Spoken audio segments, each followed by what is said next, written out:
Hi. Hey, Megan. We just sitting here, Yeah. pretty much. Yeah. That's like a decent seat. Right?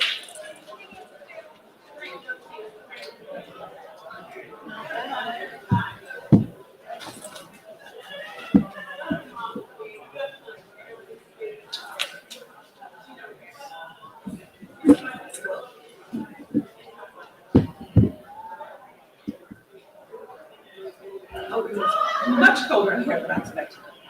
That's okay. It feels nice. That's cute. I guess we right for you. Supposedly. Supposedly. Yeah. Yeah, I'm not late. My phone was at work.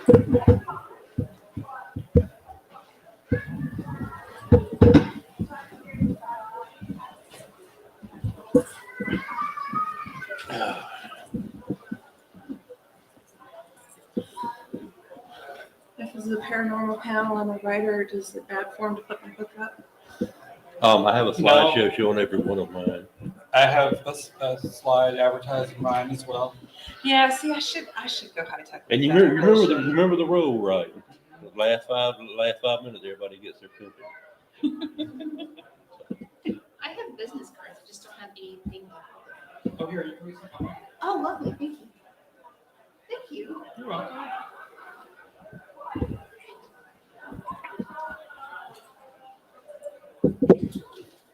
I wasn't thinking that far ahead. When you don't make a table, you got to figure out how to make sales. So. That's all right. My last year Right. as a writing guest, and the biggest reason I came to paranormal, I had a book come out 3 weeks before. No books, no bookmarks, no postcards, no table. And I said, writing track is not for you. You can write the books, but just don't be on the writing track anymore. I suck at promo. I really do. I have, people like, well, what you need to do? I'm like, what I need to do is any of the good suggestions I've heard over the years. Yeah. And then fail to carry through on because I'm Well, everybody said, insanely busy. do TikTok, do Instagram, do. And I'm like, and I asked Katie, my niece, about it. She's like, well, nobody's on Instagram anymore. Snapchat's played out. Only old people are on Facebook. And I'm like, okay. Yeah, but So I want to say how old is your niece? 17. Yeah, see, I have 13-year-old students. They're like, nobody's on Facebook. My grandma's on Facebook. I'm like, yeah, well, your grandma might like my book. Yeah. Here's a protest. Grandma's got money. You ain't got money. Right. Show me your disposable income and I'll care. Yeah.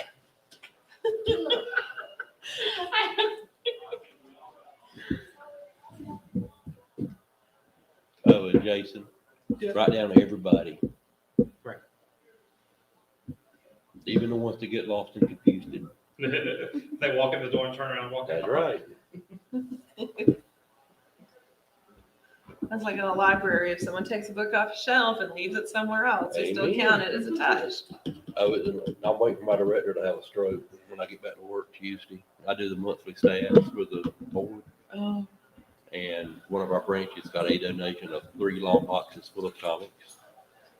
And I said, let me just do a quick check. I said, about $250 for a box, so that's 750 books you circulated this month. Let me tell you how to check them out. How would you And drive down? she's like, Not too bad. I said, yeah, your normal search's about I had much less $850 a traffic than month, expected. and you just doubled it. Typically, my That's mother-in-law awesome. lives in Richmond, so And, typically we get full Yeah, of so yeah, traffic and I'm serious. between, like, DC and Richmond. We get a crate of donations that need to go to the landfill. Guess what?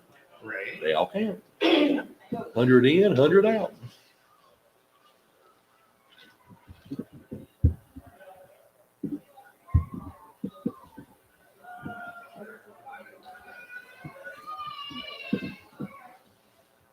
I see your false step course, and I'm trying to figure out where I'll put mine. there's still a promo about if you collect a certain number of these, right? I think so, yeah. I can't remember. Teresa gave me mine.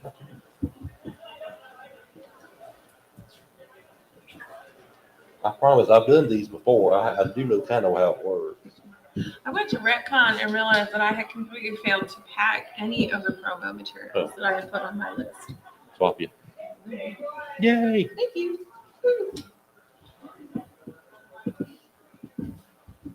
Don't lose it. My purse is not the pit of despair that it might be bottomless. Yeah. That's right. If you didn't have yours out, I'd have forgotten to put. You saw where I had mine. So. Some water before your game starts. Sure. Oh yeah. Yeah, Here it is. totally. Sorry, I thought you were asking permission to Sorry, run and no, get I- water, and I was like, you don't need my permission. I got some in my cup. There you go. I forgot And that. I Said they were on. want to like be in here because they're never taking you guys right here. So we supposed are these dry erase? We put our name on them. Yeah, supposed Oh, to. that's nice. It'll save. Now that being said, you know that we always lose these. Right. Folding money. We'll come in here for the next panel at 6:30, whatever. Half of these will be gone. That's why I'm not That's- even dealing with it. Yeah. People will walk off with them and forget that they're not supposed to take them. Yeah. Yeah. The longest I've kept mine is 3 panels. I usually make it home with mine from the con, but that's because at some point I forget it in my room and it's utterly useless to me. And then I Yeah. get home and I'm like, oh, now I have to Well, I dispose either- of this. I either leave. It's one of the few times I don't be. I'm not in the paranormal room, and I'll leave it sitting somewhere, or it'll be in my back pocket, and somewhere between the bar and Mine would be smoking, a and it winds up in the floor. I'm sure there's some kid from like 1997 who's got a. I'm Tally Johnson. Because my penmanship is chicken scratch. I can do mushroom burger. I'm hoping I can repeat these questions. See, you see, you took after me, and that's a lie because you have questions written down. You've already, you prepped, so you see, you're already, I did the prep, student has surpassed the master already. but I prepped an hour and a half ago. Well, So. there you It's go. still prep. Yeah. When I do mine tomorrow, I think it's gonna be about the same way. I'll probably do it in a bar over a plate of chicken wings and let's see, who owns this family? Who do I need to ask what? I think I'm on it with you, Anna. I'm on one with you. Yeah. I'm trying to remember, is it historical research? I wasn't But I I bounce was a around so much I can't remember which one I'm on. Which moderator on one an I'm not. academic panel, like a serious A little academic. present for you, a little thank you gift for being part of the paranormal track. Thank you. This one's great. Yeah, I think very normal people. Thank Yeah, you're on my booze panel tomorrow, Joe. Yeah. Do you want me to leave the door open for now? Yeah, because we're still, I guess, Well, trying we to still get have like 3 minutes. Yeah. Yeah. So, yeah. I was supposed to introduce, I was an academic panel, and I was the moderator, so I did the so-and-so introduction. Most of my panelists sent me their bio. What the big name person didn't. And I never heard of them. But they were a big name person in Germany. So I didn't realize that name was a male name, not a female name. So I had to switch my pronouns in my intro like 5 seconds before I was like, oh, that's definitely a guy. Okay. He was like, yeah, I am male. I don't know why I'm like, because to an English speaking person, that name sounds female. Sorry. I didn't say that out loud.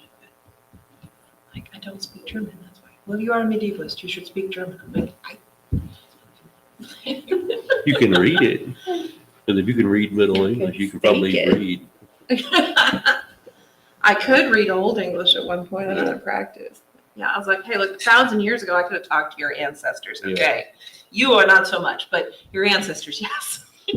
But no, when you say fake it, you mean just like do it, right? Because isn't that what we're all trying to do? Is just kind of fake it and make them all confuse these nice folks. That's like 9/10 of teaching. You should just tap Yeah. dance hard enough, and the students are like, Yeah. okay, I guess she's in charge. Make them think I'm smarter than you are.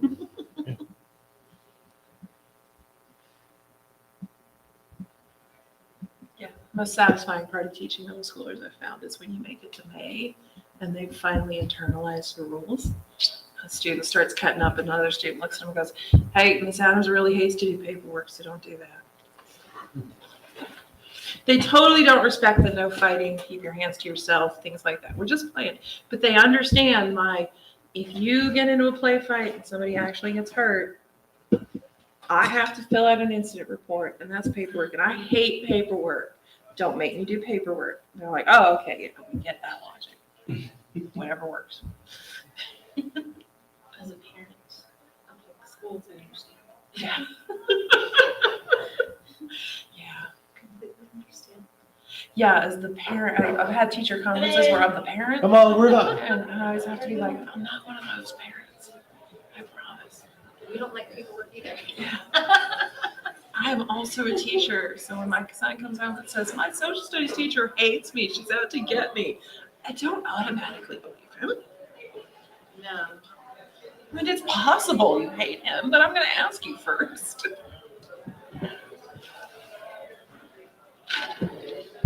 Spoiler, she does not hate him. She's just asking him to do his work. I get that a lot from my little daughter who has autism. She Mhm. thinks all the teachers hate her because they know she can go work. Y'all ready? And then she can- Yeah. All right, let's rock and roll. Hi, everyone. Thank you for coming. So this is Unexpected Ghost. So how many of you all have had an unexpected ghost encounter? Okay, so there's a few of you. What we're going to do here is these wonderful people here to my right are going to explain some of their unexpected experiences. And then we're going to try to possibly disprove them. So let's start with introductions. We'll start with you, and we'll work our way down, and then I'll go next. My name is Jess. I'm a paranormal enthusiast, a genealogist. I use genealogy to help study and further improve some of the documentation and research with my paranormal studies and explorations. I also do a lot of work for YouTube that might remind me. So in order for me to be very factual with my research, that's where genealogy comes into play. So a lot of times you come into unexpected circumstances with certain situations. So you have to go and kind of back up that documentation with actual documents and research. So there's been quite a few places that I've had to do research for people. And I really just can't explain it. Different houses, different cemeteries, different roads in general, different land grants. I could be out just doing just standard research, nothing to do with the paranormal at all. Just getting just land documentation, getting land records, getting surveys done. I help with that too sometimes. And you would just come across something that is just, you think is paranormal, but you're not quite sure. Like a spirit, an apparition, orbs, you feel like you're being watched. A lot of those can occur without you realizing what's going on. Hi, I'm Sarah Joy Adams. My first and last name are so generic, I have to use my middle name as an author, or you won't be able to find me. So I'm the author of Steel Mill Vikings, and I'm published with Falstaff Press. So Tally and I both have these awesome cards that Falstaff gives out to its authors. If you collect a certain number of them, like Pokemon, I think there's a prize that you can get at the Falstaff table. And you get a discount on books. too. Yes, I think that's what it is. So I'm not a paranormal researcher. In fact, I was raised to be a skeptic very much. There are no ghosts. Ghosts are not real. And I actually had to have someone else point it. They were like, "You sure that wasn't a ghost?" And I'm like, "Oh, yeah, that would explain a lot." So I'll tell you about that some point. I also write in the Bubba the Monster Hunter series, and I'm originally from New England, so I'm writing Bubba the Monster Hunter stories that are based on cryptids and paranormal stories from the New England region that I grew up with. I am Tally Johnson. I am a folklore storyteller, author, paid liar, and general miscreant. I have been doing this stuff for now 35 years, and I have run into some, as I call them, critters that were not supposed to be there, and it's not fun in the moment, but fun after is a good way to put it. Yeah, the worst experiences make the best stories later. Yeah, thank you. Yeah, Yeah, they do. Which leads me into me. My name is Jason Roach, and I'm the author of The House on Dead Man's Curve, which I took my personal paranormal experiences and wrapped them in a fictional story. So that's that. And I'm a member of the Association of Paranormal Study, which is our STEAM track leader, Alex Matsuo's paranormal group. And yeah, that's pretty much me in a nutshell. So let's move on to our first question. So tell us about a time when you encountered a ghost, but you were not expecting it, like detailed. Very detailed. Okay, the first one that comes to mind is when I think it was, I was young, I don't remember exactly what age, but I was in my grandmother's house, and where she sits, it's back home, which is Western North Carolina. It's in a small town of Roper, over in Washington County. And so it's all Civil War era. But I was young and I didn't understand the history, didn't know nothing. It was just outside playing with my friends, my mom's friends, my aunts, cousins. We saw And it wasn't just me. It was me, my cousin, and another friend, a mutual friend, saw someone standing next to a tree. It was like what you would describe maybe as a hat man, the hat man, leaning against the tree next to my grandmother's house. And it was just really freaking, like everybody's, like, was like, we were all asking, did you see that? Did you, like, just getting confirmation? Did you see that? Did you see this? Is this you? Like, should we go and get somebody? Like, is that an actual person? And then we went to go get my mother, who was far off. I don't remember where she was. She was inside somewhere doing mother stuff. I don't know. And she tells me, don't worry about him. So mom already knows. Mom already knew about that guy. She said, don't worry about him. He's not going to hurt you. And I'm like, well, thanks. Thank you for that. What are we supposed to do? Right. All right, Sarah? Okay, so my grandmother's house. Right. What's up with the Grandma's, right? So my mother's parents lived, my grandma still lives there, in an old house that's over 100 years old, that's on a town farm road in Springfield, Vermont. And the town farm was what other places call the poorhouse. So there's a 3-story house that's been added onto over the years that was home to, it was basically where the local indigenous chronic alcoholic and mentally ill orphans were put, right, all together. So, or, you know, the elderly who had nowhere else to go. So growing up, like I said, my dad and my mom were both very much, there's no such thing as ghosts. Those are an irrational story. We don't talk about it, and don't be ridiculous. Like, to the point where I look back now and I'm like, my mom was very much like, there's no such thing as ghosts. Go outside and play. Don't ask me the question. I'm like, all right, you're very antsy about this for someone who grew up in this house.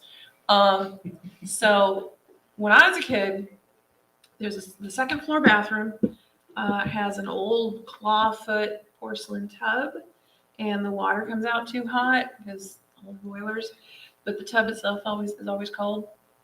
And every time I slept over at my grandmother's house, I would dream about the girl at the window in the bathroom. And I never saw her face. She was about 10, 12 years old, standing at the window looking out across the road towards the fields on the other side. And she had long brown hair and she wore a nightgown, and that made me think she might have been like from the Victorian era. She was sort of a plain nightgown with white sleeves and long skirt. And she was very, very sad. I could tell she was lonely and sad and also bored. She was just stuck and bored and looking out the window. And I never thought she was hostile. I actually thought of her as a friend and felt bad that she was lonely. But it wasn't until years later that someone else was like, why, you mean the tub never warmed up even if you let the hot water sit in it? I'm like, no, like to the point where I would lie to my parents about taking a bath because I was like, I want to get in the tub because it's cold. I don't want to take, and I don't, you take a bath without touching the sides of the tub. And I was like, there were kids at the town farm. It wasn't just old people. Like there were kids who were abandoned or whose parents couldn't or wouldn't take care of them. And I wonder if she's one of the kids who died there because that did happen. But because I was raised with that must have been a dream, except like she still shows up every once in a while. And it's always February. In the dream, it's always February. And like a couple of years ago, she showed back up in my dreams. It had been years. And I mentioned to a friend, she's like, maybe she needs you. I was like, I now have to rethink that experience. So yeah, I don't know if there are ghosts in that house, but I actually honestly would be surprised if there isn't at least one.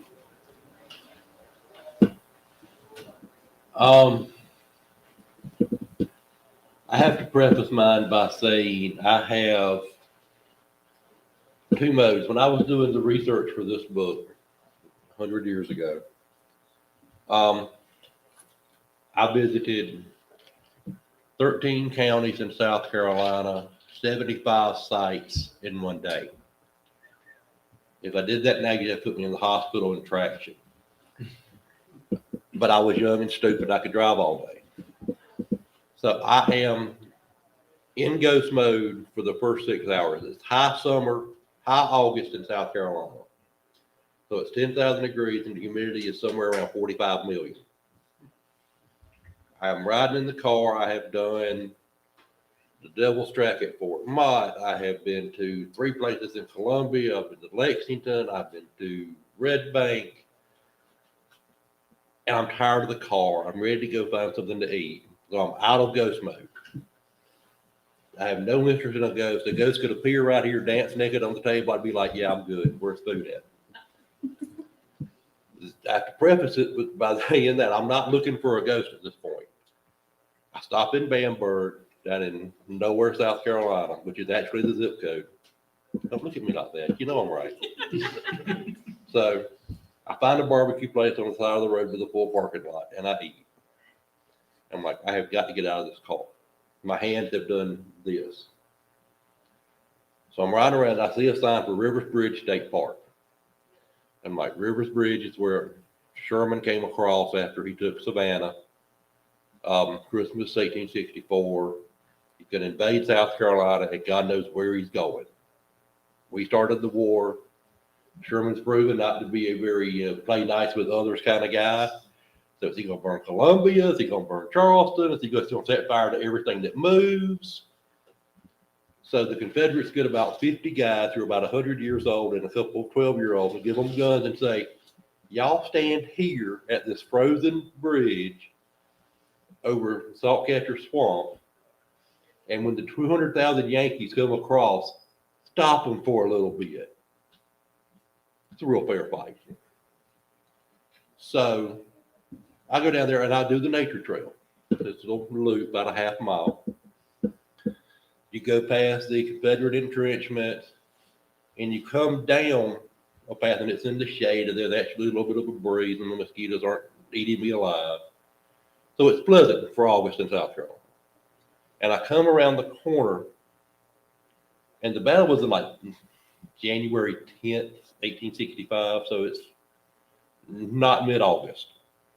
And I come around the corner and I look out in the swamp, probably from me to where the split is, where the door is. There's a guy wading in a black water swamp.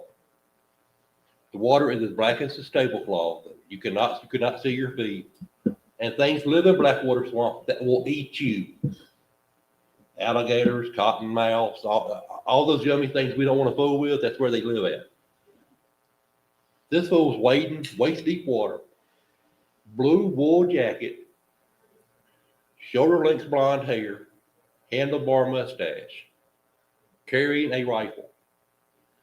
And I'm like, okay, dude, you're going to die heat stroke. You're not allowed to water in the state park, and you sure the hell can't have a gun in a state park. This is all about to come tumbling out of my mouth. And the guy does this and falls back in the water and does not splash. I stood there a second, turned around, walked back up the hill, past a lovely couple who were coming up from Key West on a Harley, visiting Civil War sites. Anything going on down there? Nope, quiet as a mouse. Got in the car, left. That was the end of that particular excursion. Because I called my wife coming back up I-95 and I said, you just had a ghost sighting. And she's like,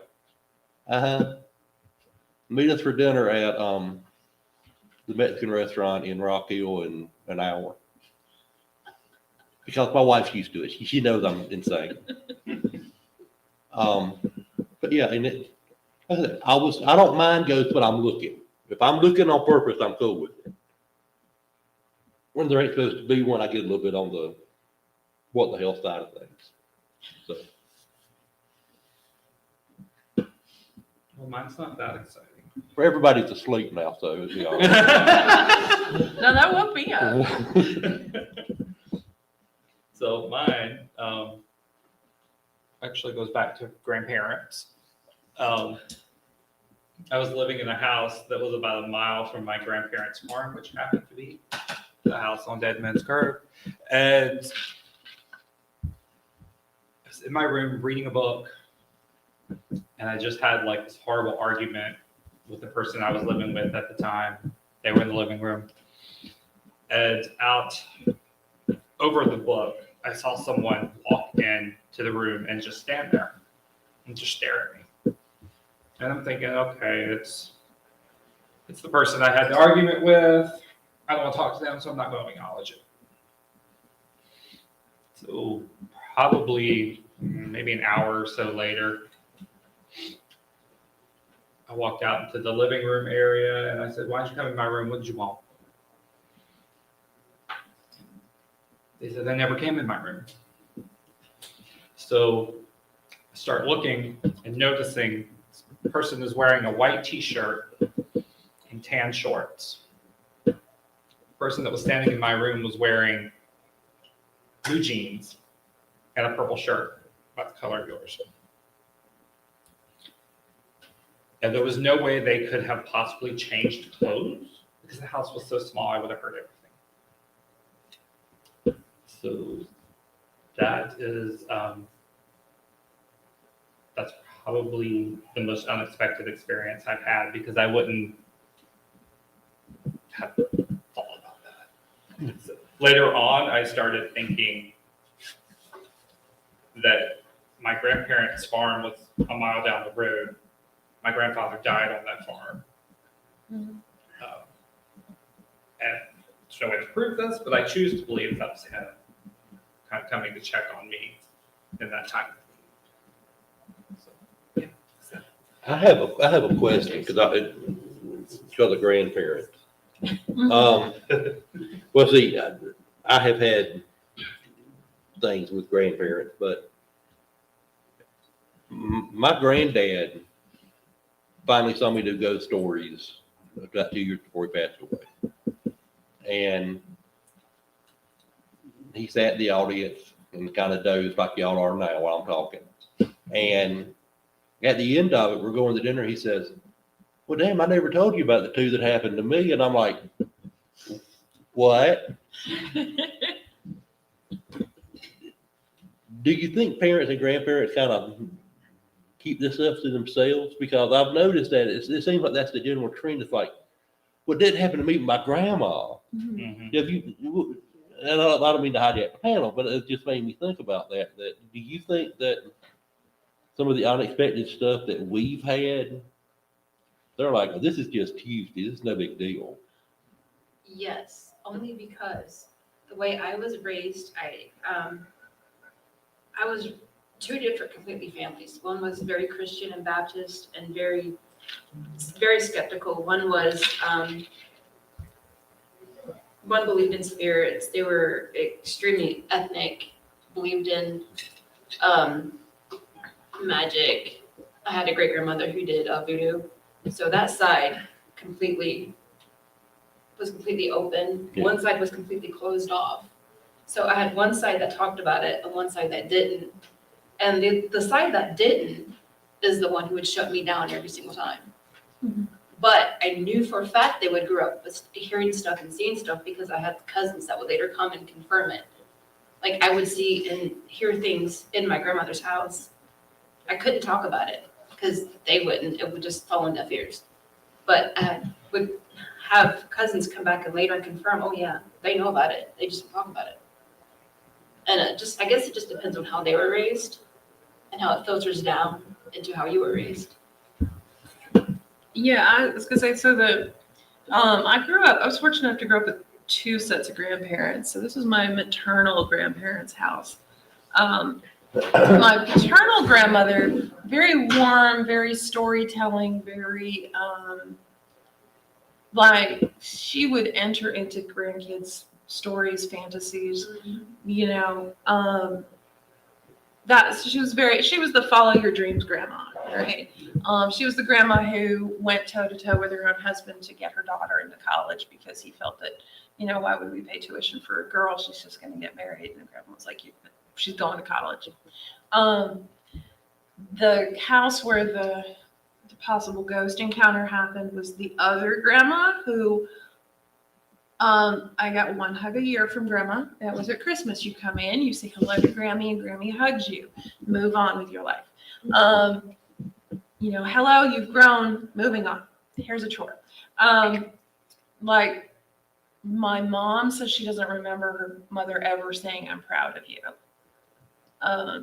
Like they are the stereotype of the New England Yankee farmers. We are rock ribbed. We do not blink in the face of drought, mosquitoes, government agents, cows getting sick at 3 a.m. And we certainly wouldn't admit that there was a ghost in this house if there was one, because it's our house and we're not emotional like that. I think there's this sort of, and also they have this, there's this whole family thing of if bad things happen, we deal with them by moving on with our lives. Nope, we do not discuss that. Like there are family secrets that have come out with my cousins and I've talked, but I'm like, what the?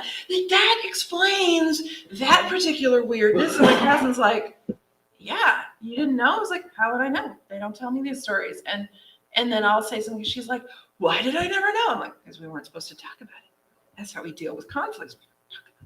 So we don't talk. We talk about very few things on that side of the family. Eventually, you're like, well, we don't talk now. The stereotype of the New Englander who doesn't talk, they're just taciturn, one-word answers. There's a book called Yup, Nope, and Other Vermont Conversations. And they're kind of like, you're living the stereotype a little too hard. So, it's entirely possible.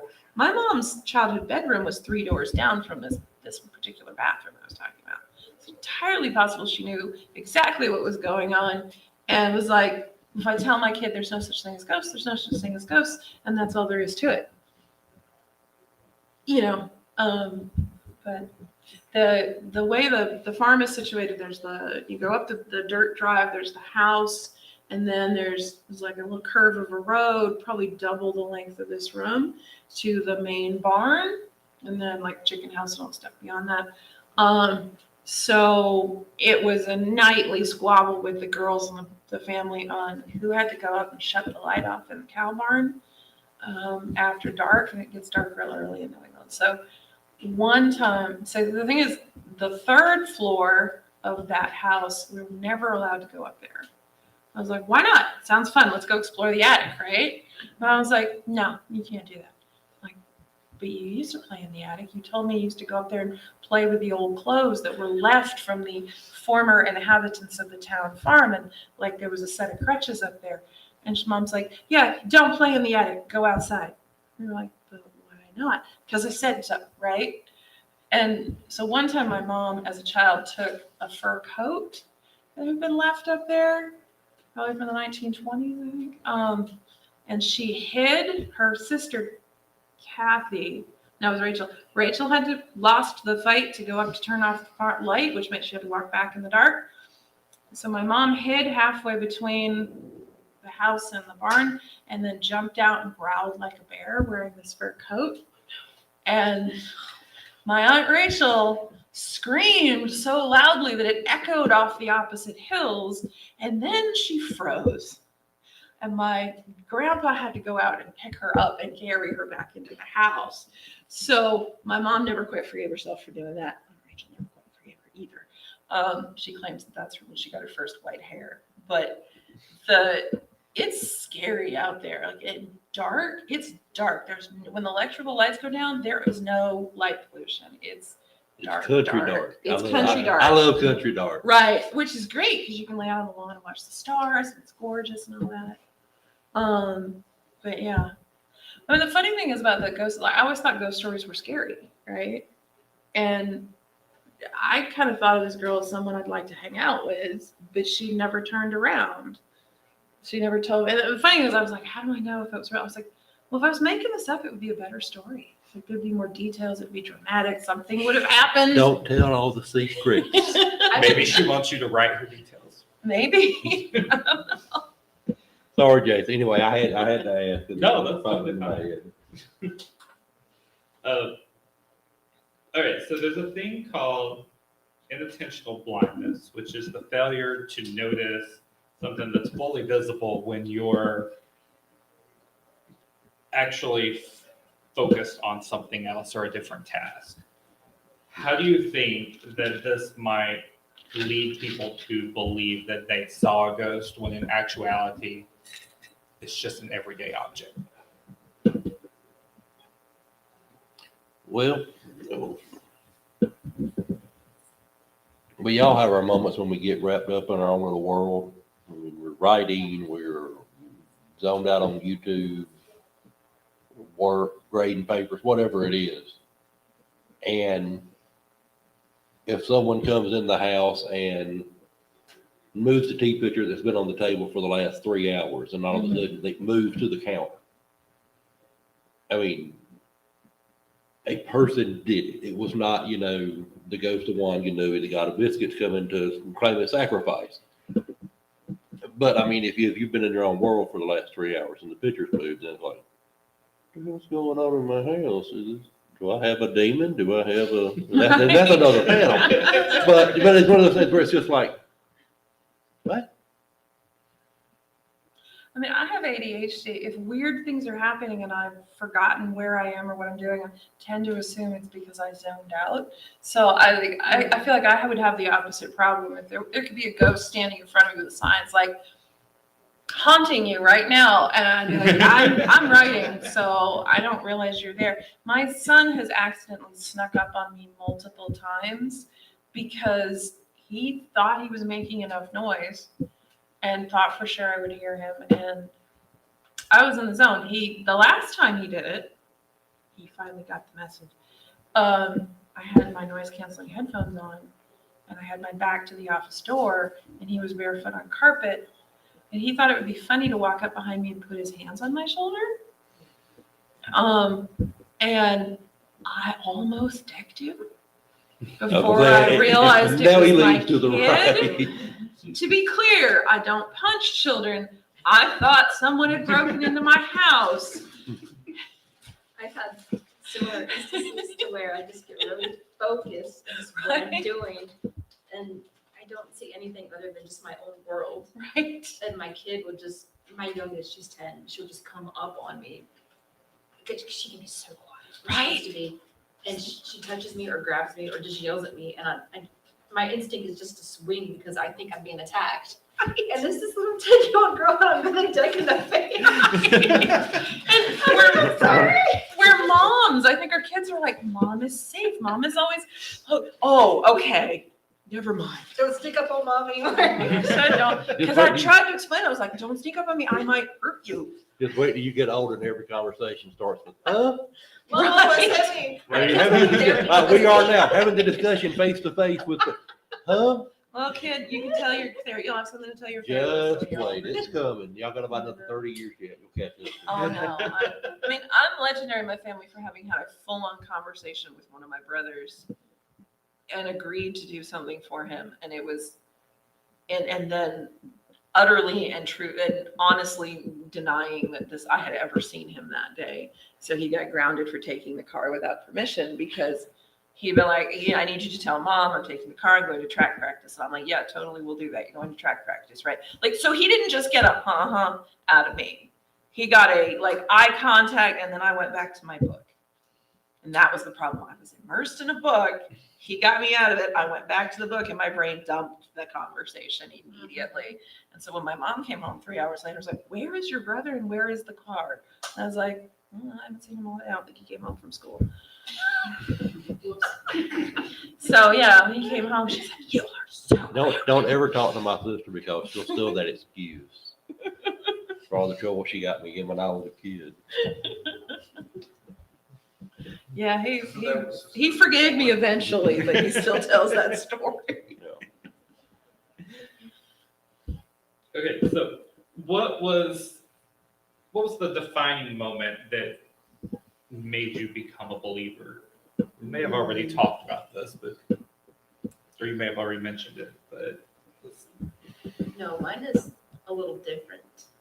I was a little bit older than my last encounter. I was living with the grandmother who's extremely open and extremely spiritual. The open and loving one. I saw in my great grandmother had passed away a couple years ago, but I saw her. I woke up one night to go to the restroom, to go to the bathroom. I saw her silhouette in the close to the bathroom door. I know it wasn't my grandmother because my grandmother was short, and it wasn't my aunt. It wasn't her figure. Mhm. It's just to put it in a better perspective. Like, it wasn't her figure. It wasn't me. I was standing there. It was her. Like, it was the tallness. It was her silhouette. Like, I saw the nose I would see in all of her pictures. Mhm. And I knew she passed away in the front dining room. They changed into her makeshift bedroom / nursing home. Because back then, when people died in the home, you would have like the funeral in the house. And they still did all of that. Had the funeral and the wake in the house. So I knew her activity was there. But I saw her and I knew it was her. I just, like, that gut instinct feeling, just know who it is. I saw her by the bathroom and I was like, "Hi, Grandma," or "Hi, Grandma." I have to pee. Can I go ahead? Right. I was in college and if I tell a story about a frat house, and people are like, well, frats are dangerous. No, this was, I went to Case Western Reserve, extremely geeky school. Like, we were, I moved into my dorm, and one of the first questions I got from the kids who were already there was, "Do you role play? And if you don't have dice, we will lend you ours." So there was the Theta Chi fraternity, which apparently everywhere else is militant sports, and they're known for being bad guys. But I had a bunch of friends in the Theta Chi fraternity. They were the geekiest geeks on campus, and they kind of prided themselves actually on being a safe environment, especially that women were welcome in and didn't get treated poorly.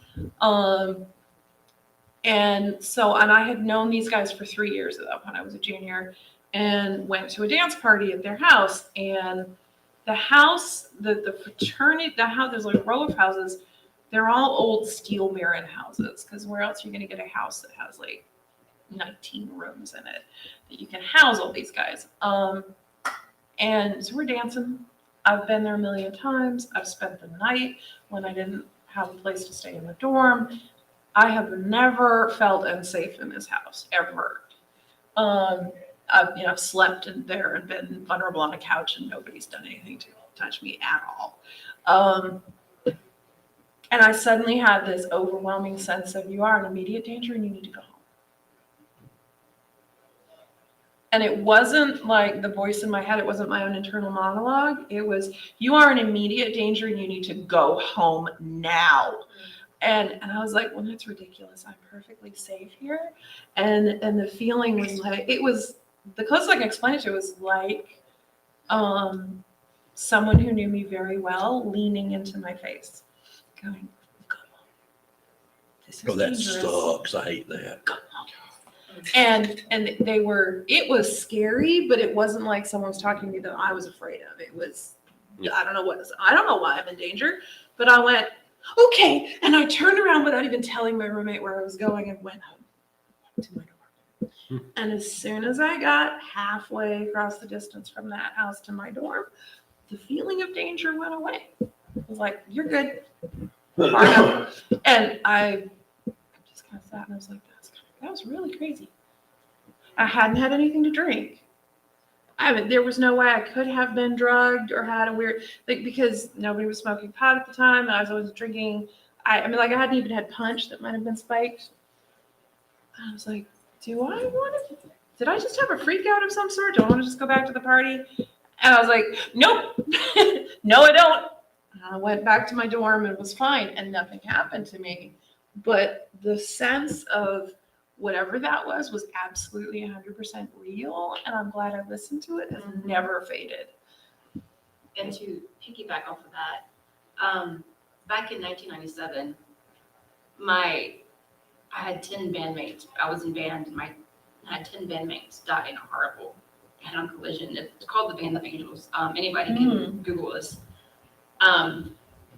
We were out, it was band camp, summer band camp, and we were all going out to eat. We were all traveling together, going to Pizza Hut or whatever. It was really close to high school. I had this really nasty, gnarly gut instinct just to go to my aunt's office, which was half a mile from the high school. I was just going to walk down and have lunch with her. And I had this feeling just not to go out with my friends and bandmates, just to go downtown to my aunt's office, just to go chill with her. And 2 hours later, all over the news, people are back. It was the 90s. You had like elm trees. Mm-hmm. 10, all of them were dead. All of them were dead. In a head-on that they hit a semi going towards the highway. Head-on collision. Mm-hmm. Wow. Yeah. And I usually, every day I would go out with those kids for lunch. Every day. Well, But that day it was just like a gut instinct just to not do it that day. Just to go somewhere else. yeah. Go somewhere safer. Mine's not nearly that. That so was pretty traumatic. Yeah. when I was a kid, I'm the child of hippies, but full disclosure. When I was a kid, I was about, I want to say about 8 years old. We were at Unitarian Church at Spartanburg. We used to meet in the house that was an old 2-bedroom, 1-bath house. And the adults would have coffee and discussion before, and then, they'd spin the giant wheel, and it's like, okay, today is your turn to give the sermon. Not that, the entire congregation could fit, in the front half of this room. So and then after church, they would have discussion. Well, it was like doing a World Religions 101 class. I learned about Gilgamesh and the different flood narratives and all this stuff in Sunday school. There was no Jesus loves me. It's like, today we're going to talk about flood narratives. Okay, can I go play now? And after church, I was the youngest of the older kids. And we would play hide and seek after church, which was an excuse for the middle school kids to go up and make out, and a way to keep me amused. I didn't bother the grown-ups while they were doing serious discussion about why microphones were black. And I didn't have anybody to make out with, but I didn't know what that was yet. And one day after church, I was hiding behind a tombstone because Oakwood Cemetery, the gates of hell in Spartanburg, if you go, they'll arrest you for trespassing. If you stop your car, like if you go have the printout of the cemetery with your people marked, so I'm doing genealogy. I'm not here looking for ghosts. They will arrest you. Not even ask questions till you're back at jail. And I'm hiding behind because Sorry. because it's one of those places that is so incredibly haunted. The dead rise from graves, and there's a phantom pack of hellhounds, and it's every time a horror movie comes out, it happens at that cemetery in Spartanburg. They just add to it. Oh, okay. So yeah, basically, it's a creepy old cemetery. It's been there for 200 years. Mhm. Well, they layer so much bullshit on top of it. Now you can't. So I'm staying around, and it's like 100 feet from the road, and I'm hiding behind the cemetery during hide and seek, and I look up, and there's a kid standing next to me, blonde hair, parted in the middle, suit jacket, short pants, and dress shoes, and knee-high socks. And I'm like, getting t-shirt and tough skin blue jeans. I'm not dressed for church. And I look and I'm like, damn, you're new. And I go back to keep seeing where it was. And then I turn back around and said, you better hide or they'll find you. And he's gone. And I'm like, that's rude as hell. Because again, the hamster's running, but nothing's happening yet. And then I look down, and the gravestone I'm hiding behind is like Jonathan Bobo, 1910, 1919. And I'm like, I'm out. hell with it. And I went back to church and I got my own cup of coffee. But again, not in ghost mode. I didn't know what a ghost was. And as they say in the book, there my troubles began, because that led to Nancy Roberts, which led to going out and finding this stupid crap and me doing kinds of boring you poor people and these poor panelists weren't out. So yeah, it's just weird. I think mine's kind of the opposite. Like, I can't remember a time that I didn't believe. Mhm.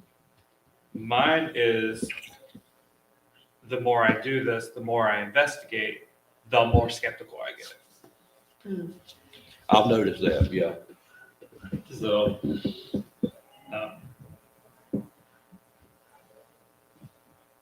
yeah, so that's just, That's not a bad thing. no, not really. It'll play into another question here in just a little bit if we make it to it. Can I tell a little skepticism story actually about that? Sure. So my first teaching job was at First Assemblies Christian Academy in Massachusetts, in Western Massachusetts, which is closed down now. But it was a K through 12 Christian school, and the assistant principal was a Foursquare gospel, speaking in tongues, like That's how I was raised. Yes. right. So I Welcome to the South. right. But she was also a former psych nurse and really skeptical. So I was not raised. I was raised in a Presbyterian church. We were like, yeah, those weirdos down there who speak in tongues and think the Holy Spirit's talking to them directly, whatever. Like, yeah, I know the bigotry is bad, but that was the mindset I was raised with. And so now I'm working with this woman, and so I come to work one Monday and all the kids are stirred up and they're all like, did you hear about, this particular girl? This particular girl was a pain in everyone's neck. And they're like, she got saved and she was slain in the Spirit. She's so full of the Spirit now. And she's so full of Spirit, she knocked her own 2 front teeth out. Apparently she got taken by the Spirit so forcefully that she fell face forward onto a pew and did knock her own 2 front teeth out and had to have them surgically put back. And so all the kids were all believing, and I thought, okay, so sure, my assistant principal is going to be very moved by this miracle of God's grace. And I look over at Nancy, and Nancy is like, that child just wants attention. And I was like, what? She's like, that is not how the Spirit works. You watch. I give her 2 days before the act is over. And she was 100% right, by the way. I was like, wait, I thought you were like all in and believing all of this. And she was like, yeah, but I know bullshit when I see it. Okay. And that's the thing I think. I'm gonna speak for Jason, and he can tell me to shut the hell up any second. I think the more you're into it, because when you're first exposed to ghost stuff, it is so hella cool. You believe anything. Trust me, tomorrow night I got a whole hour of shit that y'all will eat up with a spoon. It's awesome. But when you're first into it, everything is a ghost. Everything is a poltergeist or a demon. Whatever your kink in the paranormal is, everything is that. Encyclopedia X-Files. Yeah, everything's a UFO, everything's Bigfoot, whatever your thing is, everything is that. And after 6 months, a year, whatever, that bullshit layer starts getting thick and thick. And now, full body, baby. I mean, through the wall, through the furniture, and then if you can actually lay your hand on me and like visible mark, we've got a ghost. Otherwise, I can discount whatever the hell that is. I can, and that sucks because I liked it better when it was just When it was give me all of it. And when I think that's one thing about the unexpected ones, for me at least, that I like so much more because I haven't had a chance to build any defenses against it. I don't know what's coming. I haven't read the story yet. So when it's out of the clear blue, those are the ones that I'm like, The let unexpected. me go look and see about something. But we're gonna put this over here in the maybe file for right now. It's not in the shit file. This is gonna be in the maybe, and some of those have turned out to actually play out and there's stuff and worthy of investigation, but sadly a whole bunch of them are like, So we're gonna do one more, and then we're gonna take questions. If you guys have questions, and then we'll tell you all where we're gonna be and all that good stuff. But I'm gonna skip ahead because you opened this door. okay. Not you, Sarah. Oh, okay. Most times it's my fault, so I just want to. You're free this You time. can blame me. Yeah. So, what are your thoughts on religion or spirituality and the paranormal? Do you have to believe in both, or can you have one without the other? Where you start? Start with somebody else because I'm too long-winded on this. I'll go. I ain't scared. You don't have to have one or the other.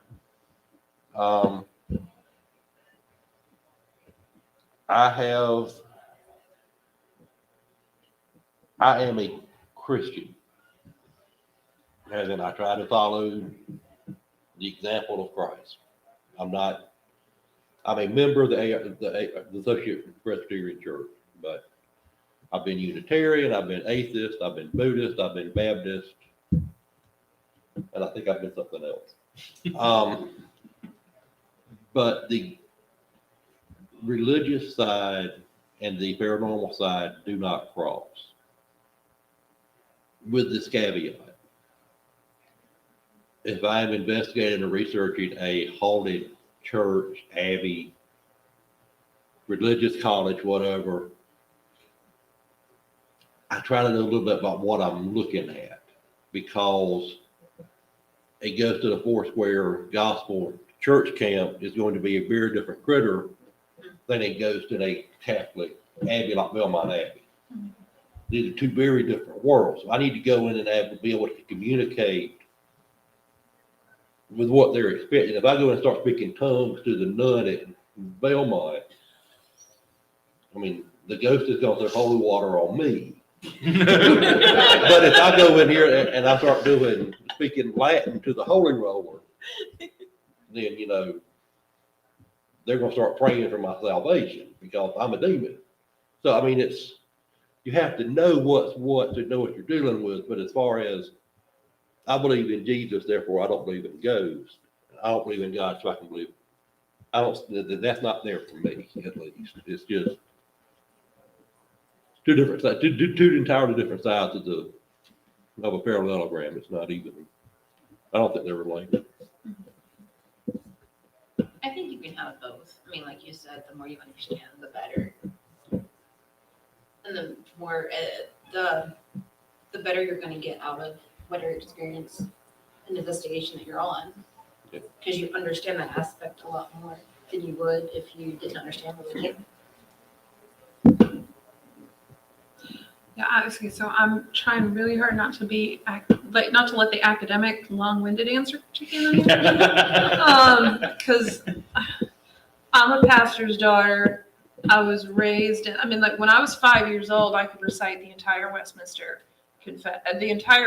Shorter Catechism for Children with questions and answers. Which I'm not saying to brag, just to tell you the kind of education I had as a child. And then I went and wrote my dissertation on miracles in the Middle Ages and how you could tell if they were real or not. So I believe, I am convinced that God exists and that God is good and loving. I am convinced that there is far more to the world than the material that we can see. Beyond that, I don't know that I would make any really solid claims. Now, I have faith that that the commandment to love your neighbor is true and good. But I also wouldn't, like, I don't know that I would tell anybody what you should or shouldn't believe. The older I get, the more people are like, I had this spiritual experience, and I'm like, cool, I can't tell you that wasn't real.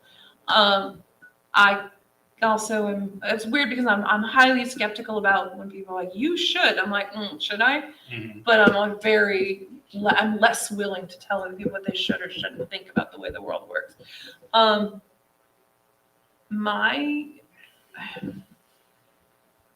I do believe in, I guess, what certain types of Christians would call spiritual warfare, but without the crazy apocalypticism and Christian fascism that gets attached to it in a lot of cases. I don't believe that I've ever been attacked by demons or that people could put curses on me, but I've had experiences where there was clearly a spiritual as well as a material side to it, including an experience where I died. And I don't like to go into details about that because it's a very personal experience. But I have seen moments where the thing that, okay, so my son is adopted from foster care. And when he was an infant, he had horrendous night terrors. Absolutely horrendous. Like, he was getting less than 4 hours of sleep a night, and not consecutively because of them. And I did all of the trauma-informed care that I was supposed to do. Nothing worked. Nothing. And it felt like he was being attacked in his sleep. And one of the therapists that we consulted, she said it's like he's fighting his abusers in his sleep. So he was terrified to go to sleep. When he did sleep, it was horrible, and then he'd wake up and wouldn't go back to sleep. And he's a toddler. He can't talk at this point. And so one night, I made the sign of the cross over him, and he fell asleep immediately and slept through the night for 8 straight hours. And that was the end of his night terrors. And I was raised to believe that making the sign of the cross was something Catholics did, and we are not Catholics. Right? That's not something I do. But I had a moment of, I can't fix this. Jesus can. I need him to be protected. And so I asked God to protect my son in his sleep. And his night terrors stopped. Now, did this solve everything in his life? No. But from then on, he could at least sleep once he fell asleep. And it was just like he went, and he was okay. So at least in one very specific instance I've seen, and it wasn't me. It was not like I am powerful in prayer. It was spiritual powers took care of my son. And my other grandmother, the warm, cuddly one, had similar stories, and she used to tell me things like that. People at her funeral showed up and said when she walked into a room, she brought a spirit of peace with her. And it was true. There was something about her that was like, some people would probably describe it as an aura. Other people would describe it as the presence of the Holy Spirit. But even people who were total atheists showed up at her funeral to say, when Marge was in the room, you knew that you were loved and safe, whether she was talking to you or not. So yeah, I believe that there's definitely a spiritual dimension to human life that goes well beyond what we can see or fully explain. The reason I ask that is because I'm a complete atheist after being raised the way I was, and then the way the church treated me in personal situations. My conflict comes from from ghosts or spirits existing. How can you believe in a spirit existing, but you don't believe in a heaven or hell? So do we just chill out here on the earth, or like what's going on? So that's my conflict. But those are very good answers, and I really enjoyed that topic. Do you guys have any questions? Or do you have any? Well, I was gonna say, I know talking about church and bringing specifically Christian language into it can be really, really triggering for those of us who've suffered abuse at the hands of the church. So if I did that, I'm sorry. No, I had it but- written down like Okay. 4 hours ago. I There was like, nothing I don't wanna planned. get Absolutely real not. here. Absolutely not. Yeah, but I also, and I do really mean what I said about I'm not here to tell anybody else what they should or shouldn't be Oh doing. no, and neither. I don't think any of us Yeah, are. Yeah, so no, yeah. please don't For feel all like this I'm stuff, putting your that on mileage you. will vary, yeah, it's no, yeah. Yeah. I had a question. I had a question for Sarah. Okay. I'm curious, your Theta Chi experience, did Mhm. you ever get any kind of validation from that feeling afterwards, or was just you just knew it to be true and that was it? No, that was the weird thing. Like I said earlier about being a storyteller, like if I was writing that in a novel, that's not a finished story. There needs to be some, if it's a horror story, there needs to be an ambiguity. There's got to be a denouement or something like, and some other girl died mysteriously that night instead of me, right? Nope. I don't know what happened, but I know it took a week before I could go back past the house. Like I would take an alternate route to classes, and then after a week it went away and it was fine. You gotta listen to that stuff. Yeah, Sometimes you did. the older I get, the more I'm like, yeah, I'm not gonna pretend I know better. Sometimes I'm just gonna go with them. Just to really listen. I don't have a rational explanation for this, but I'd rather not find out that I'm wrong. So, Right. yeah. Anyone else?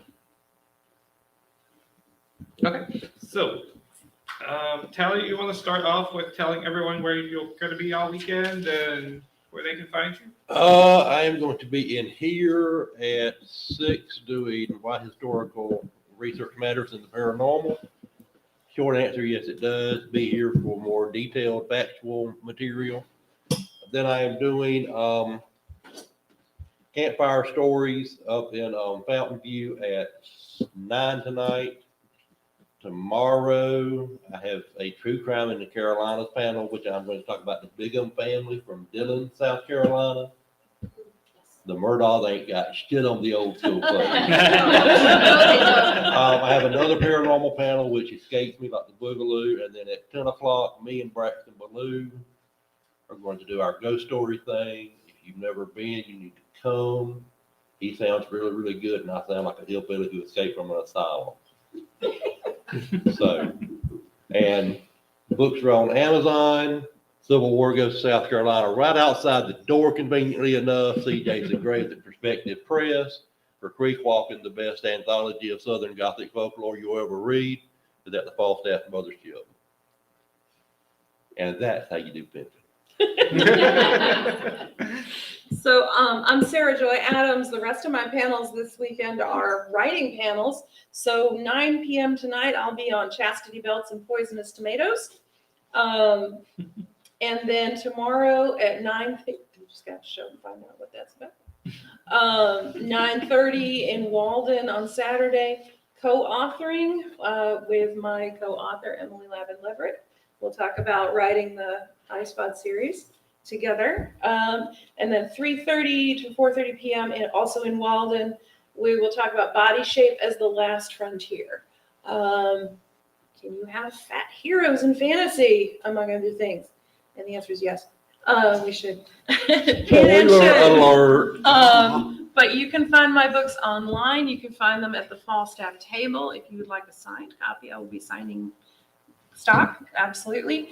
And if you'd like me to personalize it, I will. And you notice that these two books don't look the same. This is the new covers. Aren't they pretty? Natanya DeBaron did these. These are the old covers that didn't sell so well. So if you would like a free book, I will give away the free book to the person who came the farthest to get here. And if you do not like a book, we'll move on to the next person. This is Changeling's Fall. It's about a girl who has to find her deadbeat fairy father so he can keep her magic from killing her. Highly recommended. Very good book. So who came, if you want to tell us, who came the farthest to get here? I came from Salt Day. Okay, Salisbury, anybody's further away? That's it's Like an 20 minutes north, hour. Yeah. 30 minutes I north. came from Baltimore.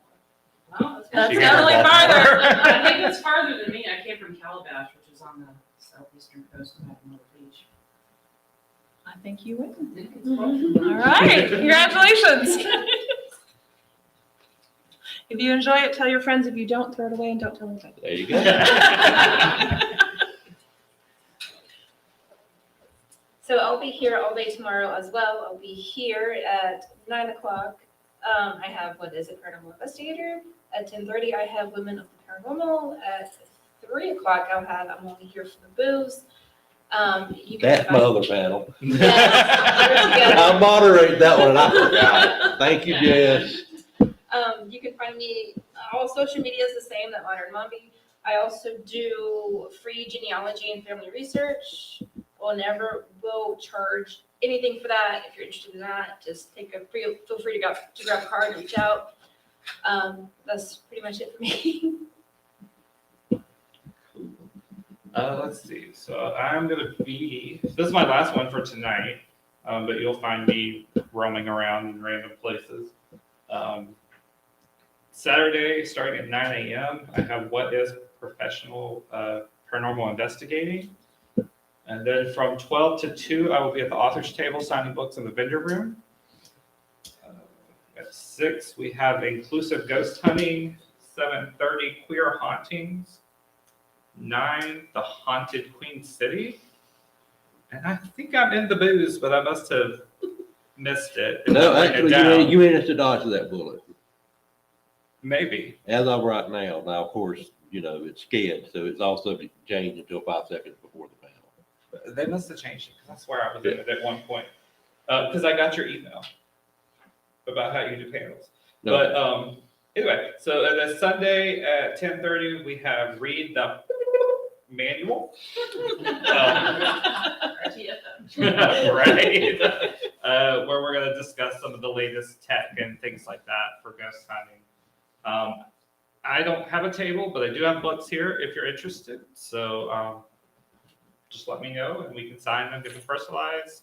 I think most of us have business cards of some sort up here, and I have some bookmarks to go out. So And if you don't catch us between panels or after panels, as far as my personal BarCon, it will be upstairs in the Hilton between and around panels. If you see me, feel free to come speak. I do not bite unless you pay extra. I will sign books, whatever. No, in all seriousness, because a lot of people are like, oh, come sit, talk. That's what we're here for. Now, some of these folks may be like, he's gonna be real, punch you and punch you in the throat. I ain't like that. Come have a seat and we'll talk about it. But yes, feel free to visit BarCon when the mood moves. Yeah, I will definitely be up in the, I won't be drinking heavily, but I'll be up in the bar, probably somewhere in John Hartness's orbit, because he's my publisher. So he'll be holding court. I'll probably be somewhere around there. What about the secret? BarCon is not involved liquor per se. Now it can. And in fact, if you want to buy me a drink, I'll tell you, give you a list of what I do drink. Yes. But if you don't drink, time designated driver, get your free coke, come sit down anyway. Nobody's gonna, nobody will push you, criticize, or even comment. Not a cheers. I mean, yeah. Yeah, You we're do- there for the company. Do what you want to do, just don't get none on me. Life rule 101. all right, guys. Thank you for coming. Appreciate it. Y'all come back, see us at 6. Yep. Go buy all the books. I recommend Jason's and Sarah's. Thank you, Thank you. and Tallies, yes, Tally's books are great too. yes. I'm gonna grab your card. So I'll send you the Now I'm gonna smoke before I come back and Sure, work. email you, you know where I am. Absolutely, reach out whenever you Yeah, can. I'm trying to figure out a little bit of the family mystery about how we're related to Lincoln's perspective. Sure, yeah, absolutely. I do, like, all of my research is totally free because I don't believe in charging for things that should be available to you anyway. Yeah, I would just, even if you give me tips, like, Sure. kind of with Ancestry.com, I kind of hit a wall and then that was it. Absolutely. Because I guess my great grandfather preached his name several times or something. That happens But we a can lot, talk about it, actually. for sure. That happens quite a bit. Yeah, or maybe they just wrote it wrong, right? So. Right. Thank you. Hey, you are That- Beth. Yeah. I talk to you all the time. And comment on your stuff, but I've never met you before. Can I steal one of your I remember I met Sure. very I'll take one of briefly at yours. one last Yeah. year, Oh, but you thank guys you. were all running around like chickens with your head cut off. That was crazy So last year. it's like- That's crazy. Oh, these are that. so cute. John It's Harris great to did those. They're officially brilliant. where I can remember. Yeah, and Yeah. so, yeah, you gotta catch them all, right? All right.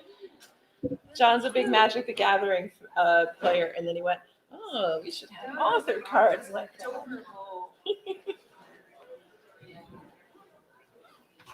Thank you for letting me use your whole thing. Thank you, Jason. That was awesome moderating. Yes. Oh, thank you. Really good questions, by the way. There were so many, like I had a bunch of fun ones after the fact, but we got so into it. I was like, oh, this is good.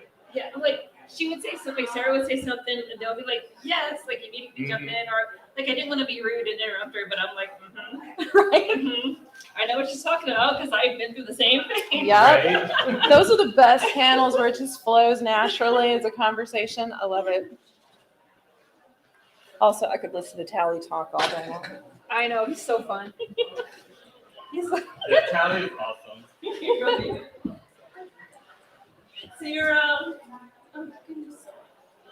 I'm gonna take one of his too.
Now recipient. Now recipient, how long are you now?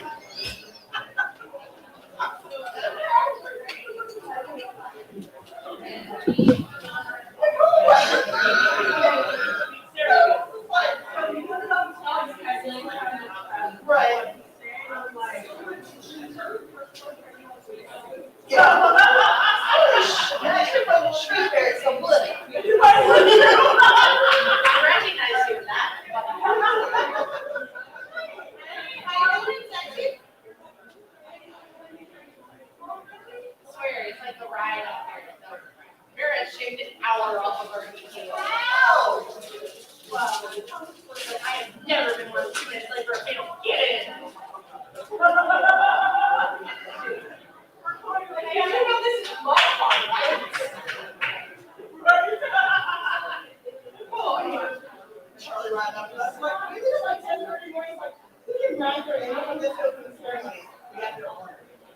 So like, are you gonna do it? Really bad. Yes, I heard about you coming. Welcome to ConCarolinas.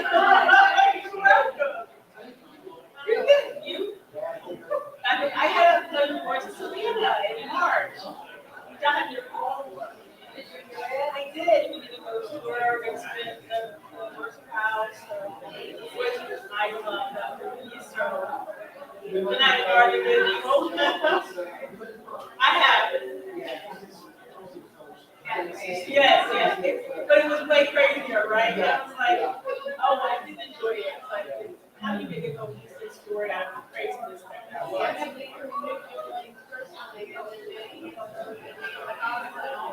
Yeah. Wow. Then our tour guide came in personally. So that was nice. And then like, I'm like, Scott, you were walking tours as a native designer. No, it's brilliant. So, just it. We did the haunted one. And then we went to one of the graveyards. Not that one. Yes. It was good. It was a tiny island. It was really good time meeting my girlfriend. Just kind of like hitting the girls night and people got married. So we're like, we should just go to Savannah.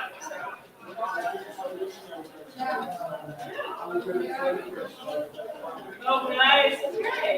I know you guys are back and forth there. I see Dylan's flying. Flying back to England.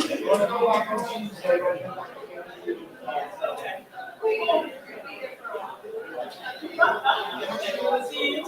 Yes, nice to meet you. I was with them behind the flyer thing. Oh, do you want to get lots of photos?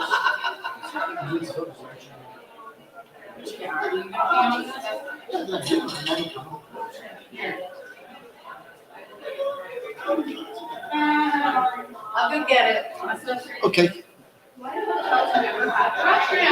Hello, good to see you again. Yeah, how you keeping? Good. Yeah, good to see you. Welcome back to Charlotte. Yeah, it's nice to be back. I forgot to look out which season I'm. How are things going in Savannah? Very well. Yeah. Yeah, all going very well. Busy, which is the way I like it, but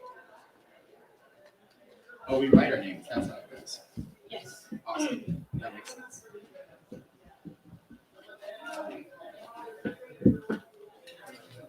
how about things for yourself? Good. Yep. I have a 7-month-old at home, so wife is not joining me this year. No, she's got her hands full, literally. Yes, yeah. It's gonna be the first night where I'm not like home, so No. we'll see how that goes. I'm Jason. Hi, I'm Karen. Karen, nice to meet you. Nice to meet you. I do the an like Instagram page and website for Ghost Stories of Charlotte. Sounds very cool. Yeah. This is the first time I've been to Charlotte since I was in college, Okay. which was longer ago than I like to admit. I'm sure a lot has changed, seeing as I've been here for 10 years and a lot has changed. I was for a basketball tournament. I was in pep band, so I didn't really see much of Charlotte except Yeah. the arena we were in at the time. So, Well, that's cool. Welcome back. We have a lot to offer. I swear. hopefully I'll get to see more of it this weekend. I think I'm going to see most of this room. Yeah, no, that's I have food upstairs, you know. Because apparently we have no grab-and-go food here. Okay, that's fine. I remember that from last year, so I went to Chick-fil-A before we came in. I usually come prepared, but I looked at the website. It's like, oh, it looks like the cafe will be, but no. Okay. Okay, they gave us sodas. Maybe. There's sodas. I think there's some fish crackers. There you go. I got peanut butter. So I make some coffee because it's freezing in here. Okay. Brilliant. I will proceed to burn my piece off with it. You know what? Maybe I'll just take the lid off.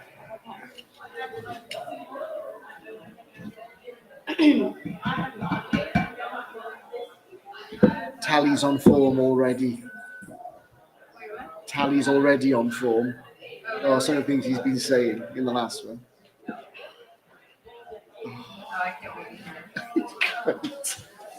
He's moderating this, wasn't he? I've never seen one of these little Yeah, Tally's moderating this one.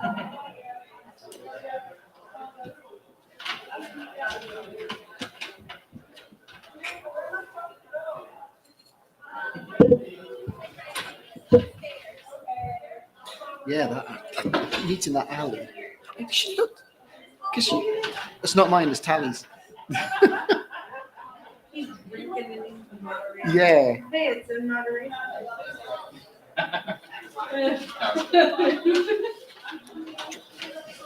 Drop. Got to go and get the cans from the car. Let's do this. Well, you can run back to the thingy. I'll go and get the cans, put them up in the room. You what?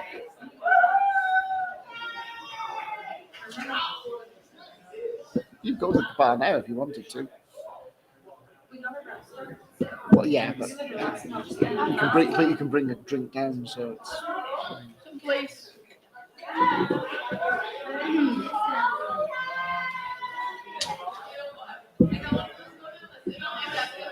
Oh, thank you. You're welcome.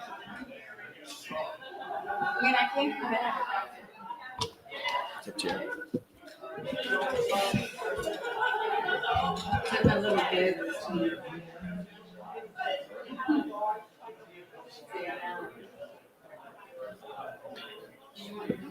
No, I'm all right for now. Yeah.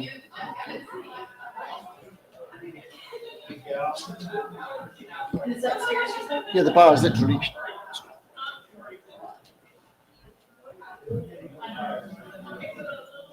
Hello. and you're How's it back. going? Good to see you again. Good to see you too. You probably have all the sprays. We only have lukewarm. I hope that's okay.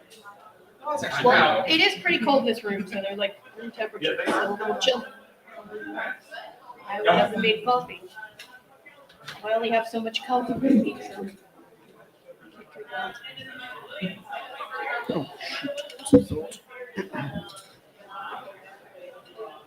But I do have to. So what's your thing?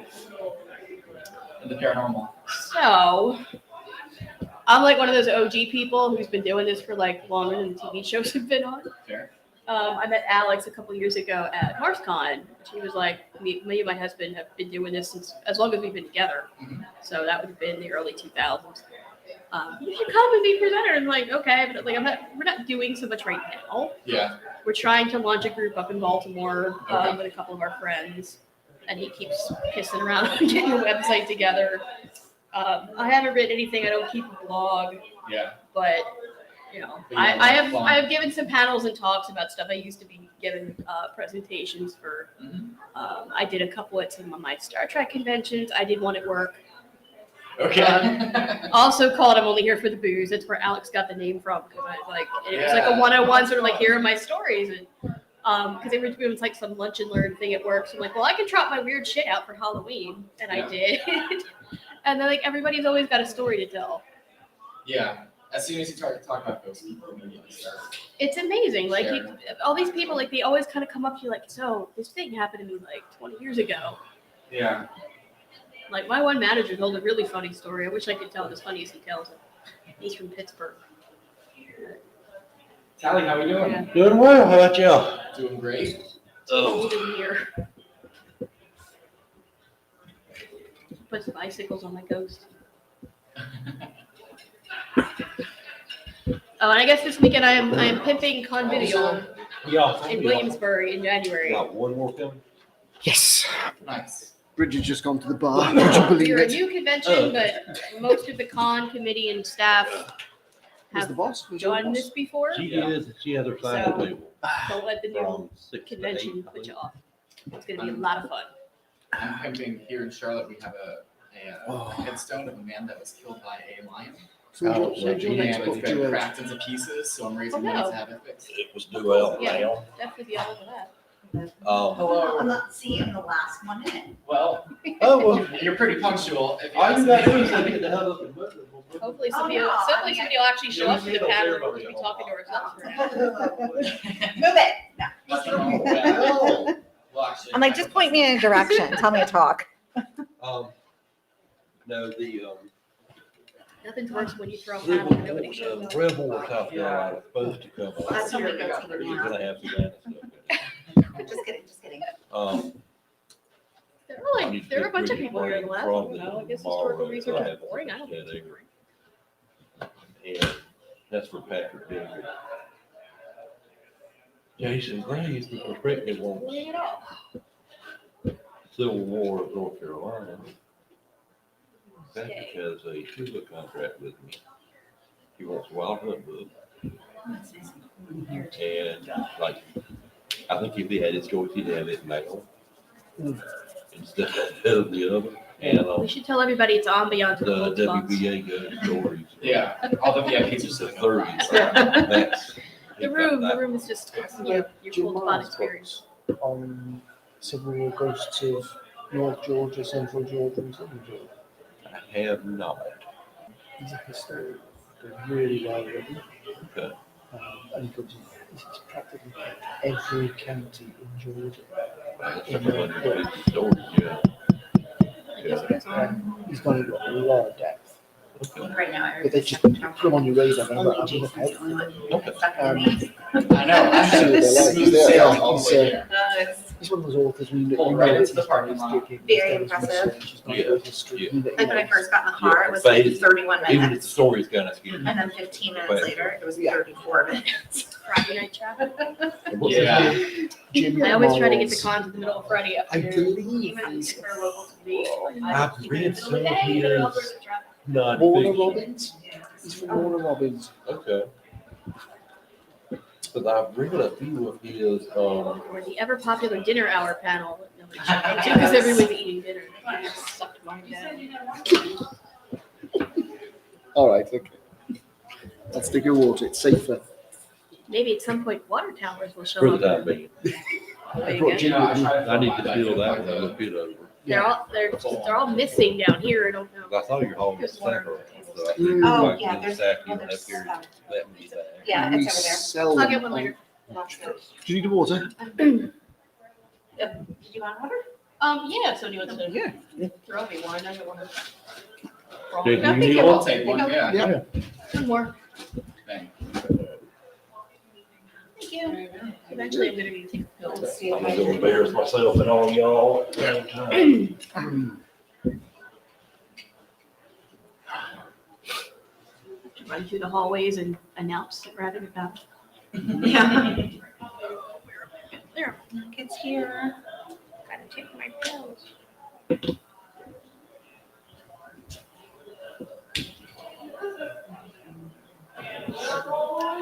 giant horse pill. You said everyone's arriving, having dinner, Yeah. doing all that fun stuff, checking in. Yeah, when I went upstairs, there's people eating in your car and people coming in. Yeah. So hopefully they'll be making their way down. I'm always mad as hell, depending on how nobody in here. This is a good one. We should reschedule that. Yeah. Yeah. Apparently nobody thinks historical research matters. Oh. Well, there was like, isn't there another one going on at the same time? Or all of them. We are competing with representation in horror, writing morally gray characters, horror themed tabletop games, and that's it. See, And the, the dinner, I guess. And the horror one is, that's the one that Alec from Sorority House. Yeah. All right.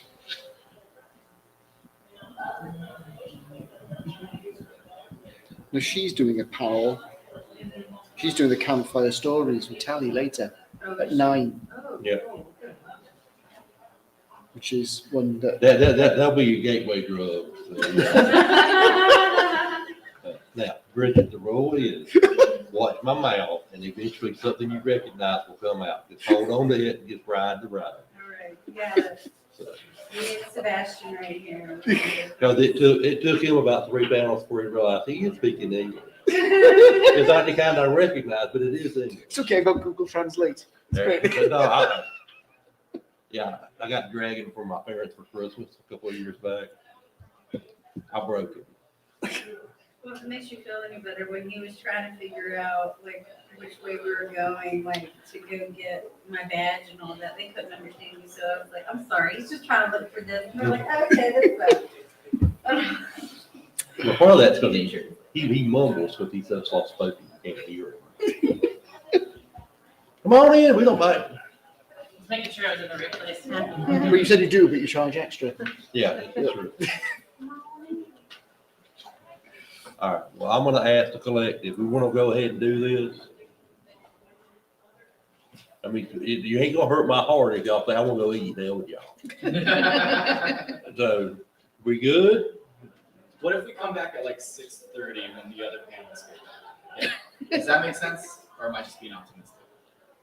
Probably Because not. the guest of honor is speaking now. Yeah, so we And just, they get yeah, off at Is that what's 6:30. going on? Yeah, we Would just- they come to another panel? Because they'll think, yeah, 'cause that's, well, it's the staggered thing where, because I mean, our last one got at 5:30. Yeah. Mine did, and then. So. Put it this way, if panelists want to ditch to go find food, you're forgiven. You're already been counted as being here, so it's not gonna matter. Yay, it's like when you go to school. Yeah. Raise your hand, okay, good. Object of the game, really true. I'm prejudiced, it's the best track at the damn call, bar none. And I want it to be here 20 years from now. So panelists get counted on the room count for the number of bodies we have. So y'all are here. We've got 7 people in the room right now. Perfect.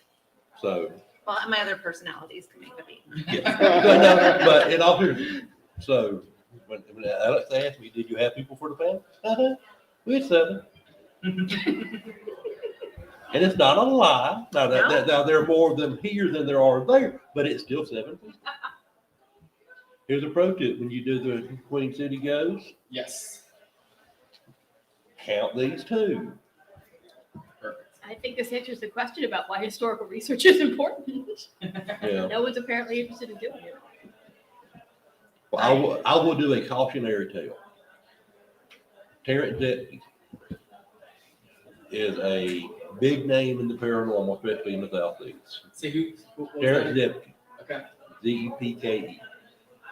She's goes to the Carolina coast, goes to the South Carolina coast, pirates and something else. Her book, Best Ghost Stories of South Carolina, gets half of them, the good ones. She talks about Poinsett Bridge up near Greenville, which is tremendously haunted and is old as Methuselah, still almost 200 years old. The ghosts at that site are Chinese coolies who built the bridge in 1823. You could not get good chow mein in Greenville, South Carolina in 1823 because there were no Chinese laborers working on any kind of construction projects. Those were African slaves. The slave trade stopped in 1807. They're hearing voices that don't sound, that aren't American in the woods around this stone bridge. You have first and second generation slaves from Africa who are talking shit about a boss who literally has power of life and death. They're not going to speak to King's English and be like, yeah, the boss is an asshole. We should, throw him in the creek. They're going to go back to Igbo or Hans or something else. Then they're going to talk smack. Everybody fusses about, well, the gardener doesn't speak English to me. He doesn't like you very much. He thinks you're an asshole. And if you ask him something nice, he'll say, oh, yes. But otherwise, it's like, I'm gonna speak Spanish because I know you don't speak it. So I'm gonna give you hell. It's the same principle. I wrote her an email, author to author, and said, you kind of messed this up. No. That's why I heard Chinese when I went. I don't know where you went, but you got the directions wrong to the site in your book, and you got the story wrong. She also thinks the Hound of Goshen is a planet. The Hound of Goshen is the ghost of an actual dog down in Union. And I'm like, are you high? I mean, this is historical record. I mean, this is not. I mean, I'm a history nerd, but this is not something that's brand new. No one's ever heard of. Mhm. She's got her stuff on Savannah mixed up as well in the books. Yeah. I mean, it's not rocket science. I mean, it's just like General Grant didn't capture Savannah at Christmas 1864. It was Sherman. I've seen that in print more than once. It's like Grant never went anywhere near Savannah. They didn't have enough liquor to suit him. Was it called Grant's March? Yeah. I'm just like.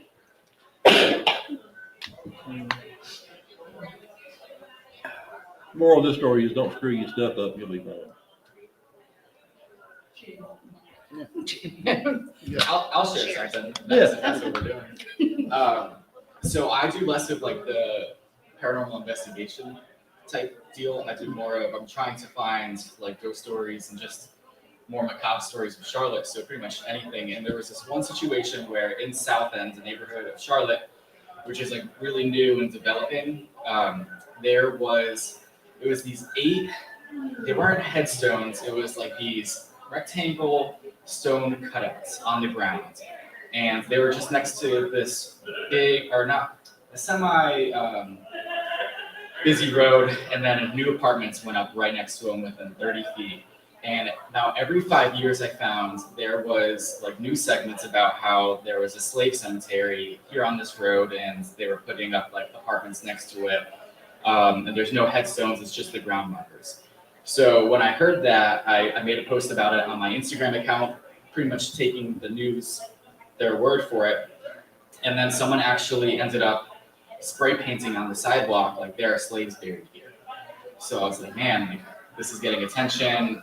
I went and visited the site again, and I found like dog droppings, and it just wasn't being like respected. So I gathered a bunch of people, and we built a white picket fence around the headstones. And while we were raising money for it, we started looking into it. We found that it's an actual real cemetery of a family that's been in Charlotte since the 1800s who did not own slaves. They were roofers. And that there is no basis of that it was a slave cemetery. It was called the Schumann Cemetery. And then once we started like talking about, all right, we found this Schumann Cemetery, we were building a fence around it to make sure that no one's dog's shitting on it. The Schumann family, which was still in Charlotte, found out about it, and they came and helped us build the fence. It was not hard to find. There's actually a find grave for the cemetery. There's pictures of the people buried there. And not a single news reporter over the past 20 years that has reported on it never once Googled it to find what cemetery was there. And that just baffled me. It's unconscionable. I mean, the news has a responsibility for factual reporting. Yeah, but you know, Well, I mean, bare basics at least, yeah. but the headline that a slave cemetery is being overshadowed by a new shiny apartment that was more important than actually finding what cemetery was. I mean, is it even typical to find metal markers in a slave cemetery? My understanding was no. Yeah, exactly. It would have been like river stones or just like Yeah, that's it. because my aunt lives in a neighborhood in Murrells Inlet that has a slave cemetery, and when the community was built, they marked it off, Mhm. and put up something about it to honor the people there and everything. But nobody had a marker. Yeah, usually it's just these little tiny stones that you Yeah. see Laurel Grove Cemetery. In Savannah where we're from, you have North Laurel, then you got South Laurel. And like, you can actually see them, but like, you gotta come You up gotta on look. them. Yeah. You gotta come up on them. Well, a lot of the old, like the Yeah. old Presbyterian cemeteries around here, Mhm. the first generation don't have markers. A lot of the revolutionary folks and the first early settlers. Because they thought bodily resurrection was literally just around the corner. Why should I spend my hard-earned money on a marker that I'm not going to be under? I'm going to be in heaven Only the rich people have. in like 5 years. But no, these are the rich. Yeah, I mean, these were folks like, for a long time, General Davidson didn't have one. Because his family said, bodily resurrection's coming. We don't need to worry about it. Well, yeah, you do, kind of. But Hello. I have one for you. WPA Guide to North Carolina. Say that one more time. The WPA Guide to North Carolina. Is this a book? Yes. They did one on Charlotte, a guide to the Queen City as well. And then one more comment about that. We did find that because when the road was being expanded, that's when they moved the cemetery and moved the headstones, but they didn't move the ground markers. The ground markers. Yeah. Uh-huh. So that's why the headstones were gone. So the graves did at one point have headstones. They just moved them, and then no one knows where. Just like poltergeist. Just like poltergeist. Well, We're talking stories of when people got stuff wrong. Oh yeah, they built a high-rise condo on top of the Potter's Field in Columbia. There you go. Yeah. Oh, that's asking for it. yeah, and a bunch of the black cemeteries too. But one of the hospitals built like parking lots over one of them. Right. Yeah. But in the WPA Guide, they have a section on Charlotte, Mhm. and they have one for the Charlotte, a guide to the Queen City. In the North Carolina Guide, they talk about First Presbyterian in South End. First Pres is in Uptown. Yeah, I think it may. I want to say it's South End, but you may be the right. South End's outside of Uptown. Yeah. But yeah, First Presbyterian is Trading 6th. So it's got one there. It goes to a slave named Eddie, who was apparently like Worked a in bell the- ringer or something. Yeah, He worked in the church. Yeah. And then he was buried when he was digging a cave. Yeah. Yeah. and then there's I heard it was Ambrose. Yeah, and then there's another one near that site that they kind of try to debunk that and say, no, it's because of the old halogen street lights from back in the day. The shadow makes it look like there's a guy standing in the church window and it's not. But yeah, you need to get, because it's Charlotte, 1938, 39. Yeah. And That's interesting. 'cause I lose the hell out of WPA guys. Yeah. And Savannah's got one, and Georgia's got one, and you need to start filling those. Which part? WPA, what's WPA stand? Works Progress Administration, it's the Federal Riders Project. That's maybe one for South Carolina. Yeah, South You Carolina's is good. Like land surveying? No, Sort They of went it's through- sort of like a travel guide. the no track basically is travel guide to the state. They went through and they did chapters on folklore, food, history, transportation, like the different railroads and things. Yeah, agriculture. I mean, because places like Charlotte, one of the big things was back in the 30s, apparently it's like a strawberry center. People were growing strawberries out the yin yang, and it was like 10,000 truckloads each year or something got shipped out. And it's like, Charlotte? Yeah, you'd never think. Yeah. I mean, they're places that they're literally like gold. Mhm.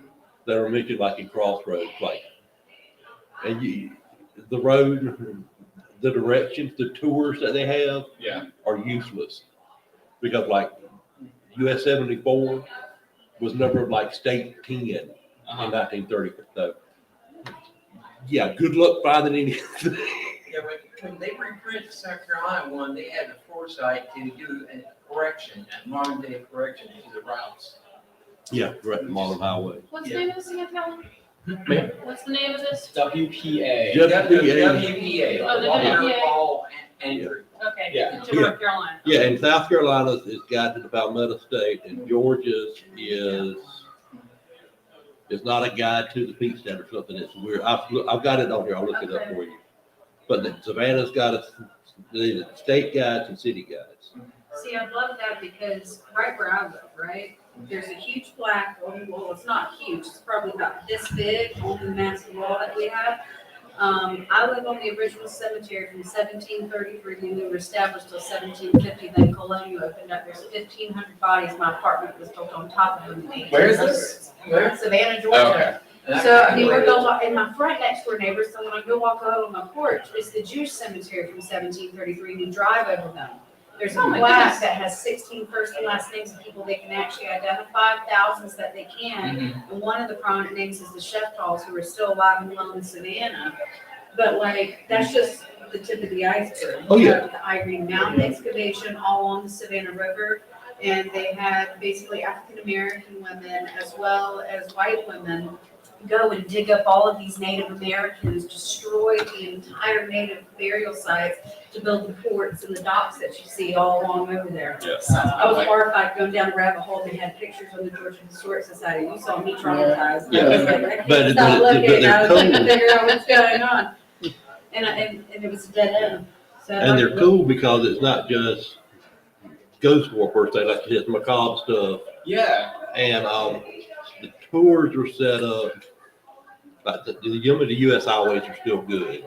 So now the reroutes where but as far as like from Gastonia to Charlotte on Wilkinson, that's still pretty close.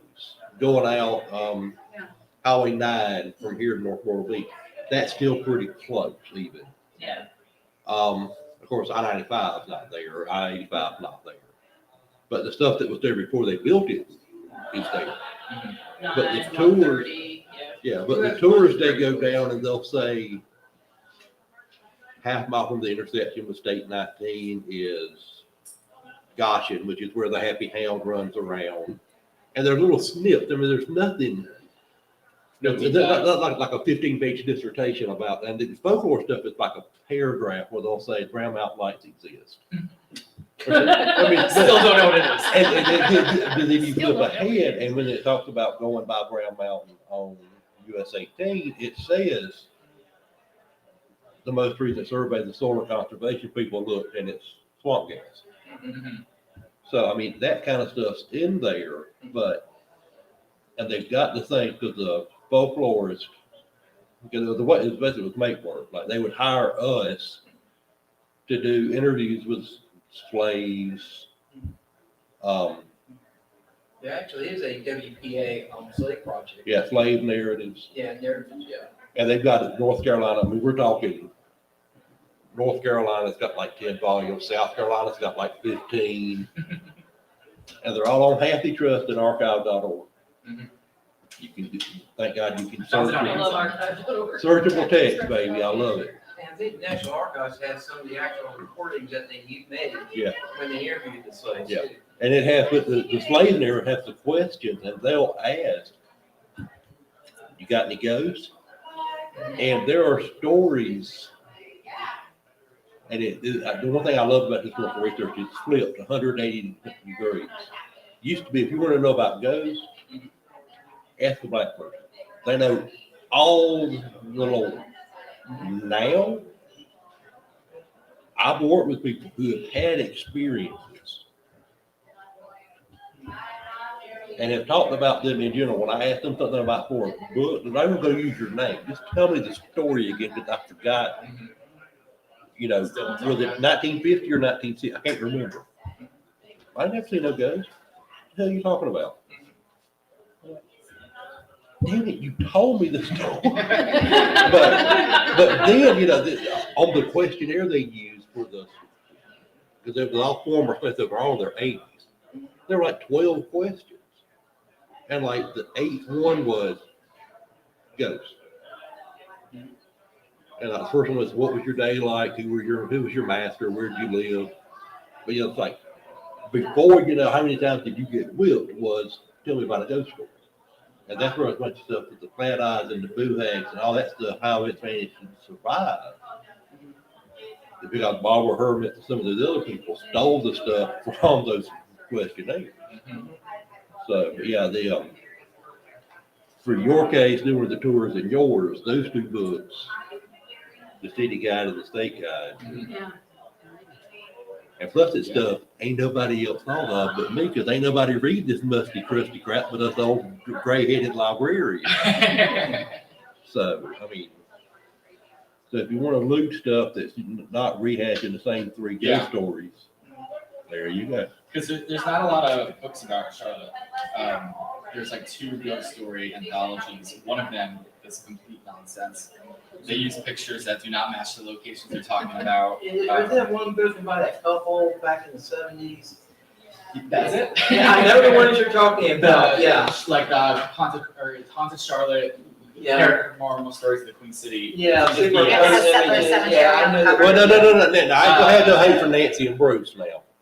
It's not Nancy. Yeah, no, I was gonna say, but Nancy and Bruce did the It's like double Aaron or exposures and all that stuff. I love Nancy and Bruce Roberts. They my jam. They're the reason I'm here bothering you people now. But yeah, there's 2. And the other One's decent, and like you say, that one by the couples just. Yeah, it's like Roy Heiser or something. Yeah, so it's like, have you read? Have Yeah. you ever been to Charlotte? Well, yeah. That's it. I read it. I've got it. And I'm like, this sucks. Yeah. And, I mean, when I'm buying ghost story books, I don't have a real high standard of approval, but It was bad. I am. What do you think of Neil Graydon's book of South Carolina Ghosts? I like her stuff. Mhm. It's impossible to fact check Mhm. because I've used some of her stuff, especially for the Revolutionary War book that I'm working on. Mhm.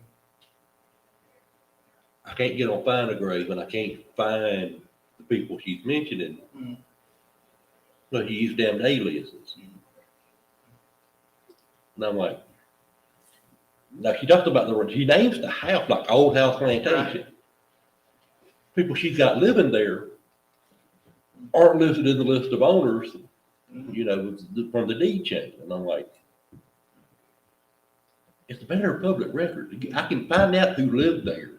You couldn't just say it was Sadie Johnson instead of, or her name was Sarah Jenkins. Yeah, that's it. She's dead. She's not gonna come back and raise hell about it. I mean, I used her book, Tales of Columbia, a lot. Yeah. But unfortunately, she didn't cite her sources. And No. and I was trying to do some research on a person she had mentioned. And I found there was a file at UNC Chapel Hill, drove 5 hours up there. Basically, it was like a little folder that big with just a couple of letters, nothing else. South Carolina Library, same story. I mean, whatever happened to her papers, they're gone. I'll take that left to her paper. Same thing's probably gonna happen to mine when I shuffle off the motor pool. Mhm. The heirs were like, we have a box the size of this table full of copies and printouts and flash drives and all this other crap. Call the dumpster. Bring me the big green box. Mhm. Junk. Genealogist happens to all of them. Mhm. Thankfully, it's in my will that they're supposed to go to Wofford up in Spartanburg. Assuming Alexander Christian's not like bonfire, everything is going, books and all, I'm tired of. After 25 years of marriage, I'm sick of shit. Burn it all. Y'all don't have any. There's another book too, came out around the same time. I forget the name of the author, but it's called Charleston Ghosts. And Mary Martin. Yeah, I mean, she writes like a storyteller, and she actually claimed to have had a personal experience in the book, of one of the books. But some of, except the story about the tavern and woman, that story, yeah, that story had, the serial killer. That's her account has pretty much been challenged and discredited by historians. Man who shot Liberty Valance. Oh, I know that with my Marie Boozer book. Brent, when in doubt, Brent the legend. Yeah. So, and that's, I mean, like I say, it's National Enquirer version of history. It's not like we're doing hard facts. I mean, for one thing, ghost stories are subjective. All of us know. You'll see it, you'll smell it, you'll hear it. I won't have nothing. We'll go back in a week and it'll completely 360. I want to have my facts straight enough that the narrative makes sense. I mean, don't have something so egregious like Chinese coolies and Antebellum Greenville that it completely rips me out of the context. I'm like, well, I can't even believe the story now. Because if you screw up something that simple, what else did you mess up? My philosophy's always been, I'm trying to teach people history using ghost stories as a Trojan horse almost. This is Braxton Ballew's favorite quote of mine ever. Ghost stories are the National Enquirer version of history. Because think of and the reason I people, not Weekly World News, National Enquirer. Because think about people who have ghost stories told about them. William Lee Davidson riding his horse to Calvin's Ford. Bates Ford. Who's William Lee Davidson? Oh, he's that guy from that ghost story. Well, I'm interested. That sounds weird. Let me look into him. Otherwise, he was a guy that got shot in the Revolution. Because of the ghost story, somebody has picked him up.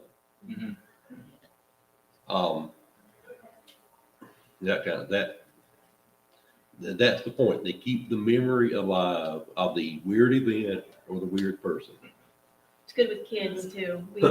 My husband's a Civil War enthusiast, and we're from up north, so we go to Gettysburg a lot. And he was doing a tour for some of our friends, and our friend brought his two boys, which they were, I think, in late elementary school at the time. So of course we delighted them with all of the grisly ghost stories of every place we run around the battlefield, and warnings of don't pick anything up and don't take any rocks home or the ghosts are going to haunt your house. And they were enthralled for 3 hours. And we never would have got them to do that. And then there were just the bullets. All right, since we now have almost an equal crowd, we're going to get started with the formal panel. If you're lost, this is why historical research matters in the paranormal.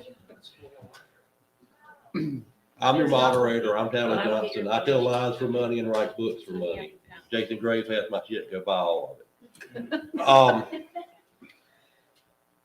So I write nonfiction ghost stories, and I try to tell nonfiction ghost stories.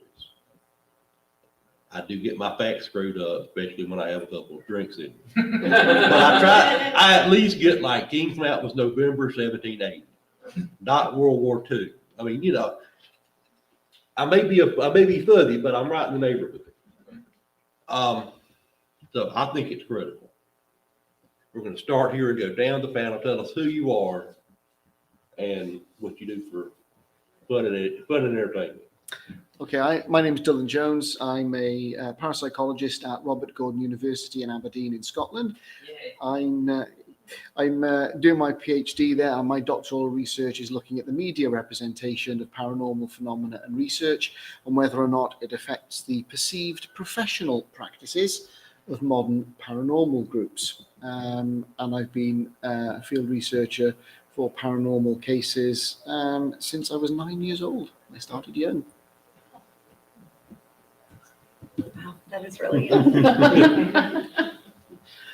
So my name's Megan. I did not start at 9 years old. I'm gonna have to sit on that for a while. So I've been investigating and interested in the paranormal for about 20 years. Younger than I am. I look younger than I am. And So you started, I know, you started when you were 6. yeah. Yes, And that was just last exactly. So I like to pretend that I'm a local historian. I'm an amateur history nerd. Absolutely love it. Definitely bounce between here. I'm a New Englander. I'm from New York. So I bounce between there, here in Charlotte, and St. Augustine, Florida. Those are my huge ghost hunting spots. I actually just came back yesterday from the May Stringer house in Florida, and now I'm here. I am also a member of CAPS, which is the Charlotte Area Paranormal Society. Tina McSwain is our founder and lead investigator. So I have been with their group here investigating for over 2 years now. Me? I am Karen Carruthers. I am currently not with a group, although we're trying to launch our own group. I am Baltimore, Maryland, born and raised, and it's an interesting story of how I got down here. I still live up there for 6 hours today in the car. So I've been a paranormal investigator for a little over 20 years. I've been into this shit like all my life. History is important, and when you cut your teeth doing a lot of battlefield investigations, which was the group I first hooked up with, was the American Battlefield Ghost Hunters Society, the early 2000s. Like, they were all about Civil War battlefields. We did Gettysburg, we did Manassas, we did Fredericksburg a couple times. Knowing the intricate details of what was here and who was there and what you might see in an investigation is very important. So I have come at things from basically verifying what the mediums are going to tell me, seeing if people are on point, seeing if they're getting things that make sense. I haven't written a book yet, but if I can find some Maryland ghost stories that people already haven't done to death and butchered, I might try, because some of the You'd books... be amazed. I've got 3 books worth. You'd be amazed. I have read quite a few of the Maryland ghost story books, and I always flip through a couple that I know really well, and if they get it wrong, I don't buy the book. Well, Yeah. the reason I've got the ones I've got, they either screwed them up or didn't do the good one. And I'm like, I love the gray man. How many versions can we write of it? Let's not do this anymore. Don't ask questions you don't want to know the answer to. I could do a whole panel about please don't put urban legends in Yes. Yes. ghost books. Like, everybody has a white lady and a ghostly hitchhiker and the Crybaby Bridge. Everybody has one. They're not really real. Please don't put them in the book. We're not going to do Crybaby Bridge because I don't want to go to jail because I can't cuss it before 9 o'clock at con. Jason, who are you? And tell us who you are. Okay, I'm Jason. I run an Instagram account and website called Spooky CLT, where I am trying to chronicle Charlotte ghost stories as well as shed lights on spookier sides of Charlotte, whether that be true crime stories, weird history, subcultures, just a little bit of anything that you would fall under the spooky umbrella. I mentioned earlier, my philosophy has always been that I'm trying to teach people about Charlotte history. I'm not from here, but I've lived here the past 8 or so years. And as soon as you get here, everyone tells you there's no history and there's no culture in Charlotte. Everything's brand spanking new, which is very easy to believe looking at it from the outside. But if you take 2 seconds to read a book or to Google, a street name, you're going to find that Charlotte does have a very rich history. There are plenty of ghost stories. There's a lot of things to talk about. And since I'm a millennial, I'm trying to put it online and make it easily accessible for everyone to see. And then hopefully get people talking about Charlotte history. So that way people don't forget. Okay. This is the easiest part of the panel to do. Yes or no answer. Does historical research matter in the paranormal? And we'll start with Jason. No. No, I'm joking. Contrary. Always gotta be one. No, I do think it does in the paranormal, especially. But at the same time, like I don't consider myself like a paranormal investigator. I would say it's more storytelling. And when you're storytelling and you're slipping in information, you don't always have to get the facts right. I know y'all just spent the last half hour saying the opposite. But telling a good story is important too. So as long as you're not claiming that it is absolute truth, I think you can get away with, mixing up some facts just to try to get your point across. And what about you? So yes, for two reasons. One, like I was saying, if you're going on an investigation, you have someone who is a sensitive, whether you know that they're actually sensitive or you're trying to figure out if they're worth working with, having an idea of this regiment was here or these people lived in the house. If you make contact with something, then you've got, oh, I made contact with a Mary, and a Mary Jacobs used to live in his house. Secondly, as far as books are concerned, I am that person who will read these books and then go out to the place and try to find the thing and evaluate the story, because it's like, this is cool, I want to go see this place. And if I find out that it's all made up crap, or I'm looking at stuff from like my state, I'm like, that's not that story, and that's not anything where this took place. It bothers me. I think you can entertain people without lying to them. And that's, if you're going to make up this a campfire trip and then the Oogie Boogie guy came out of the woods and chopped up the teenagers, that's one thing, but that's an urban legend, that's different. But if you're going to present this as, this happened on this spot in 1793, then it better have happened in that spot in 1793, or I'm going to be upset and throw your book out. Megan, what about you? I'm gonna go with yes. And just to expand on what Jason just previously said too about, how Charlotte from the outside looks like it's all bright and shiny and new because we have downtown, it's a banking mecca, yes. And then when you do start digging deeper, I mean, heck, 20 miles from downtown, you have Reed Gold Mine. Mhm. They actually found the first huge piece of gold here before the California Gold Rush.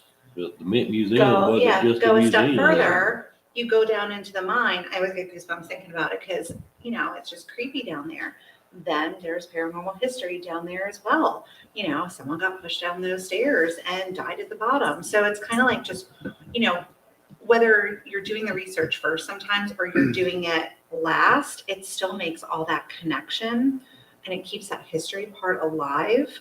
Whereas someone who just moves to Charlotte is like, oh, it's all bright and shiny and new. You're like, oh, actually, this is all the history it has. And why, from my perspective, it's like, why would you not want to know and look into that? And you just keep falling down the rabbit hole. And then you find out the creepy stories. And then you start looking into that. And then you find yourself, down at the bottom of a mine by yourself with your, equipment. Cheated, you took equipment. Yeah, right? You're not wrong. All right, Sorry, Dylan? I'm from Savannah, so I'm like, because you're a masochist? I'm from Savannah, too. Y'all don't need to hook up after things.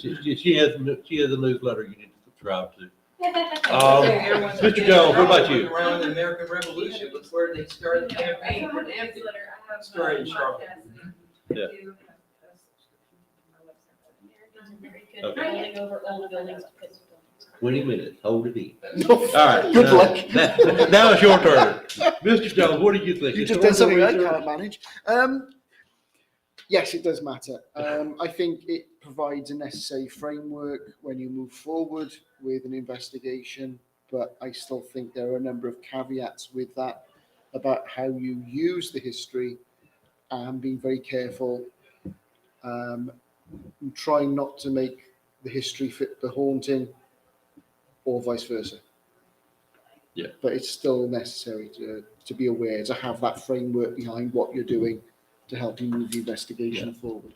Well, it's like here it said, I mean, something egregiously wrong, like, they get Charlotte, South Carolina is the site of the haunting of I'm done. I mean, I'm good. I mean, if you can't get your basic stuff straight, then there's almost no, I won't be able to replicate the story. I won't be able to find it, all that. So, but Karen made a good point about psychics. No offense meant to anybody who is sensitive and or psychic, whatever. Ghosts I have no trouble with. Psychics, I've watched too much Amazing Randy. I mean, I can do a reading as good as probably festival, carnival psychic can. And I want to start with Dylan and go down. When you use psychics in an investigation, do you taint the well by giving them historical outline or whatever first, or do you keep that in your back pocket for better fact checking?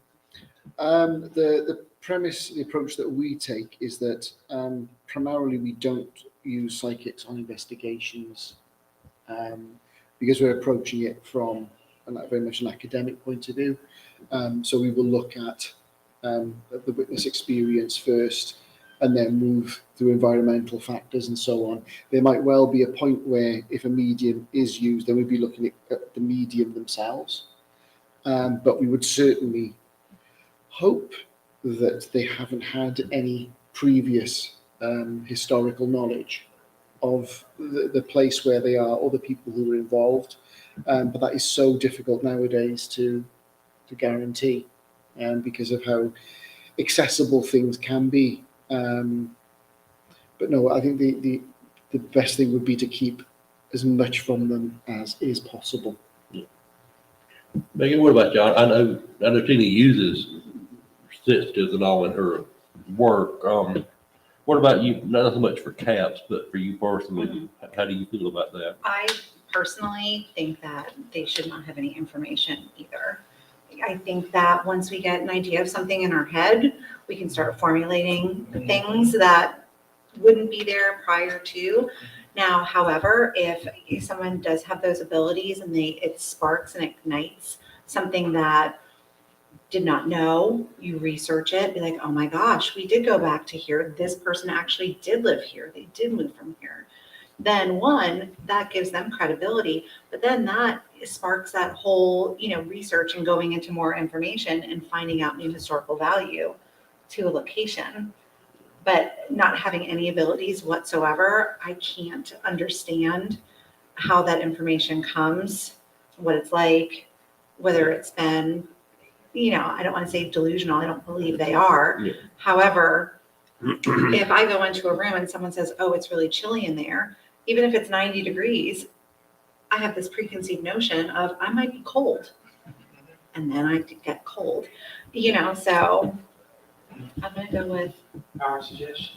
yes. Yeah, 100%, I agree. I typically only work with mediums that I know very personally. My husband was a good friend of ours who I know they're not going to bullshit. I know they're not going to lie to me and have gone online and made shit up. Like when we go to these, pay $50 and go to the investigation thing, and I run into people that claim they're mediums. I don't listen to anything they have to say because I don't know. With my husband being so into the Civil War, sometimes it is a fine line between like what you know, what you don't know. I tend with him to try to get him to like find names of people. Oh, you're talking to somebody. Who are you talking to? Like he'll know battle regiments, but he won't know every private in the Corps. Yeah. But then I can go back and look for a name. Oh, it's like this name or it was close to that name. But yeah, you definitely got to watch out for that confirmation bias. Oh yeah. Of not giving people too much and not leading them on either. What you're talking about with the Amazing Randy. Yeah, you can do a cold reading. Oh, I sent someone around you. Have you lost anyone recently? Someone you were close to. Go. Oh yes, my grandmother died. Like I don't give them That's too anything. general. Yeah, that's I've- what John I've had- Edwards used to do on Sci-Fi Channel. I've had some Yeah. psychic readings and I don't give them anything. And I've had a couple people who were like, "There's no way you possibly could have known that from me walking off the street." Yeah, I believe you're legit, but yeah, you definitely got to watch out for confirmation bias and with the places that have been investigated 17 times, how much they've seen on TV, that kind of thing for sure. And I have gone out in places and run across people that might see demons in their sugar bowl, and Well said about that. I just nod my head and walk away. Jason, your case is a little different. Have you worked with any of psychics? I mean, and if you did, would you pre-feed them the data or? Yeah, so I mean, I opened myself up to I want to hear what everyone has to say. That's how I learn about like Charlotte and find the places that aren't in the books or have the tours. So I have to listen to everyone, but at the same time, y'all have talked to people online. It's tough. You never know who has like good intentions of like, hey, I felt this thing here, and then who else has something else going on where they make this elaborate story that is hard to believe.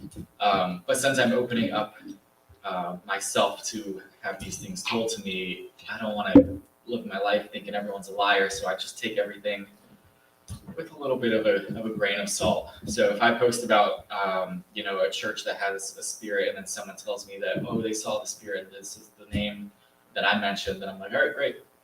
I'm glad that you had that experience. Okay. Last question, because like I said, in our defense, we did spend 30 minutes, jaw jacking for y'all all came in. So, the joy of paranormalpanel.com, we all know each other a little bit, so we all, yeah. You're still on topic. Yeah.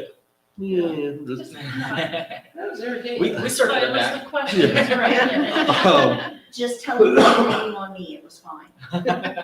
I would Okay. totally vouch for you. As far as either do not use source or a source you will use but fact check the hell out of, give me your one example of either or both. And we'll start with Jason and come back up. I mean, is there a website or a book that you're just like, ain't nothing in there true, including the answers to these? Yeah, we talked about it before. I'm pretty sure it's called Haunted Charlotte Goes to the Queen City by Roy Heiser or Hertzer or something. He doesn't know what he's talking about. What I like to use, everyone kind of believes newspaper clippings. There's a certain sense of validity with it. So I like to present those, but at the same time, like that's the media. It's, you can't always trust everything. Whenever Especially the some- old stuff. Yeah, and whenever someone presents a story from Native Americans, I'm like, okay, but who told you the story that the Native Americans were telling? Like, so a lot of it is very, very hard to take as total truth. But historical facts, history is gray overall, especially American history, because we like to look at it from a certain point of view. I lost myself a little bit with this, so don't trust anything. But at the same time, don't read that book. It's not worth your time. I will share a quick story, though. There is another book that's, I forget the name, but it's Stephanie Myers. No, that's Twilight. There's the other Charlotte book. They talk about the bootlegger house, which is in Uptown.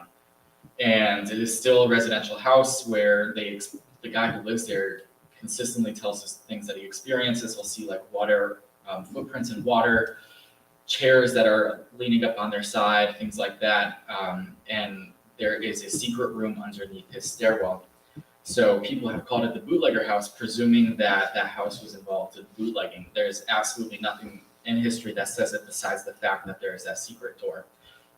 But researching where the house used to be, because it was moved across town when they were raising a black neighborhood, I found that its previous address there was news articles of a man that was shot in the head in that house, and he survived, which was really exciting. So I'm not saying that that's the guy who haunts the house, but I'm saying is we keep calling it the bootlegger house with no historical facts when we have a real story about a guy who was shot in the head in that house. So I don't know if any of that made sense. Mhm. But, Yeah, sounds No, it does to me.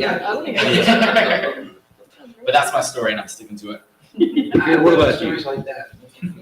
So not so much a single resource, but a genre of resources is any website with a collection of ghost stories on it. I found one because I look for Maryland ghost stories because I'm born and raised, so I look for stuff.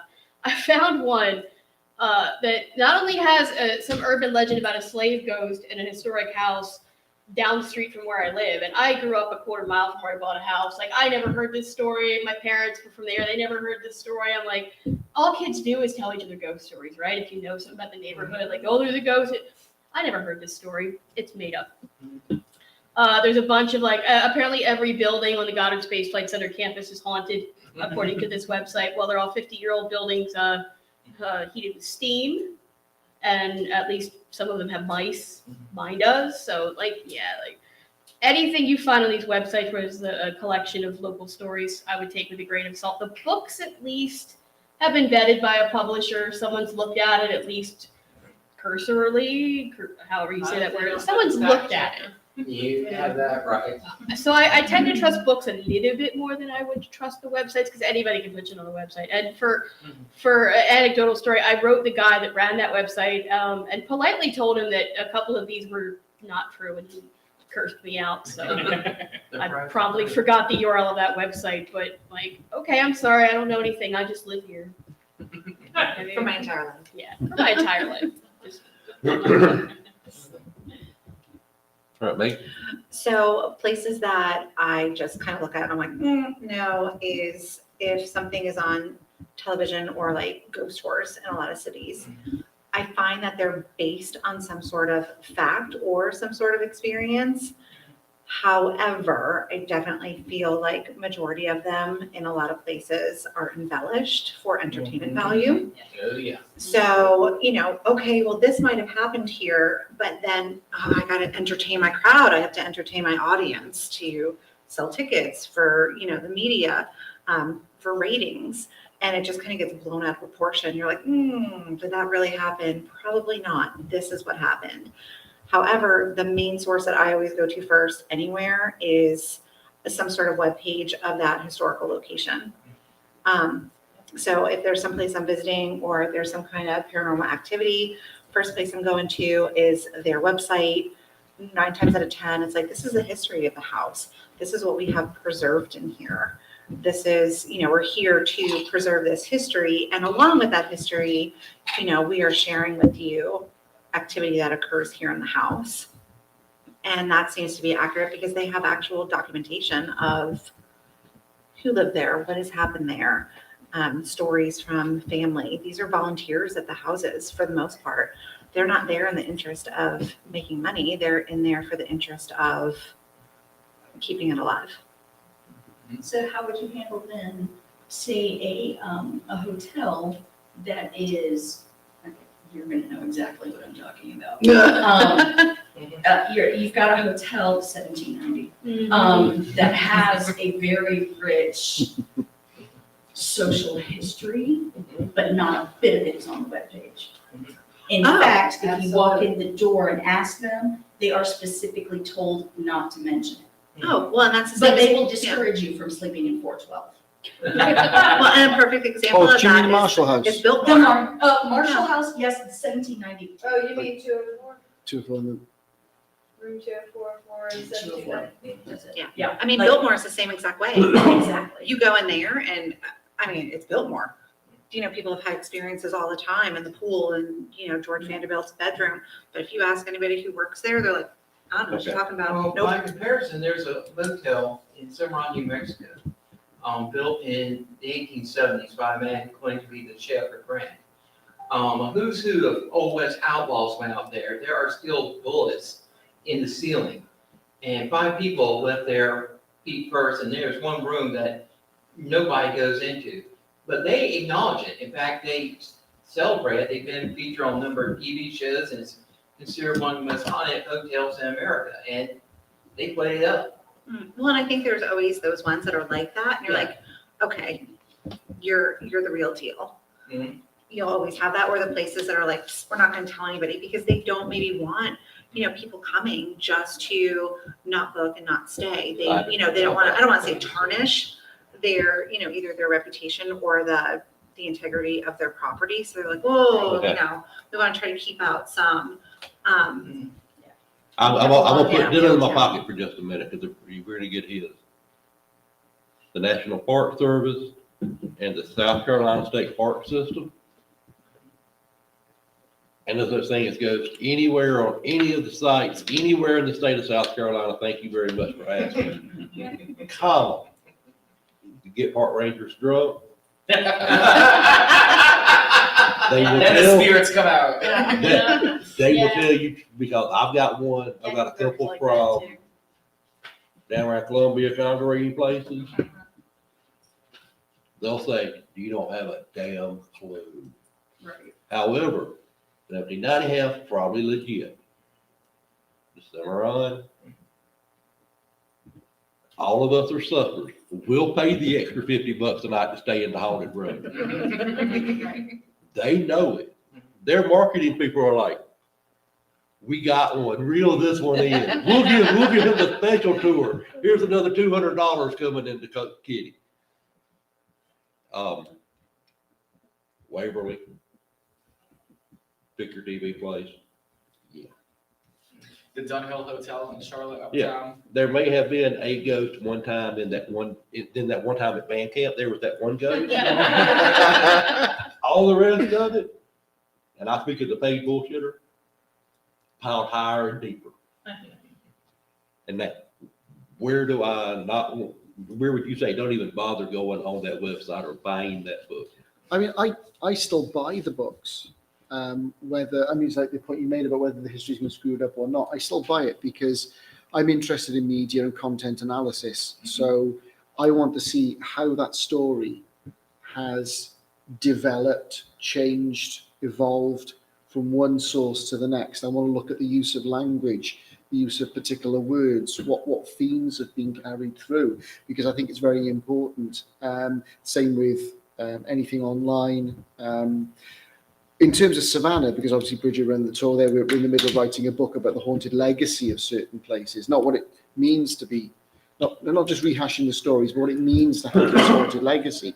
And there's one book in particular by James Caskey, Haunted Savannah, and he gives all his sources. He picks stories apart, particularly about the 1790, the Sorrel Weed House. So it's a really good book. But there are a couple of the others, and it was the author you mentioned earlier on, where she has written books on St. Augustine and all others, that, the history is a mishmash. It's just almost a collection of hearsay and anecdotes. So I think it's important, but the trouble is history means research. History means having to read a lot. And if there's one thing my PhD has shown me so far is that ghost hunters generally don't read. You're not right. Put that on a t-shirt.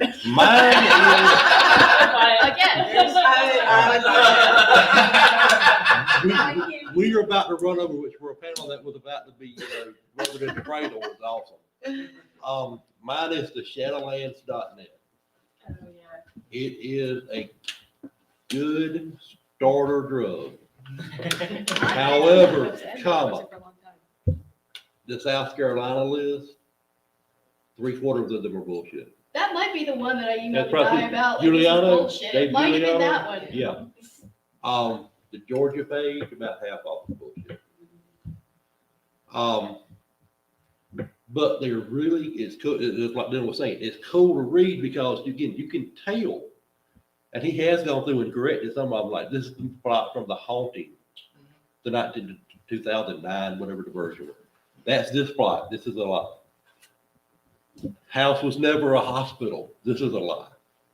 But there's you can tell a bunch of kids got together like, Ghost Mad Libs. Here we go. Wham! And it's just like, okay.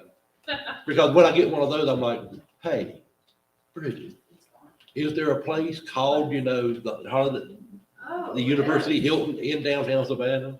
Shadowlands, yeah, they're gone now. Really? They're gone. It was that bad. TheShadowlands.net? With that Well, bad? they may have also had a problem because there's a new role-play game coming out called Shadowlands. Well, the Shadowlands.net's it's been around since about 2002. I mean, a lot of old websites.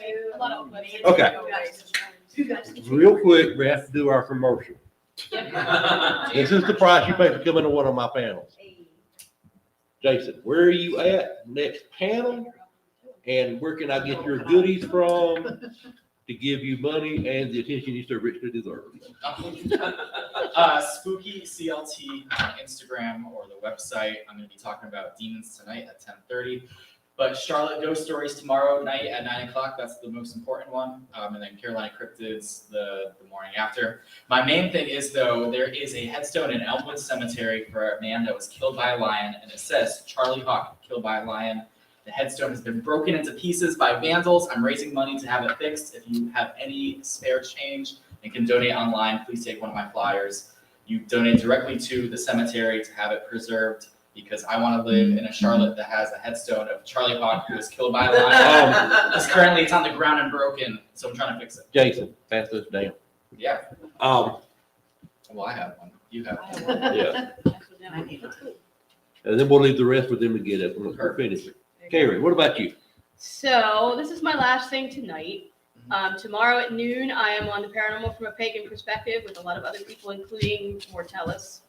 At 3:30, I'm on the Women in Science and Tech panel because by day I'm a mild-mannered rocket scientist at NASA. Hell yeah. Sunday at 9 a.m., I'm somehow on the Carolina Cryptids panel, even though I don't know anything about Carolina Cryptids, so I'm going to learn something. You can try to debunk us. Maybe. Then at 10:30 on Sunday, I'm at the RTFM, looking at the latest ghost tech panel. I'm not repping any of my own personal stuff this weekend because my blog isn't about paganism and not really anything about paranormal, but I'm on staff for Convivial, which is a brand new convention in the Williamsburg area in January. And I have some little QR codes here if anybody's interested. Pass it up. We are a sort of just a relaxicon. Yeah, I'm in that. We have some Yeah. musical guests that are going to be there. I think I don't know exactly where we are with who we're inviting. We have a Kickstarter that's going to come out in a few weeks. I think it's all coming together. But don't be fooled by the whole new con thing. Most of the con staff has been on staff at other cons. Mr. Con, Chief Con. Yeah, we've all, I'm on that one, and again, if you need a paranormal ghost storyteller, I work cheap. I can see what they're doing for And programming. them's my people, so, you can ask around the Mr. Con folks, they love me, it's a good thing. I will put a good word in for you with the program director. Program director is Jonah Knight, I think. Some of you may know Oh, I know Jonah Jonah, from yeah. I've got here 3 of and his around. records. So, Megan, what about you? Okay, so this is my first panel of the entire weekend.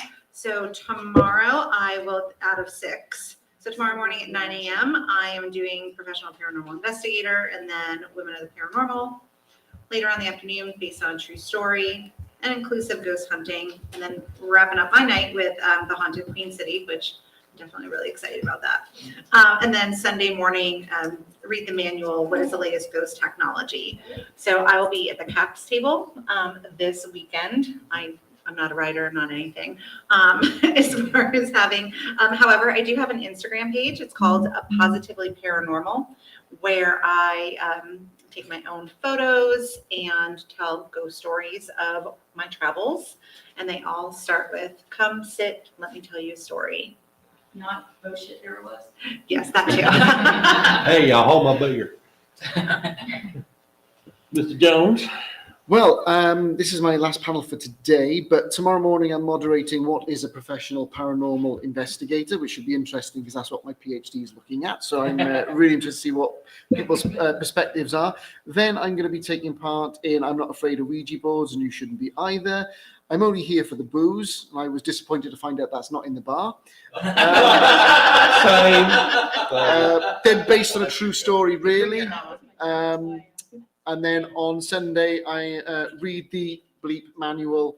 What is the latest ghost tech and does it actually work? So I'm looking forward to sitting on that one. If you want to find me, I am on with my lovely partner Bridget over at the Witching Hour table, just around the corner, where we are selling copies of Ghostology by my good friend and colleague Steve Parsons, who's doing his PhD in physics. Ghostology tells you about ghost hunting, the history of ghost hunting, on all the equipment and what it does on television and then what it really does. So if you want to prove me wrong that there are ghost hunters who read, come and buy the book. I am going to be doing campfire stories in Fountain View at 9 o'clock. I am the moderator of the panel, but damn it, I'm going to tell a couple of tales anyway because I'm older than all them people. Tomorrow at 10:30, I'm doing True Crime with the Carolinas. I'm going to bring a little bit of the Bigums in. Don't Google it, you'll spoil it, but the Murdochs ain't got shit on the booze. And at 3 o'clock, I'm only here for the booze. Hopefully I can get a word in. And at 10 o'clock, the highlight of every con anywhere, 10 o'clock, I Tell Lies, Braxton Ballou improvises on an upright electric bass. If you haven't heard it, come. Sonny, I'm supposed to be on Carolina Cryptids, but I may or may not be able to make that one. Jason Graves has copies of Civil War Ghost of South Carolina. It has history, it has ghosts, it has a bibliography, and I got road hard pulled up wet, so most of the shit in that one's right. Thank y'all very much for coming and playing with us. Thank my panelists for hanging out and getting folks in. Y'all go eat, and we'll probably be floating around the hall or in the bar, one place or the other. Y'all come speak and say hi. Thanks, everyone. Thank y'all very much. Yeah, I can see both here. I was actually still more. I'm actually brought them with me. For tomorrow. That's where it's right. I'm here. But one is about Sherman's work. I did do it, but it corrected itself. First one is specifically. I do, I've got to do my sticker. And Hunter's Spray, which was the last There you go. Do you still have mine from last year? I do. Most of Here's the a new one. Oh, brilliant. I gave you your. Yes, Yes, sir. Okay. And then the other one is about Marie Boozer, who was a Kim Kardashian in South Carolina. During the Civil War. Okay. And, there were so many myths and legends about her. I had to love it. devote I love a long chapter people like just you. to it. So I help you with the only Civil War I song love that them. ever has cracking toy. I love That's it. something I kind of do. Yeah. So I'm a teacher in the school district, and So, I'll try to bring you summers back, ago, have them with me. they got together. That'd be with great. historians He's always looking for new stuff. and did Yeah. an entire 2 weeks where we were talking about architecture and history and how you can tell where certain buildings, where the building project stopped for this period and started for that period by the architecture. And as a bonus, they took us on a bus tour. Not the trolley tour, so you know which one I'm talking about. And so thank you, after we have been educated for 2 weeks, this was kind of the Thursday before our Friday presentations, right? And we're driving around, and this poor man driving the bus does not understand that, one, he's got a historian from the Georgia Historical Society in the front row. He should have, because guess who paid for it? Yeah. And then he's been educating the rest of us. So we're driving around, and Well, that's all right. some of us are better at holding our mouths than others are. And we drove past one house, and the tour guide, and on your right, you'll see a blue door. This is what we call paint blue. And all of us are like, that's not paint blue! No. That's sky blue. Yeah. Where'd you come from? Like, who taught you that? Yeah, No. the indigo plant was that blue, James blue. Right? And it was a sky blue. I'm like, no. And the poor guy in the front, he's like, right? I bet that advocating for. So when I first started my ghost tour company, we did locals night right for $15. And it was all a bunch of Savannah people. And guess who all voted? A bunch of historians. And did they give me a run for my money, trying to trick me on like seeing if I'd second guess it. I said, no, actually, if you look this up right over here, I said, I've actually done my research. Which is Aaron, why who this actually Twitter does doesn't something have deeper any and moss in offense. it. But what I love is when you actually get locals on there and they're talking about, they get to talk and they don't feel like they have to shut up. They can actually talk about my tour. I said, if I've been kicked off tour since I was 8 years old, I ain't gonna kick you off of mine. I want you to talk to me because my daddy and all of this got kicked off because the guy's ego got the best of him and he couldn't take the hint that no, Tom Teacher's not buried underneath that rock. He's buried under the borderline, but he's built on top of him. You know? Because all the family out because I said, he's not buried over there, he's buried over here. And my daddy's like, there's a damn plaque. History. The Daughters of the American Revolution, flag putting on the plaque. P.S. You put this here, it's a memorial. They didn't dig anybody up. We still hear groups saying that that's the original hanging tree. Oh, yeah, because they tell us about 100 150 years old. That is not, a lot of our trees were destroyed from the hurricanes and fires in the 1800s. And if you go to the Georgia Historical Society, you'll see the old pictures of what. Yeah, don't even look at it. And the little baby trees back in the 1800s, of what you see now. It's actually quite old, then, isn't it? Yeah, when they talk about Forsyth Park, I died. Because they want to tell you how old Forsyth Park is and how original it, like, first of all, this was a lot of late Victorians trying to reproduce Central Park in Savannah, Georgia. Can we get off the, it was a big 1840s movement for green spaces? Can we, like, no. I will say that I got them historian wasted about it. Now that sounds like my kind of trip. Yeah, they were like, you know, Pub tours, they were like, bring what on. happened? Oh yeah, conjuring cocktails, so we're starting that. That one, like people can go on there and talk shit, but actually like. Stop at AIDS on Lincoln and just work your way east. Send them down the river. I taught, okay, so I just stopped teaching. But I've taught at, I started teaching.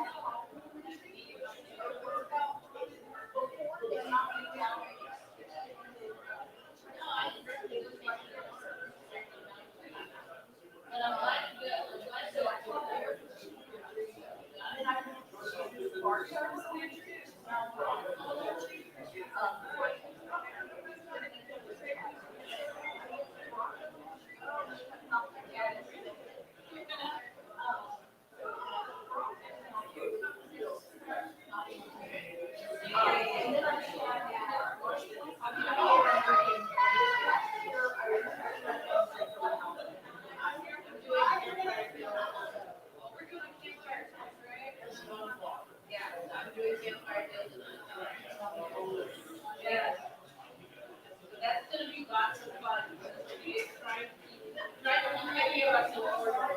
But it's talking about, we're gonna do those stories. Yay!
Oh, God, it's coming in.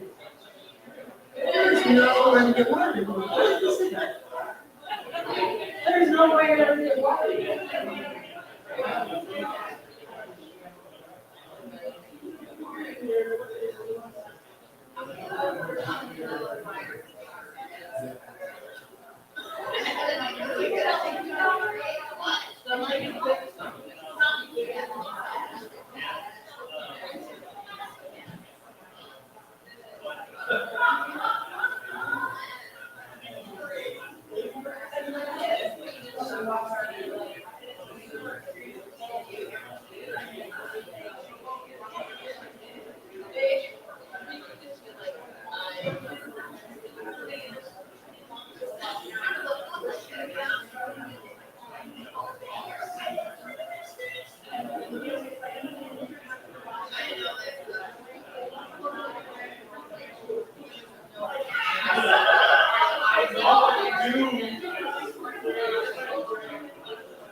Because those covers.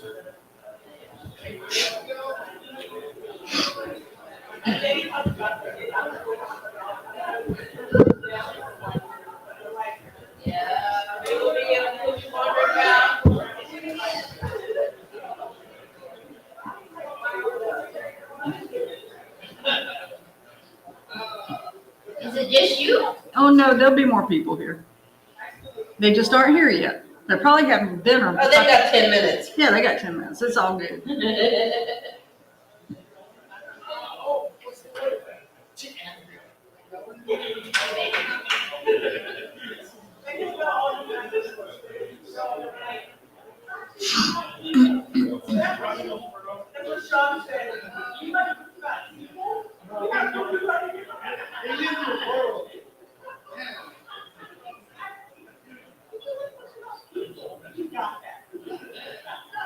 You can speak your languages.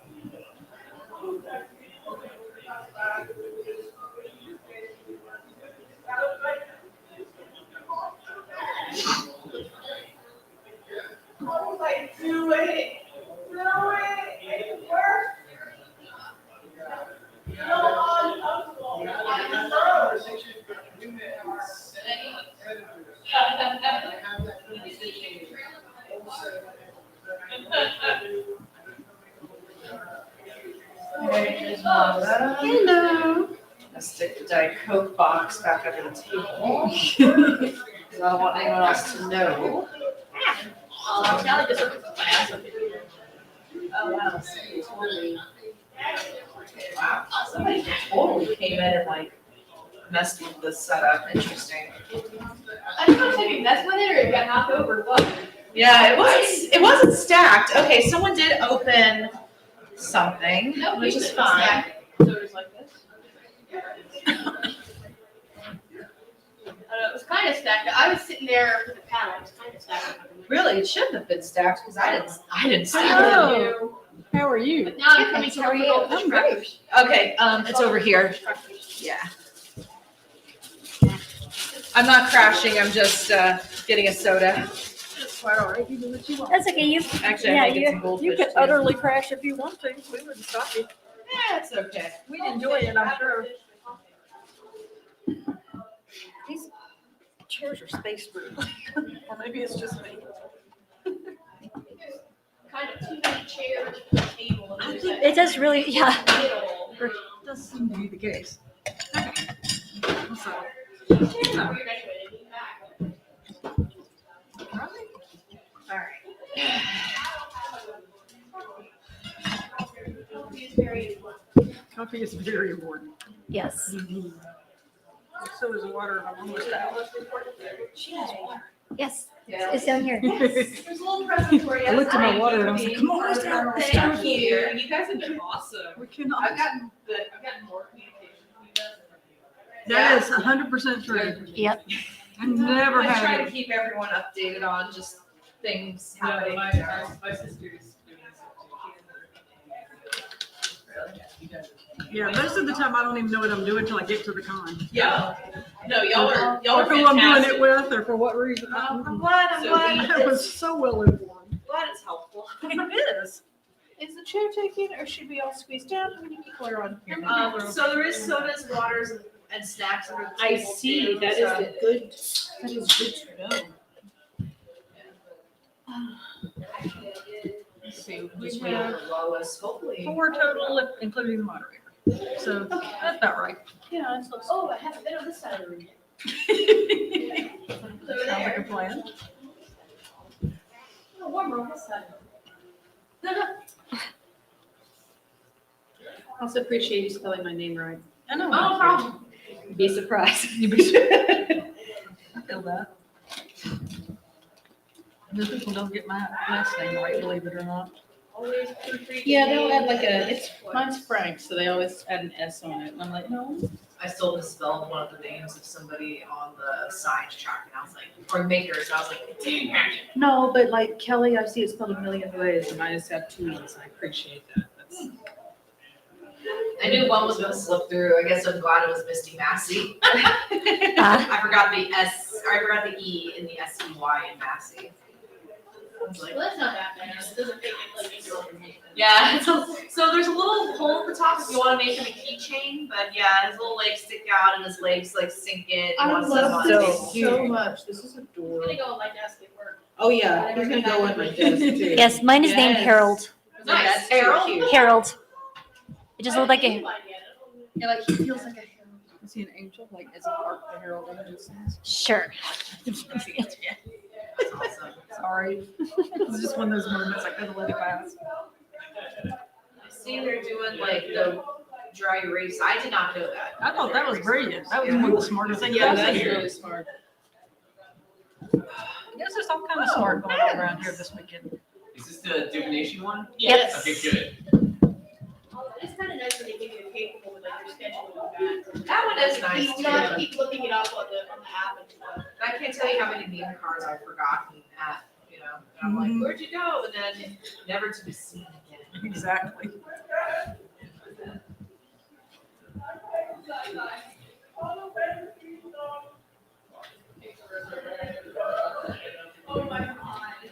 I normally just write my first name on here, but I guess I could put last name too. That might be smart. I heard that. Write it on this side. Yeah, I don't know if it's Easier up for- against competition or if people just don't care about it. What is it, like people see it often enough and then they remember it? That's true. That one. That's just my logo. Yeah, if we did a time. I forgot it was put on, so I'm just putting on my iPad. Okay. I was not expecting that to happen. Should I be drawing? Probably. Am I posting it up? No. There we go. Okay. Oh, okay. This is a, I have never even attempted that. We go to sushi. you end up with, I mean, that's a very messy version of it. The other thing I do like about gifts this year is like I get to see everybody face to face. Yeah. And it's not, I'm not just a name, but real thing. I appreciate that too, honestly. Of course you brought stuff. That's how it works. And I brought my tarot cards too. Thought I'd just pull out the pen. Yeah, if your arms under there, it's fine, but I didn't think I would do it like that, because you can do. I don't know. I don't know if I knew people are. That one is, yeah, that one is my LA one that I still keep alive because all my. I was excited to be on this one though, because I've had some Then weird stuff that makes it readers and relatively, like, people sometimes. are like, And like, it's the real question, what do you tell people? I have stories. Oh, yeah, me too. No, we all. The stories. The story. Ah, okay. So you look like you got yourself a good marker on your cheek. It's a little crescent moon. Oh, It might be a little too much by now. oh, okay. Hi, Kelly. Hi. I saw you were gonna be on this. I was like, oh. Yes. So I let's was like, yeah, you walked in. I was like, oh yeah, I know her. Ah, yes, this is Kelly. Those two other panelists, so. Hi. I know that. Like goes to our regular. Come back with us. Yeah, wherever you want to sit. I think that might be easiest for me. Okay. Whatever works for you. Local folks that are still doing. Whatever. No, I was gonna say, I love your hair. It looks great. Thank you. I appreciate it. Last time I saw you, it was different. I'm like, oh, looks good. Yeah, I was like, let's go short. Yes, it looks nice. Thank you. Very, very briefly so far, but No, I'm glad to be back on more paranormal stuff. It's fun. I'm excited. yeah. Well, like, Grown. Me too. Hello. Hello. I like your button. Oh, thank you. It's fun. All right, I Well, guess these days with stuff like. Let me just get myself sorted out, sort of. Oh, I left my water bottle on the table. Well, if you need water, there's down there. Really, I mean, once I realized. Yeah, I'm trying to say. I suppose I It's really should. easy going today. I've been in the vendor hall the first half of the day, and this is my third panel today, then I get to rest. And the vendor hall closes at 8, and I'm like, okay, good luck, Leno, pack everything up. Bye. We don't have to pack things up if it's in the vendor. No, we gotta take the generators back to charge and stuff like that. So that's fair. And I never like to leave the lockbox in there. Yeah, not that, I take my money with me, you're right. Yeah, I take my square and my cash with me upstairs from the author table. Well, especially since the author table is out here. Yeah, and it's like, yeah, the door's gonna be locked, But I was but I'm thinking just on the like, London side, like I kind I'd rather not make anyone else responsible for it, I'll just take it myself, you know what I mean? Okay. All right, good evening. Hello. Hi. Hello, bonjour. All right, this is supposed to be the panel on ethics of divination. Yes. And my name is Lois Fitzpatrick. I started, excuse me, I started reading cards back in the 70s. I've been reading for a number of years at various different events, generally up north. I'm not from around here. of. Where are you from? New Jersey. I'm not from here either, I'm from Atlanta, so. I know, but Same. not quite. And one of the things that I have come across repeatedly is people saying that, oh, I had a reading and it was well, basically all doom and gloom. So to me, that is an unethical way to do a reading. And I think it's something that we need to discuss and bring different perspectives to. So that's me. Who's next? Hi, I am Cecilia Dominic. By day, I am a sleep psychologist. I help people sleep without drugs. Yes, by night, I'm an urban fantasy and steampunk author. I keep my readers turning pages all night. Some people call it a conflict of interest. I call it a business plan.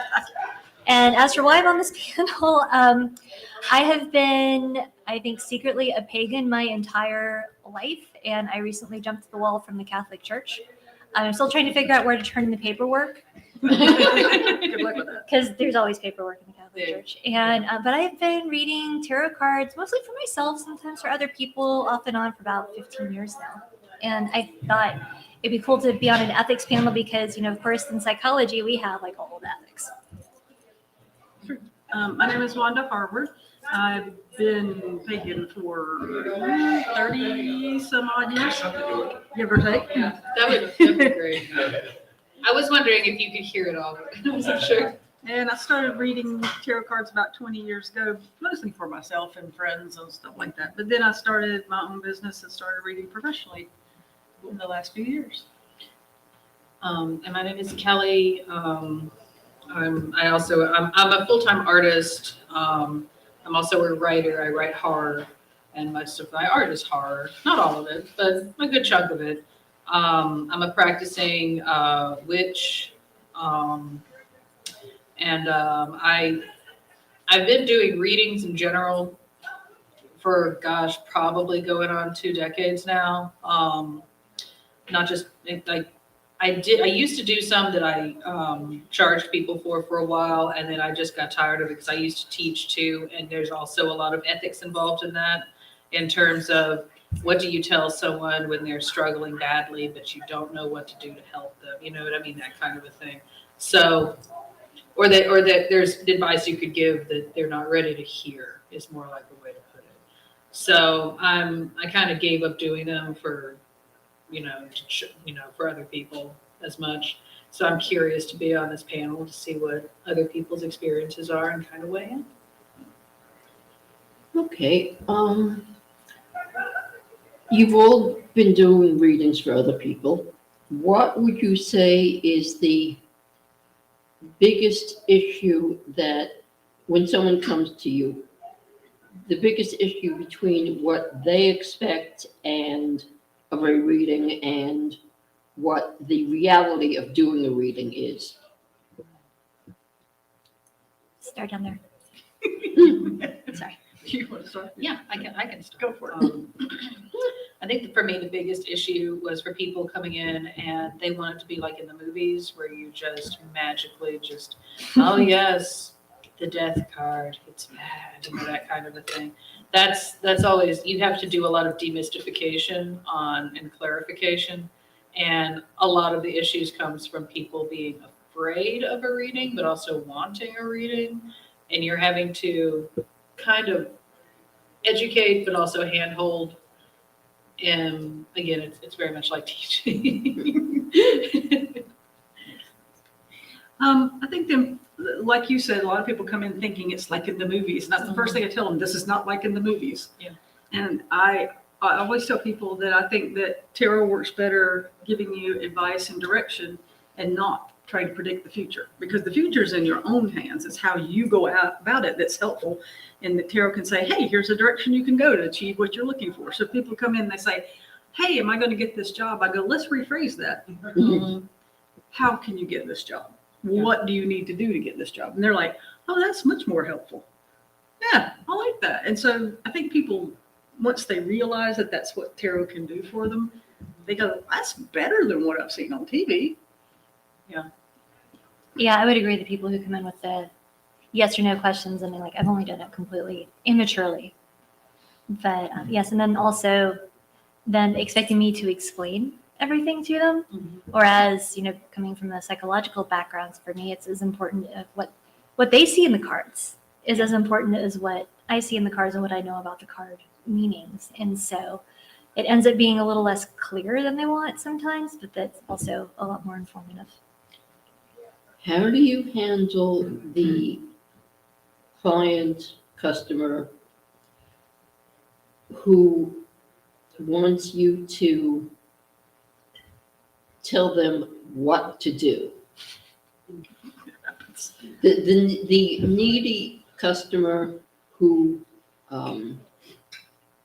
wants you to explain, not only explain, but to make the decisions for them. How do you handle that? Okay, so I can say from experience as a psychologist for almost 2 decades now, like every time I have fallen into that trap, it has ended badly. And usually with them leaving my services. So I've gotten pretty good at setting that boundary. It's like, sorry, I don't live your life. I can't tell you what to do. I can only say, we can only say, okay, here's what's showing up, but ultimately the choice is yours as to whether you do this or not.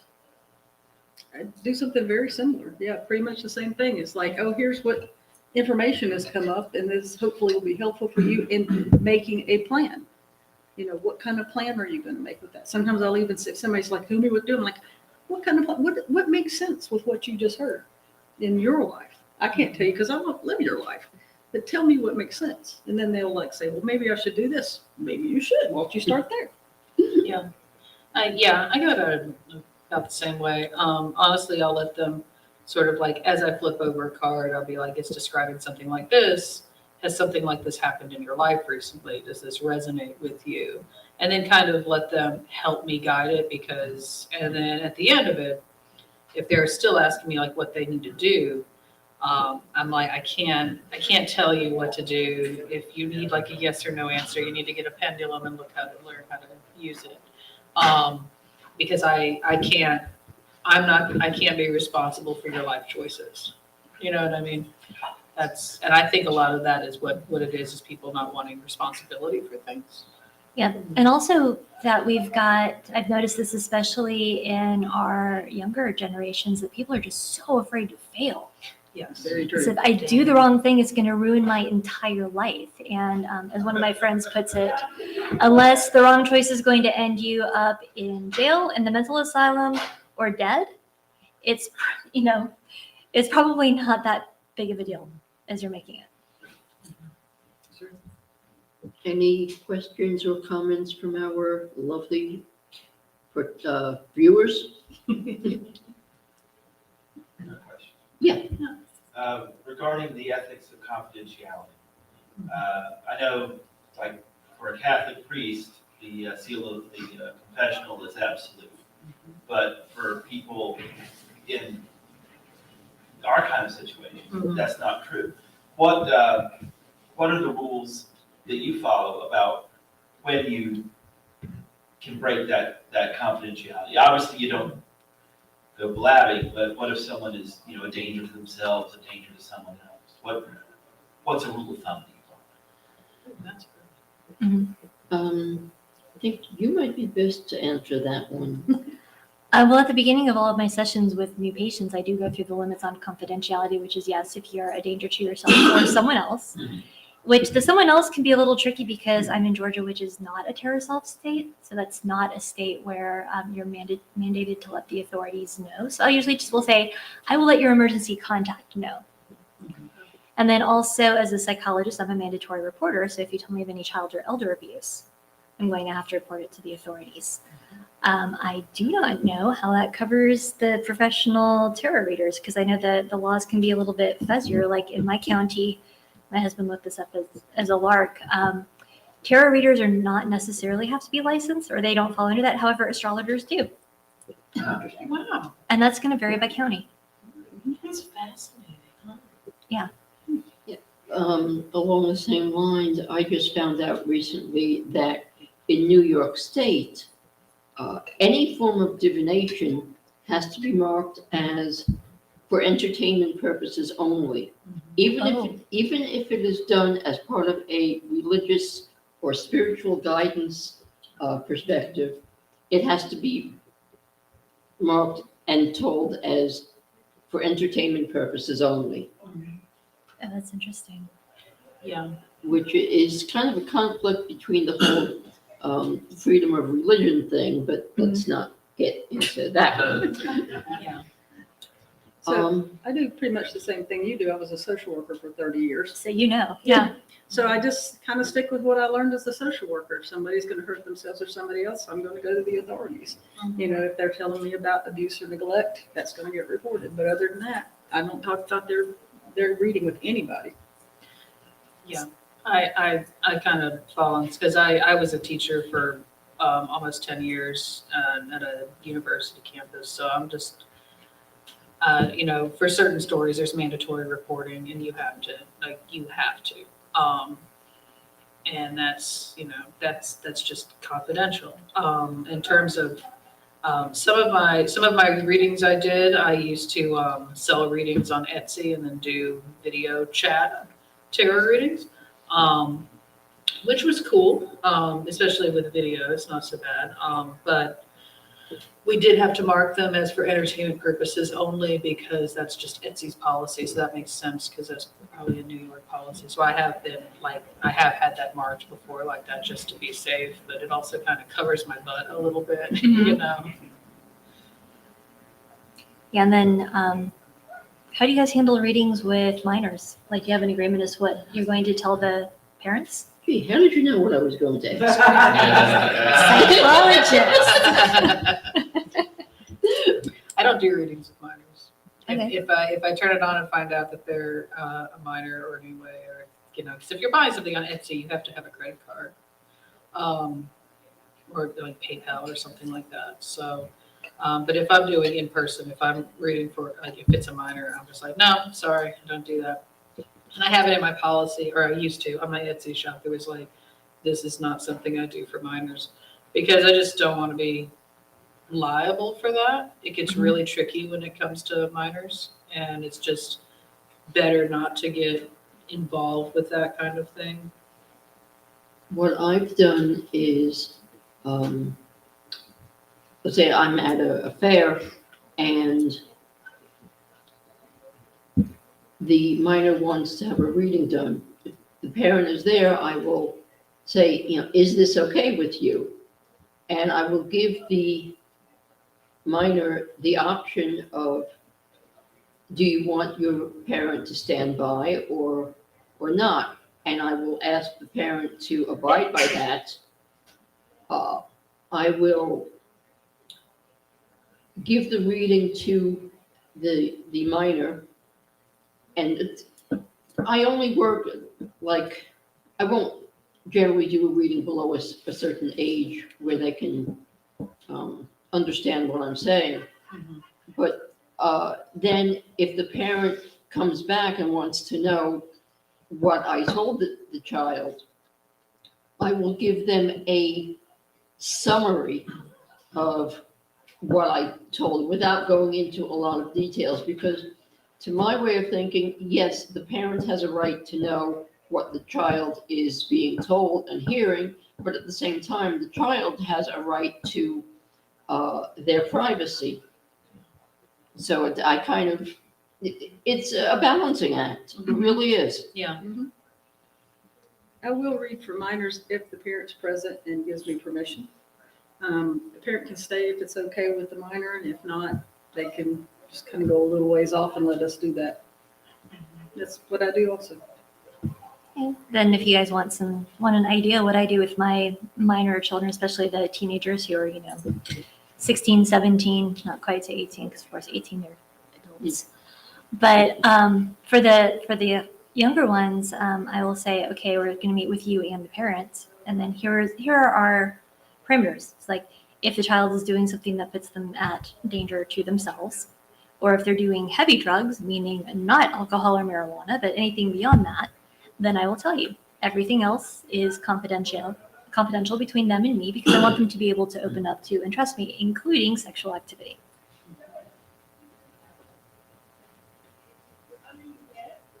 Any other questions? I was curious in your divination if you did other methods besides the tarot, and if so, what were they? I mean, I use pendulum.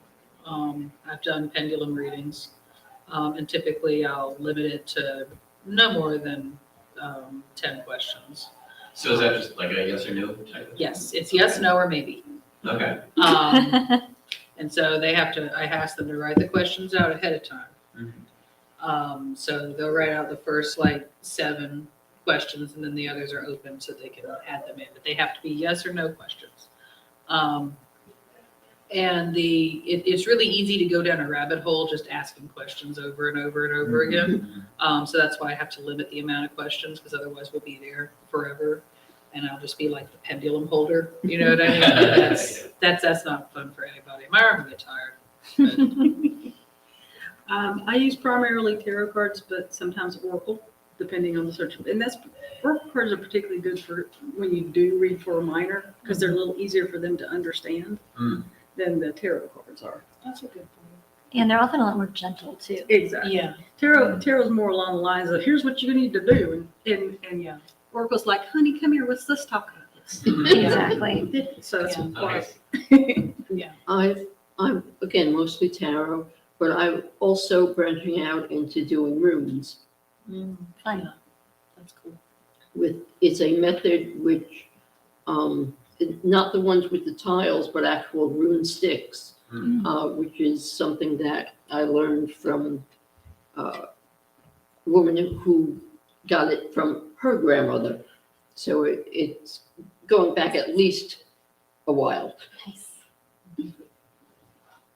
Yeah, and I don't do anything else. I've done some fire reading, but that's mostly been personal. And I have done, I've been putting together a set, you'll like this with the runes, I'm putting together a set of like bones, but like, not just like actual bones, but things that have like personal meaning for like casting and seeing like that kind of thing. So Developing your own system. yeah. I'm also dabbling with that. I've got a couple of different things that I'm working on. One with gemstones and one with images of emergency medical services. Oh, fun. Okay. That's fascinating. Combining 2 of my past things. I'm always curious what other people's methodologies are because it's all very personal down to like the deck you choose and things like that. So like, yeah, you were mentioning Oracle cards go easier. I think I have a deck that's really brutal for tarot readings, and then I have a deck that's more like a little more roundabout. Did you bring the brutal one? I did actually. All right, let's see that. The brutal one is like my go-to deck because I'd rather have brutal honesty. But if I'm reading for a client, I'll basically lay out the decks and have them choose because whichever deck they choose is probably the one that makes most sense. So.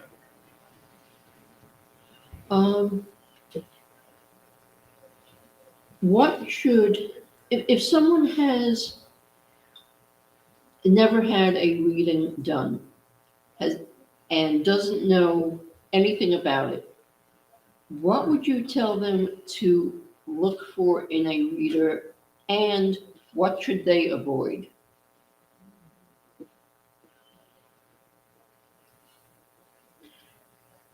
I think one thing that we've said already is someone who gives you information but doesn't tell you what to do. If they're doing a reading for you, they should say, here's the information that I've gotten for you to act on. If they say, but you need to do this, or you need to do that, or you need to go to this person and spend this money, that's an end to that. That's not good. Yes, don't walk away, run. Yes. Yeah, I also think just like if there's a person who's like offering to do more readings to clarify for more charges, that's a thing. You mean that's like a bad thing? Well, I mean, if someone's like, hey, this one didn't turn out right, I can do it again, see if we get a better result. Would you like me to do that for, an extra sum? It's like, that's not going to change anything. That's not going to change the outcome. That's only going to potentially make the person feel slightly better. But that's not. So on that topic, what do you do if someone asks for another reading because they didn't like that answer? Like, do you tend to say no? Or do you tend to try and rephrase the question for them? I I'll ask them to reschedule because I like to give them a cooling off period. But I'm doing a lot of mine online, so like I'll ask them just to reschedule because a lot of times, sometimes it's that they haven't worded it right. Sometimes whatever's gonna happen has to happen. And then when they come back, then we can discuss it. But, if they're asking for another reading, sometimes I can get addictive. And again, I'll just be there doing a reading for the same person over and over and over and over again. And it'll burn out my, my whatever.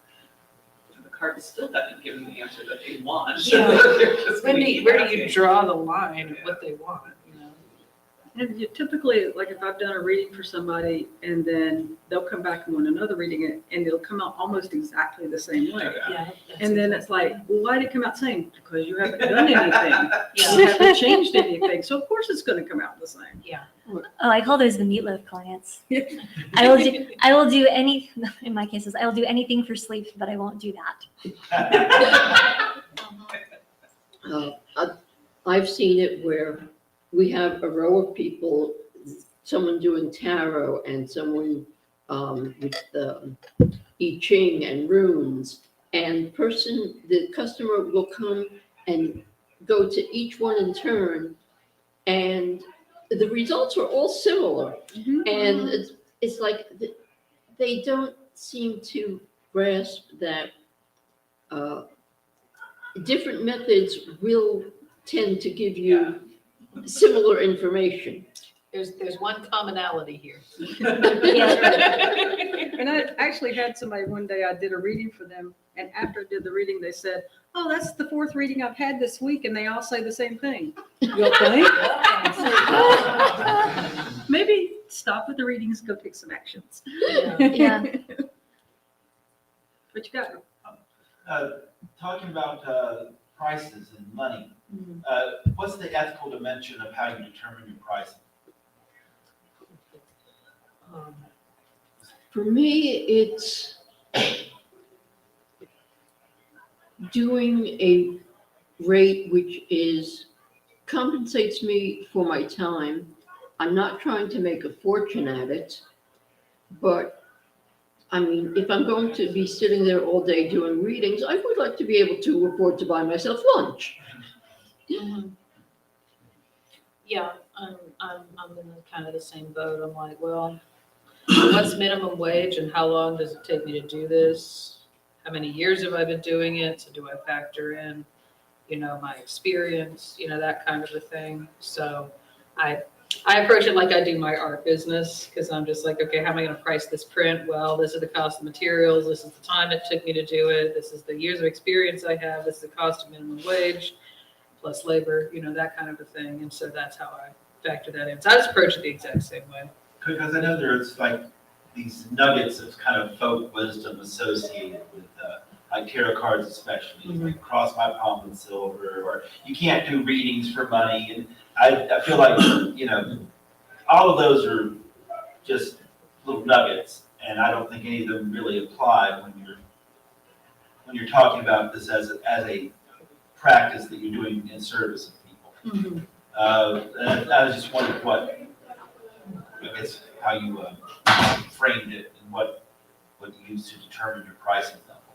I base it partly on the area that I'm working in. Yeah, that's a big I also, if I'm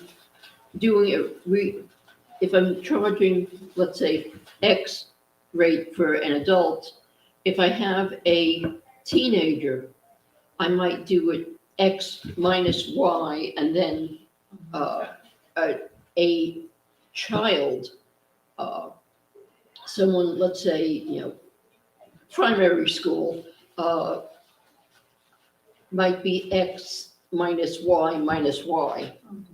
Does that affect the kind of reading? Does like at one tier, there's the full Celtic cross, and then maybe for someone who's younger or less experienced or can't afford it, you could go, well, I could do a 3-card draw? Sometimes I have different readings. The go-to is, yes, the Celtic cross. But I do have other readings that I will use for that give more of a snapshot reading, and one more for children that touches on, well, these are problems that want to look at. These are things that you are put here to accomplish. These are your potentials that you might want to look at.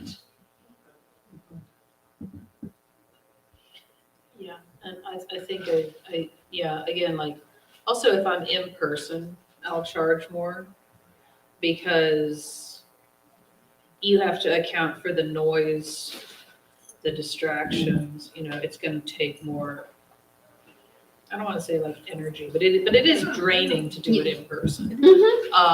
Doing it remotely, you have like a bit of a distance between yourself and the other person, not a bad distance, but like, if someone gets mad at you, they're not gonna just start yelling at you, you know what I mean? So you can just hit the off button and it's done.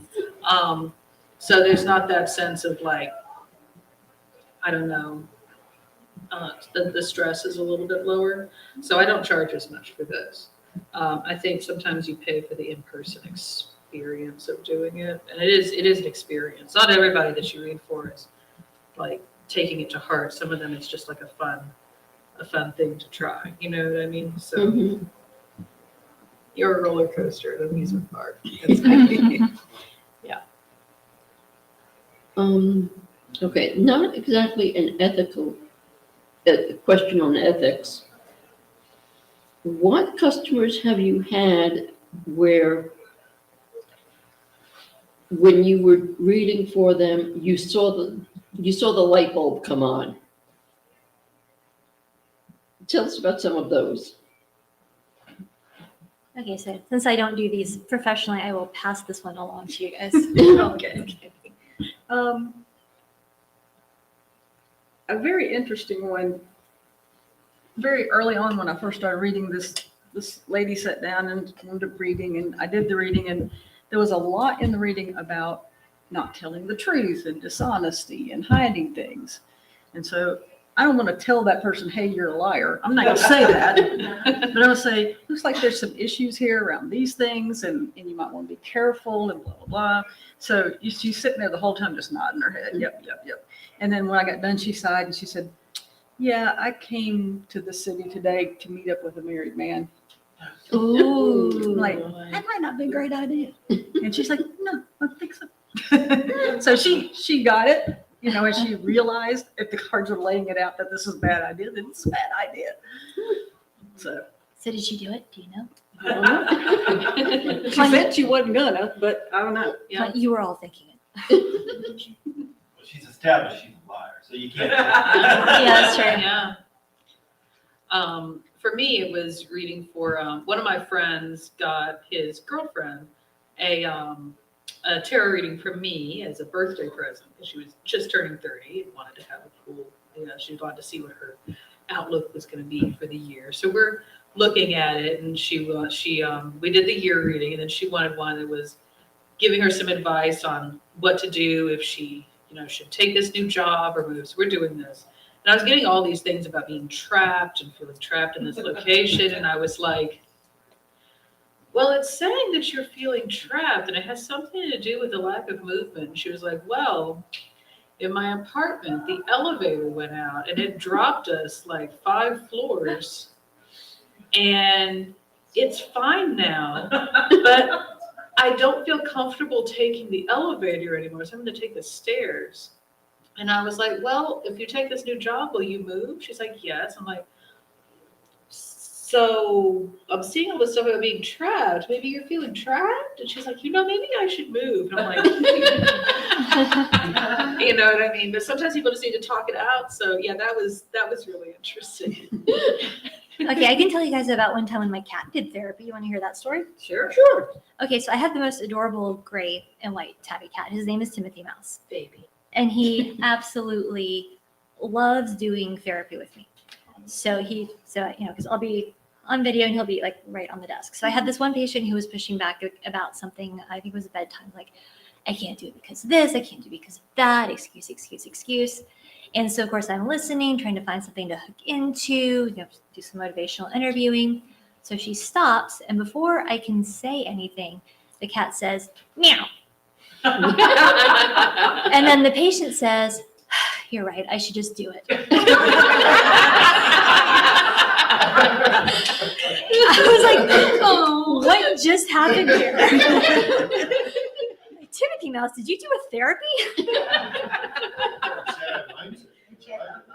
That's great. Yeah. I hope someone got a treat that day. Like, but even the pets can tell that you're not. Yeah, Exactly. So maybe I should let him do tarot card readings. I've actually seen that on Oh, videos. It can be That done. cat, I love that one. That would be super cute though. I had one where a woman came and got a reading from me, and she went away and came back with her husband, dragging him reluctantly, and she kind of nudged him and nagged him into getting a reading done. Okay, so he sits down, I do the reading, and you can tell that he thinks I'm just making this up out of whole cloth. The following year, same event, he comes back to me, sits down, puts the money down. I want a reading. Apparently, everything that I had said to him happened. Come in. Everything happened. And he came back every year for like 6 years afterwards, saying that my reading for him was his homework for the year. It wasn't until the last time I saw him that I finally found out what his profession was, which I had not known at the time. He was a clinical psychologist. Yep. So I'm kind of fond of that story. Nice. Yes, and that is why I will never be able to do tarot card readings professionally until I retire. I know you talked about tarot and you talked about villains. Do any of you do any scrying or read auras? Either of those? I've done fire scrying, Okay. but I typically do that for myself. I don't usually. But not like mirror or reflective surfaces? I haven't found a good mirror to use for it that I feel comfortable using it with. Yeah. I've done some scrying. I've taught classes on scrying. It's a lot harder to use for me and get results than the tarot. Tarot seems to focus better for me. I've done some scrying, but just for myself mostly. Professionally, I just do tarot. Yeah. I think it might be hard to figure out how to, if you're wanting to do it professionally, it might be hard to figure out how to charge people and how to convince them that you're doing something because you're, I don't mean that weirdly, but you're staring into a thing and it's like, no, I'm doing stuff. And it's It just seems like a whole another level. yeah. Like when you're laying cards out, they see you're doing something. And when you're using a pendulum or you're throwing the bones or whatever, they see that. But it's There's something for them to focus on, but with scrying, Yeah. it's sort of. Yeah, they would just be like, what are you, You done yet? Yeah. Yeah, all of those things are just different tools for the same outcomes. Exactly. And people understand tarot because they've seen it before. Mhm. And they kind of understand pendulums because they've probably seen them before. Yeah. But when you get into scrying and other things, they're like, what are you doing? You know? So they For can. yourself, do you get pretty good results? Like if you posted that you do it for yourself? Yeah. My characters do it.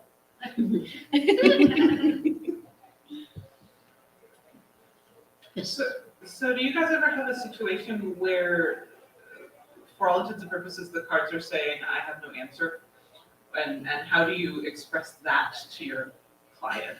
Because I certainly have that happen to me all the time when I'm doing readings for myself, because if I knew subconsciously, I might actually know consciously. But I assume that happens with other people too, that the answer really is giant question mark dependent on millions of other factors. How do you express that to someone who's looking for divination? Okay, so while they think about it, I have a funny story like that. So I went to the tarot card introduction to tarot at Jordan Con a few weeks ago. Okay. And the teacher had passed out decks to people for them to practice on each other. And then there was, so I was paired up with a woman who was totally skeptical and also totally novice to the tarot. And so I was like, well, I have a question in mind, and it was one of those things that I've been struggling with for a while. So we'll just do a single card draw. So she shuffles. I do the, we cut the deck and everything, and she pulls up the card, and she shows it to me, and I start laughing, and I'm like, okay, obviously the deck did not want me to ask this question, or it doesn't have an answer for me. And she says, why? Why not? I'm like, because that's the card that says about the tarot deck itself. Years ago, I got a Robin. Hanson Roberts. Yeah, a deck, and back in the day, instead of putting an info on the blank card, they actually gave you a blank card. And I am so going to be upset when I no longer have the blank card in my deck. It's a really useful card sometimes to literally have a unknown response for Like, something. So basically, it's the tarot version of, I don't know, what does that mean to you? And sometimes the answer is dependent on other things. Yeah. So like, I had a gentleman ask me about a job, his job situation. And so I was reading it, and I'm like, it's very maybe though. And he said, well, so then the question for me then is, what's making it maybe? Oh, okay. And so I said, it looks like somebody has to make a decision before this is going to become more definite. So it seems like there's a real big decision that needs to be made. And he just nodded his head. He's like, yeah, my boss is getting ready to retire. Yeah. So yeah, that's what's got to happen before there's going to be an answer. Yeah. I will tell people that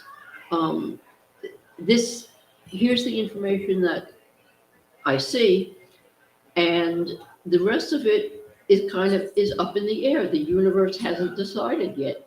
Or I'll say that it might not be the best time for you to know this answer. That you might want to look at other things that we've said. I'll tell them, yeah. And sometimes what doesn't resonate for me will resonate for them. Yeah. Yeah, I've had cards come up where it made no sense to me. I think the World card was one that comes to mind. And my customer said that, oh, that makes perfect sense. My husband's an airline pilot. Okay. So, yeah, that's another thing. Just because it doesn't resonate to you, it can still mean something to the other person. And I will say, like, I've gotten things that have just been like, maybe when I'm doing readings for myself sometimes.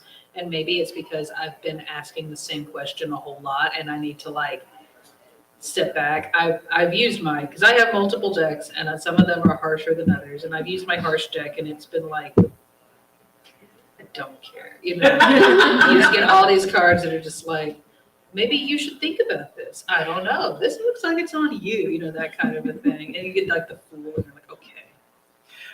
I get it. Yeah, I had a deck that after about the fourth time I asked the same question, I would just get, Tower reverse, Ten of Swords reverse, like every single negative card possible. It's just like, like, leave me alone. Yeah, when the cards hit you over the head with a 2x4. Yeah, and they're just like, just freaking live. But like with a client, I would probably tell them to rephrase their question. Okay. You know what I mean? Be like, I don't know, man. Maybe we should rephrase this and get at what your issue really is using these keywords, these key ideas. Okay, so I have an ethical question for you guys. Because tarot does take so much energy, both physically and emotionally, even though it looks like you're not doing a whole lot. How do you know when you are not in the right frame of body or mind to do a reading? The words don't come. Okay. The flow gets choppy. It's just harder for me to focus on what I want to say, and that's when I will usually finish that reading, shut the table down, and go and have something to eat. Mm-hmm. Yeah. It's a good description. It's kind of like you're just sitting there and your brain goes, no. You know, okay, I need to go take a break. Let me go get some water and get something in me. Yeah, I do some focusing and try to do some like energy focusing whenever I'm doing mine. And if I just feel like my mind is all over the place and not focused, that means it's time to stop.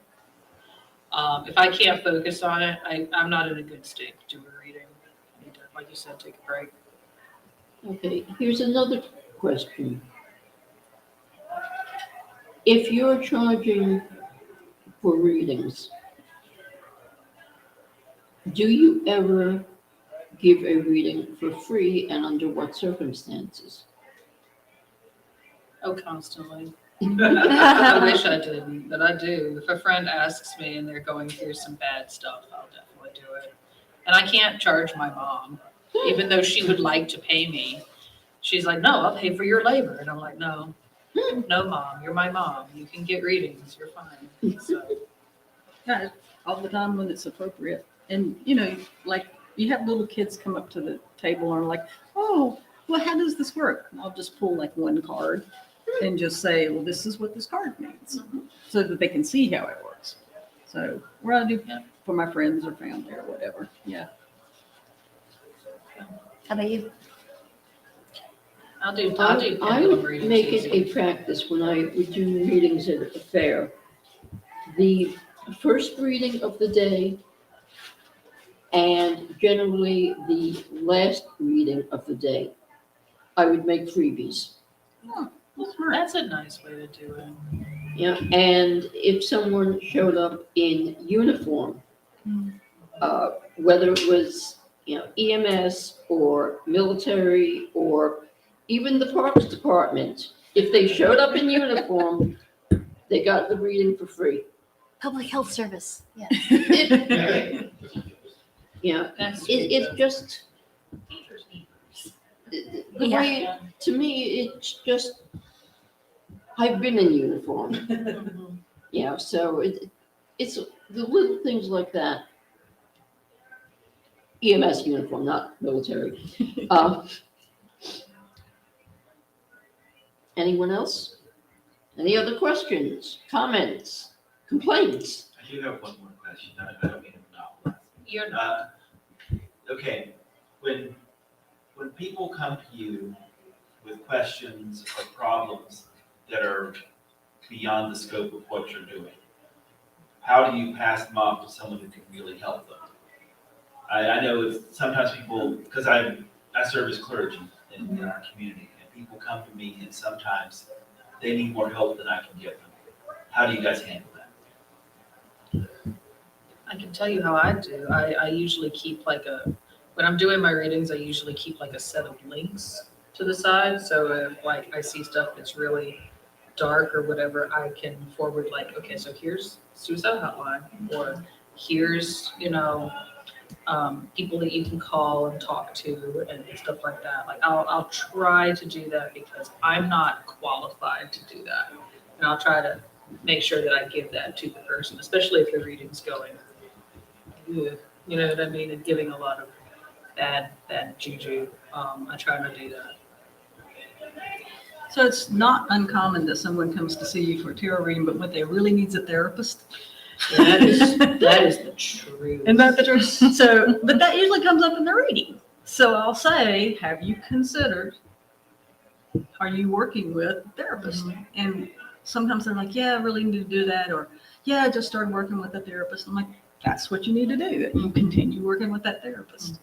Mm-hmm.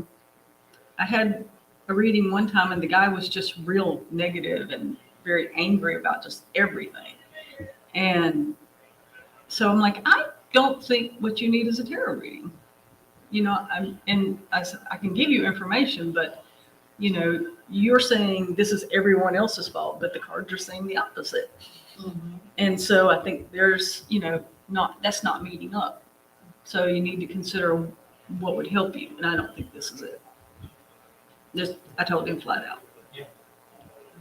Man, I have yet to get a referral when somebody was like, why are you here? Well, I had this tarot card reading. I really hope That that would starts be happening. awesome. Because as it gets more popular, I hope that starts happening. That would be awesome. The patient comes in with, well, we drew the 10th sword. Nine of swords for nightmares. Oh, yeah. Yes, exactly. Or like 3 of swords. Yeah. I think it's clearly indicated that I need 3 milligrams as well. Except I'm a therapist, not a drug pusher. Yeah. I will try and have a list of resources local to the area that I'm in.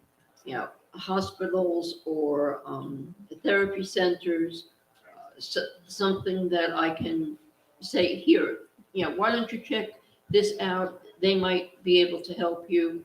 Or if I don't have the list, I'll make suggestions. Do you belong to a church? Can you speak with the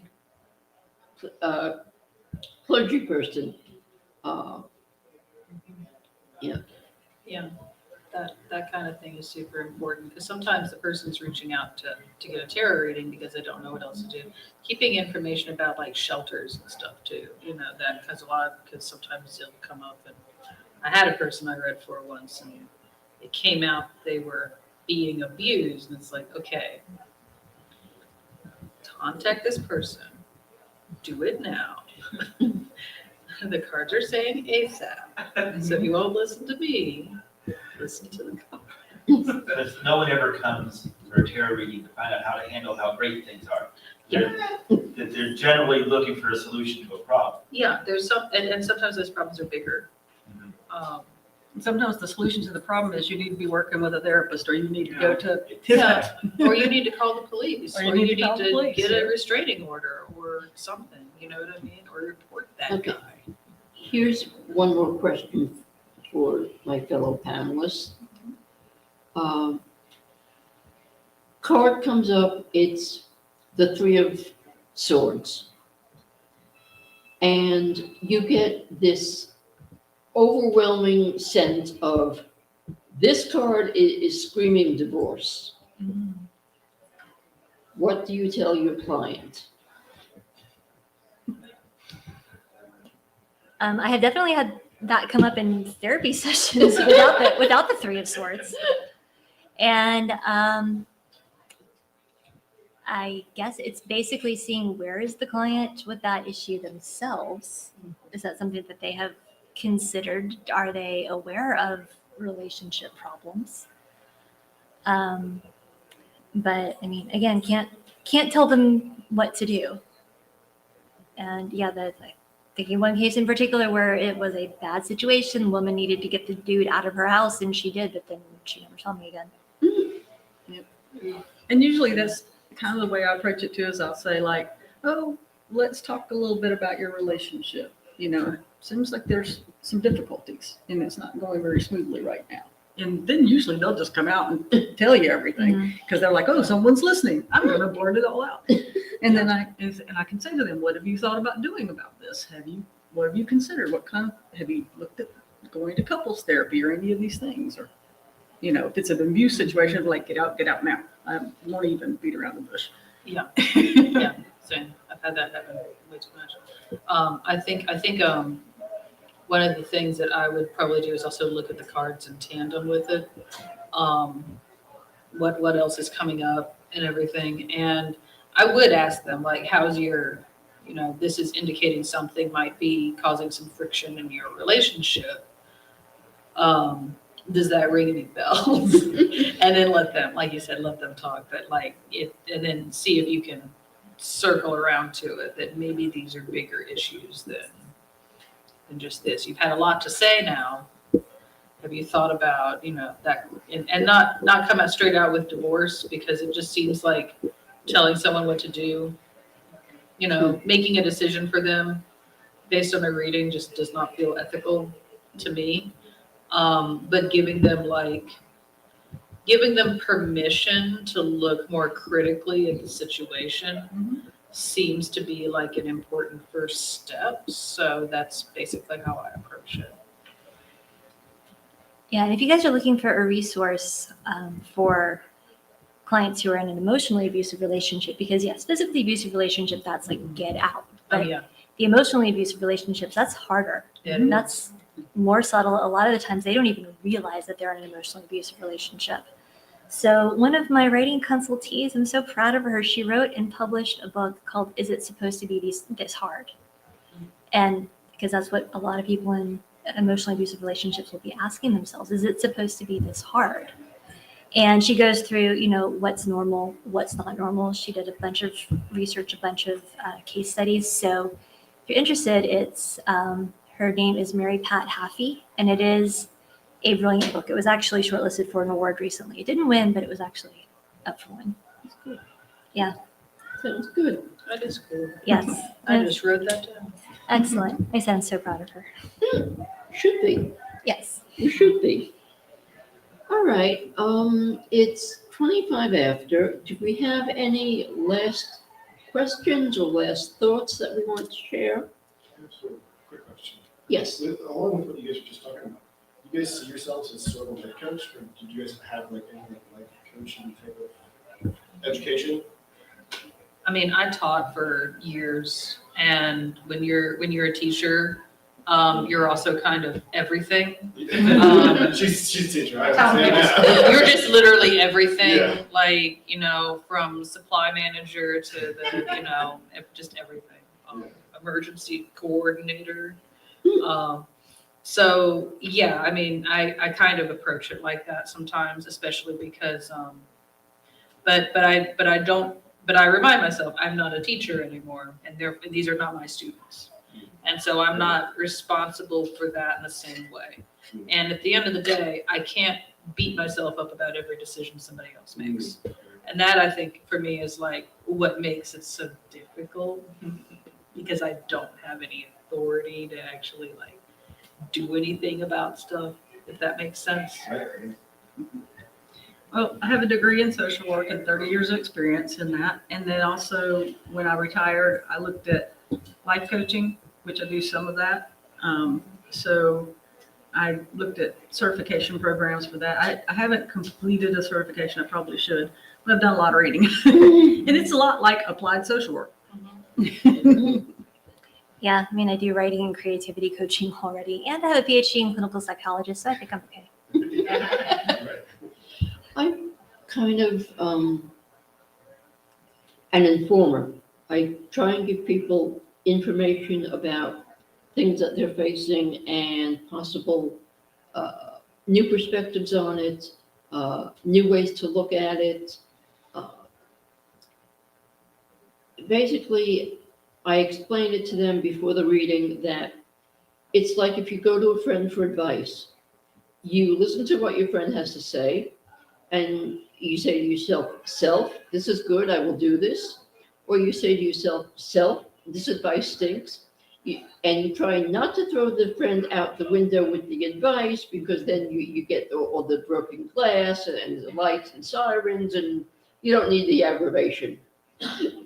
It gets a laugh, it relaxes them, and it lets them know that they have the choice of what to do. Yeah. So at the end of the day, they're the one that has to make the choice. Yes. Yep. And a really huge part of tarot reading is the emphasis on the person you're reading for, their personal responsibility. It's very, very, very important. Because sometimes people will try, and I've had this, and I bet you have too, kind of blame everything else on the universe and, oh, I've had such bad luck. I'm like, no, not so much. You just need to take some very specific actions. Yep. Yeah. All right, I think this has been good. Yes. Thank you all for attending. Thank you for sharing with me. Yes, and so Kelly, I know you're in the Authors Alley? Authors Hall? No, I'm in the University Ballroom in the vendors hall. Just look for the booth that has like skulls and colored lights. I've got art and stuff, so. And if We're you think, spooky in there. yes, and if you think I'm funny, you'll love my books. I'm out here in Authors Alley. Yes, you are. And I'm in the vendor room in the Lakeshore area doing readings all weekend. Hey. And I'm just attending, I think I've got 4 more classes to teach. I've got 2 more panels tomorrow, so, and one of them is about, I've got three tomorrow and one on Sunday. I have one in 4 minutes, so. Oh, okay. Let's get out of her way. Let her Excellent. So thank you, guys. This was great. Enjoyed it. Thank you. I'm gonna have to hit you up about making sure I spell the name on that book, because I love. Oh, sure. Yeah, I'll just, are you on Messenger? Should I use Messenger? Yes. Okay, I'll just message you. I'm pretty sure we're friends. No, device free finding. Oh, thank you, no problem. It's nice to meet you. It's nice to meet you. It's always nice to see you. It's always good to see you too. And lovely meeting you. Yeah, you too. I love your glasses. Thank you. It was amazing today. Thank you so much. You're welcome. Yeah, the tarot thing is my retirement time. It just gets, I had some very difficult, some clients that were very determined to, make things all about themselves for a little while. And it's like, I can't be your therapist, you need an actual therapist. So, that was the thing.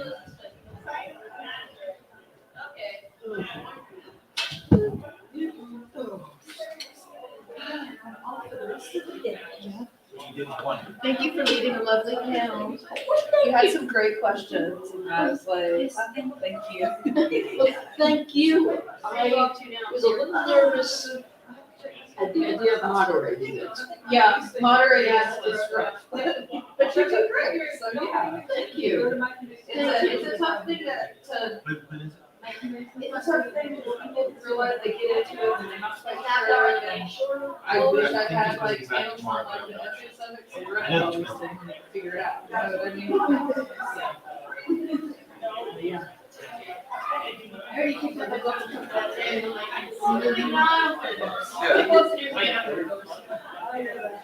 don't wanna go ahead and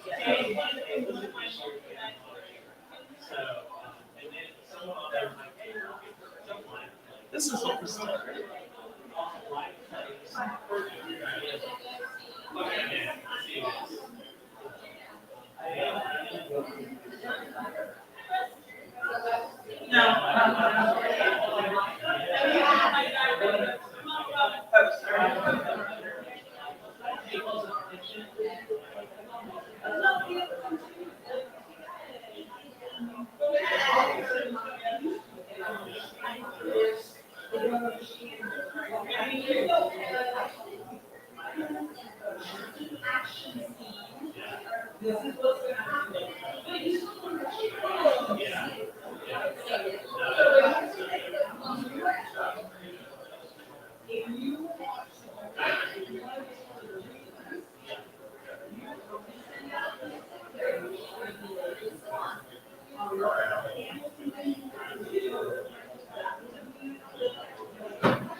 Yeah,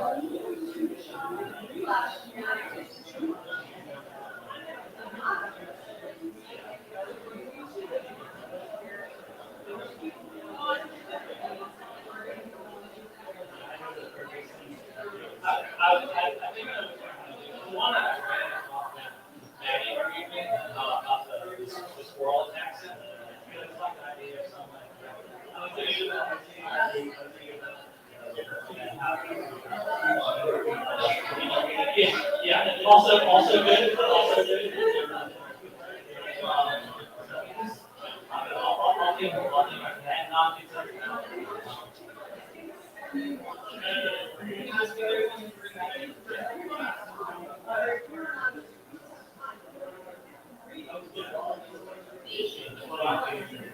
Right, yeah.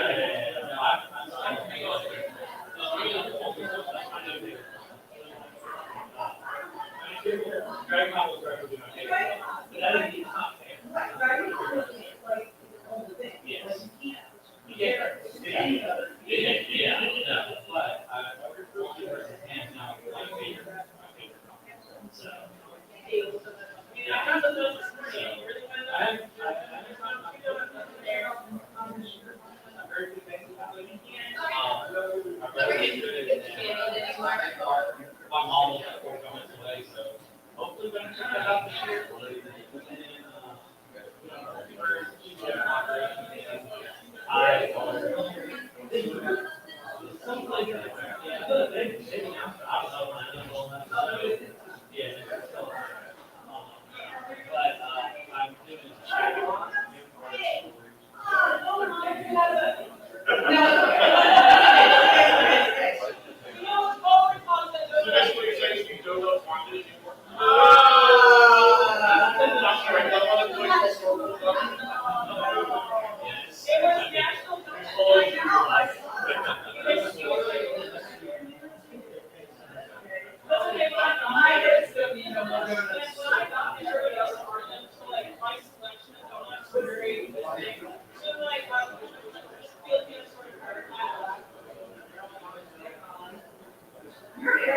can beat her up and that.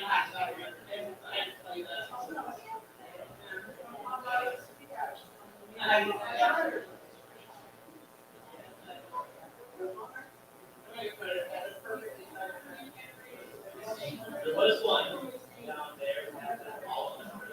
Oh, it's right there.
I gotta say, like traffic, I'm north of South Carolina is not great, but it looked like it was so much worse on the south.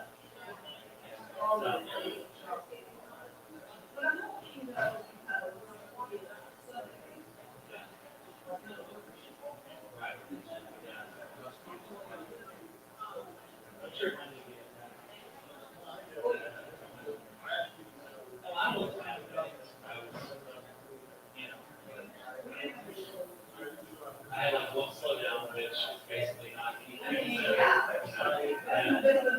But I did the Atlanta Self-Pulsion Conference, and like, for the only time ever in my lifetime going to Atlanta, there was zero problems, like the whole way. It would have been Friday. I was a half day, so it was like Friday.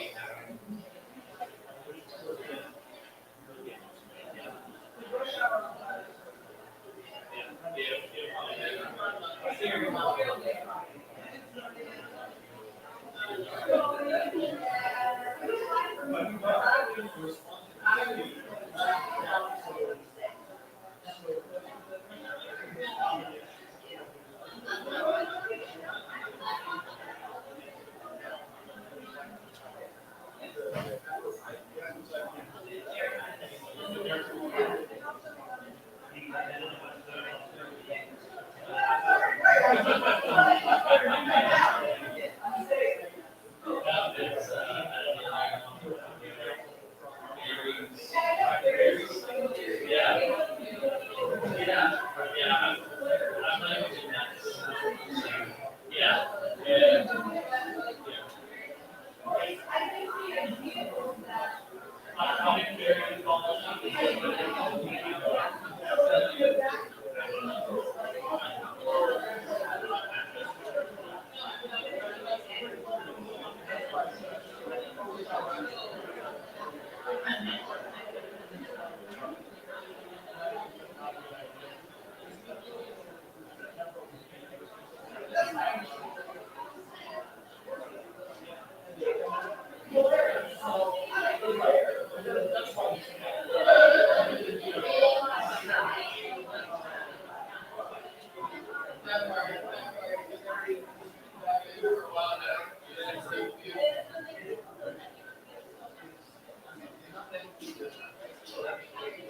I'm going to this one too.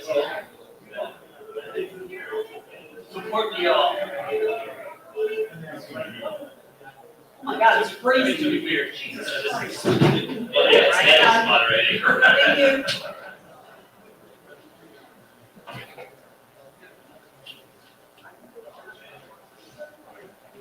They called me out for mentioning how many times I said I'm from Alabama on the last panel, so I'm gonna try and not mention it every other sentence that I'm from Alabama. You're from Let's go around. Right. In retrospect, say too, I was gonna say when you said that you only had 2 dedicated followers, I was going, well, I'm number 3. No, I'm actually like super excited. So this guy that I made friends with on a forum, like 15 years ago now. It was a writing forum, and he just like kept up with me and like became like a huge fan, and like it's constantly, yeah, he's a super fan, and he either lives here in Charlotte or he lives in Raleigh, but he lives close enough. He bought a ticket to come out, so. Oh, damn! You get to be a super fan. Yeah, so he's there's an author that I'm friends with. Does he look like Howard Marshall? Oh god, that'd be so good. No, this guy has all his teeth. So, but there's another author that he's been really like super like promoting, and I got that author to mail me a copy of a signed book. And so when he comes here tomorrow, we're going to give him some swag. That's fantastic. So excited about that. So I figure the way my luck goes, he'll probably show up while I'm at a panel. He's going to I'm out here. God, I drive all the way here and he can't even be at his booth. Done. I'm done with him. Never promoting him again. Right. He also like has like really cold in here. It is freezing. I know, that's why I broke out my sweater. Someone's not I'm gonna portly sit and up wearing a front so I can vest. stare right at Sean. Sit here against the wall. This is like the back of the bus kid area. I need a. Like me. I think that's what I need for my career is I need a stalker. Yeah. Oh, You know, yeah. it's like, oh, you're They ready. do you good. Yeah. I am not volunteering for that at all. It's too much effort. I got to briefly talk about my stalker on the last panel. So yeah, it was great. It was good stuff. It's also like a misery situation. You're probably right. She got a job where I worked and threatened to kill me. Yeah. And so twice. And Is this for real? Yeah, this is for Holy real. crap. Yeah, no, I had to go to my boss and like, hey, you know that girl you hired last week? She kind of threatened to kill me last night. So I don't know what she's gonna do when she shows up. So just a heads up. So awkward conversation you never want to have with your boss. But she walked up and apologized. You know, like walk up, I'm so sorry. You know, I just overreacted. It's like, okay, cool. I'm gonna have my break over here now. Please don't look at me. So she got fired before she threatened to kill me the second time. So she couldn't find me again. So it all worked out. The perils of online dating. It's true. Those are perils for dating female presenting people, regardless. Yeah, no. The funny thing, well, not the funny thing, but the thing is, like, I never actually like went on a date with her. Like, I pretty quickly we were talking online, and I pretty quickly we were like, well, I don't think me and her click, you know. And so I tried to switch with a friend of mine because I'm a good friend, and he went on 2 dates with her, and we're just not a good fit. And then next thing I know, I come to work and there she is. Whee! Good times. Good times.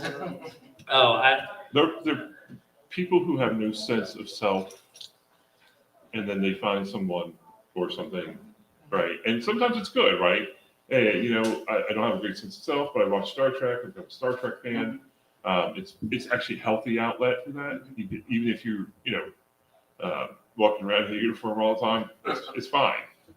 And then there's, Get a job at your place. yeah.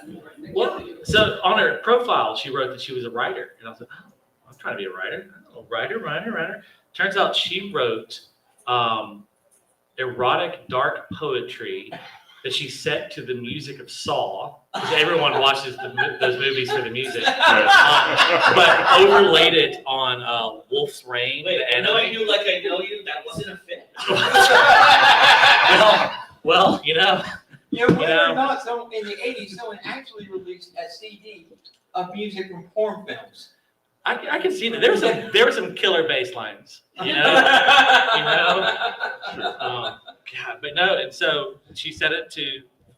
She would get clips of Wolf's Rain, which is this incredibly gory anime that I'd never even seen, but she quickly informed me of it, and I was like, we're just not really writing in the same space, so maybe we don't talk. Maybe we don't talk about this so much. But then it was because she did that because she the moment where I realized we were probably not going to be a real good fit was when she was like, yeah, I really like that anime because I'm a wolf trapped inside of a human body. I was like, okay, no harm, no foul, you do you. But then she's like, and I understand you have a dog.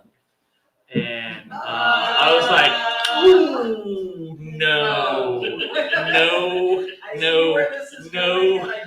Let's stop this conversation before you say something that we can never take back. Yeah. Oh, it was good stuff. It was good stuff. It was what a time to be alive. Although, because I had a conversation with someone that, like, if she's a wolf, would she have eaten? If you had a cat, would she have eaten out of your cat's litter box? Oh, I don't know. Look, I will say I would not put anything past her at that point. That said, Cup Pan, like 4 years later, I was at this video game bar in Montgomery, because Montgomery amazingly has a video game bar. Who would ever have thought? And so, like, I'm sitting down, and I like look across the table, and she's sitting there, and I was like, but like, I don't think she recognized me. Like, Look at you. I lost a lot of weight, and like I went from like having hair like down to my waist, and to like a shaved head, with a goatee to a beard. So I guess you didn't recognize me. I was like, okay, walk away slowly. Yeah. Absolutely. There's a news station in Tennessee that yesterday reported that a 24-year-old woman claimed that she was pregnant by Bigfoot, and her 53-year-old husband is okay with that. Well, at least he's accepting, True story. Well, you see what happened was. Yeah. Right. I mean, how hairy was the husband? The husband could have passed for a Bigfoot. Yeah, pretty hairy. Except in the head. Yeah. Looked pretty hairy. No, I went on a real, like, I just had like a really good run of luck. Like, for those who don't know, I've picked up a lot of hitchhikers. I know you've heard some of the horror stories of the hitchhikers I've picked up, and like, it's my headstone's going to be he was hobo stabbed by a hitchhiker. Like, that's just what it's going to say. But I have, is for every like terrible hitchhiker story I have a internet dating story that is just as bad, if not worse. They're dramatically bad. And look, like the stalker was not the scariest. Like the scariest was I got laid off and divorced within 3 months of each other. 2008 was a great year. And so like 6 months later, I'm getting back on the horse. And I messaged this girl, and she didn't respond. And normally I'm like, if they don't respond, that's it. But she put on her profile that one of her favorite books was Jonathan Livingston Seagull. And I had never encountered another person my age that had even heard of those books, much less loved it. I was like, look, I normally would just take no responses and just go with it. But like, you put Jonathan Livingston Seagull, like, I just shoot my shot one more time. And she messages me that night at 2 a.m, like, you want to go to Idaho? And should that have been a red flag? But guess who likes pancakes? I mean, even if it sucked, there's still things. At least you're going to be in a well-lit public place. Right. So we go, we have a decent time. And so I'm still unemployed. So I was like, at this point, hey, how about we, next date, you just come over and we'll watch a movie. She comes over, and I have all my movies, all like 30 of them. And she picks out The Devil's Rejects. Like, hey, if you haven't seen this, like, there's a very graphic rape scene in this. Like, if you don't want to watch that, I totally understand. No, that'll totally be fine. It totally was not fine. Like, it happens, and she's just like visibly uncomfortable. It's like, I literally tried to avoid this, whatever. So, Cut Pan, a few nights later, I'm going over to her house for a date. And when I knock on the door, she comes like, hey, you have to be quiet. My parents are home. And this is when I learned that she lived with her parents. And not only did she live with her parents, it's not like, she lived in the upstairs and they were in the downstairs. Like, if you went down the hallway, where the hallway ended, their bedroom, her bedroom, they shared a wall. Oh. So I picked James and the Giant Peach because that movie's amazing. Yes. And so we sit down to watch it. And when she'd come over to my place, I showed her my bedroom, which, of course, being me, was full of just every imaginable nerdy thing, D&D books, magic cards, all that kind of stuff. Well, like, we're about to start watching the movie, and she goes on this bizarre rant about how she could never date someone who was into insert like a bucket list of everything in my bedroom. And like, but like it really gave off the vibe that I think she forgot that I had all that stuff in my room. Like I really like it did not feel targeted towards me, but I was like, okay. So I was like, all right, cool. Well, this is going to be the last date. We're going to move on our lives. Well, we're laying in bed watching the movie, and she farts, and she says, "Oh my God." I'm like, "What?" She's like, "Oh, you don't want to know." I was like, "Oh, okay. I don't want to know." She's like, "No, you don't want to know." I was like, "No, it's cool. I don't want to know." She's like, "No, you really don't want to know." I was like, "No, it's fine. I don't want to know." She's like, "I farted." I gave you every possible out. Anyway, that should have been the end of it. But of course, this is my life, so it wasn't. Cut hand, like 5 years later. I'm talking to this girl in Montgomery. I'm in grad school, very broke. She's like, "Hey, it's my roommate's birthday today. We're gonna go on a bar crawl. Why don't you come up?" I was like, "Well, what do you know? Your roommate's single, my roommate's single. I'll bring my roommate, so your roommate will have a friend. You know, let's do this." Well, bar crawl turned into we're just going to the casino to gamble, and even if I had good luck, I ain't got money, so I don't gamble. And so it's basically the three of us are sitting around watching the birthday girl gamble, and the whole time it's just bothering me. I know her from somewhere. Where do I know her from? And it clicks like, oh my God, this is the girl that farted. And I don't say it out loud though, but like 5 minutes later, she turns. It's a slot machine because Alabama has no table games. And so she turns. It's like, do you know Anna? So IHOP fart girl was Anna. But all night, I've been introduced to this girl as Hilda. And in my head, I'm like, yeah, I know Anna. You're Anna. Why are you pretending to not be Anna? And she proceeds to tell me this elaborate story about how her and Anna used to be roommates. They lived together for several years, but they had a huge falling out that involved a broken leg in Vegas. And they've never seen each other since. And so it was the most subtly terrifying moment of my life. Because I think she killed Hilda and assumed her identity. Like I legit, because here's the thing. Me and Anna, we hung out 3 times. IHOP at like 2:30 in the morning, who the only person who ever saw us was the waitress. One night at my house, one night at her house, that no one ever saw us. There was never any pictures taken of us. We were not Facebook friends. Like there is no possible way that years later, Anna's roommate would be able to identify me after I'd lost 70 pounds, cut my hair, grew a beard. You know, like there's just no possible way. She was pretending that her old self was a different person and had invented an elaborate story for why they were 2 different people. And it was horrifying. I'm just sitting there like, she's going to wear my face. Is she on her face. Like, schizophrenic? I don't know, but I don't know. There could clearly there was some sort of issue. I don't know if she was a serial killer or what, but there was some issue there, and I've never been more terrified. And so I then, of course, me being me, totally whiffed with the girl I had showed up there for, and I never saw her again. She's probably at my house right now, like stroking the me doll at her shrine. You know? Oof. Yeah, you in the 21st century. Yeah. No, I had some good ones. I had one where a girl I actually had a pretty big crush on. I was like, she was like, "Hey, are you still single?" I was like, "Oh, well, yes, I am." And she's like, "Cool, I want to set you up with my next door neighbor." I was like, "Shit.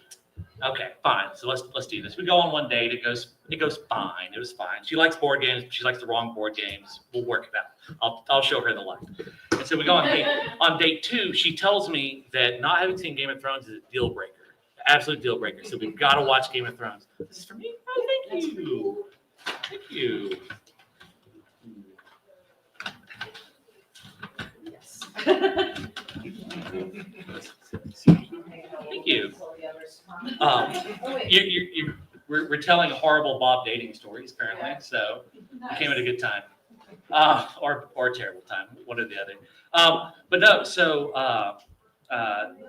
she's like, "You got to come over and we're gonna watch Game of Thrones." I was like, "All right, fine." You know, I've been meaning to watch it. It's not like I'm opposed to it. I just haven't watched it.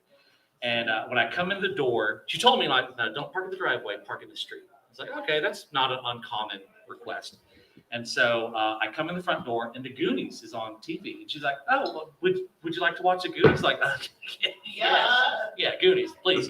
It's a good palate cleanser. Yeah, let's watch the Goonies. And so we're sitting on her couch watching the Goonies. About 20 minutes goes by. Her phone goes off. She picks up and says, okay, you need to go hide now. My kid's about to be home. Excuse me? So, yeah, my kid's next door. I'm about to go get her and bring her back over here. You need to go hide. I'm like, well, first off, I didn't know that this was happening. But second, like, where do I even hide? She said, just go hide in my room. I was like, well, first off, you need to show me where your room is, because no, in my life, I'll hide in the kids' room. You know, and so she takes me down the hallway. And it's like, oh, this is my room. So I sit on the bed, and she leaves. Well, she left the door open. So I'm like, well, I'm going to shut the door. I cut the light off, shut the door. So I'm sitting in the dark in this house. And what I don't see, but I'm told later, what happens is she takes her kiddo out of the house, is walking her back door. She's like, there's someone at the house, isn't there? And she's like, no, there's no one there. She's like, I think there's someone at the house. So what I hear is they come in, and I hear the small child say, I think there's someone here. Like, why would you think that? Because your door's shut. Your bedroom door is shut. So I'm like, oh my God, the kid's going to come open the door. So I like James Bond tuck and roll, like dive into her attached bathroom where it's even darker. There's no windows. So I'm really in the dark here. I'm just standing there just like waiting. And I can hear everything that's going on. She takes the kiddo, tucks him into bed, FaceTimes Nana. She tells Nana, is like, Nana, I think there's someone in the house, but Mom says there isn't. And at this point, I want to come out like, trust your gut, little girl. There is someone here. You're going to have a complex, but I don't want to be responsible for it. Yeah, how old was the kid? I'm going to guess like 7-ish. I don't know. And so she finally, the kiddo gets put down. She comes into the room, gets me out of the bathroom, and she's talking to me in a normal tone of voice. I'm like, look, I can hear y'all talking in another room. If we're talking in a normal tone of voice, she can hear us. Like, whisper. So at this point, I find out that we're going to watch the hugely cinematic masterpiece that is Game of Thrones on her phone, sitting on her bed. So we're like 45 minutes into Game of Thrones and chill, and I'm sitting on her bed, and I've been hunched over like this so I can see. And I go to shift back, and I like the frame was here and the mattress overhung it. So when I sat back, the whole bed kicks up, like catapults us towards the wall, which wakes up the kid.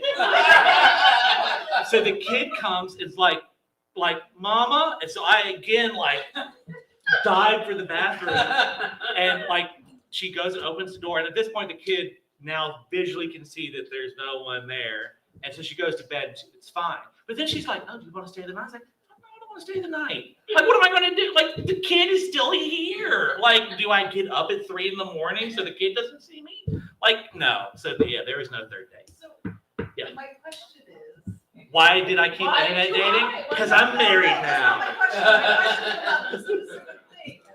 When she said she had to go get her kid and you needed to hide, why didn't you just say, you know what, I don't think that's a good idea. I'm just going to leave, because then the kid is going to be in the house. At what point in this saga of stories have you thought, no, Bob's a smart guy? Like, no, this was just a period of my life where it was just bad choice after bad choice after bad choice. Like, oof.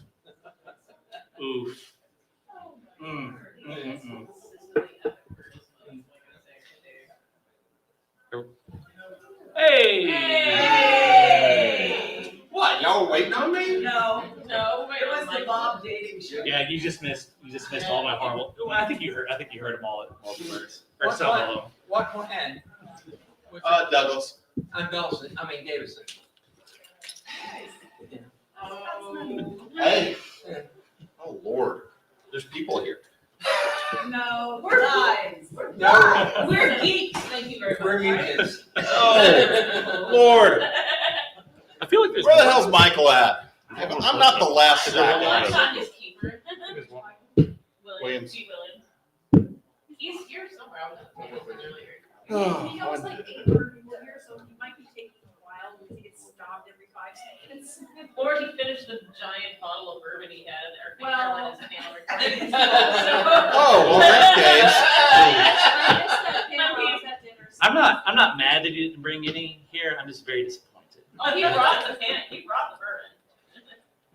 I don't know if he, like, they drink any bourbon at that panel. Well, in that case, Michael's not here, so we're gonna start without him. The slack ass. Yeah, by the way, this is what you're gonna get all night long if I behave. If I don't behave, I mean, what the, still on the again?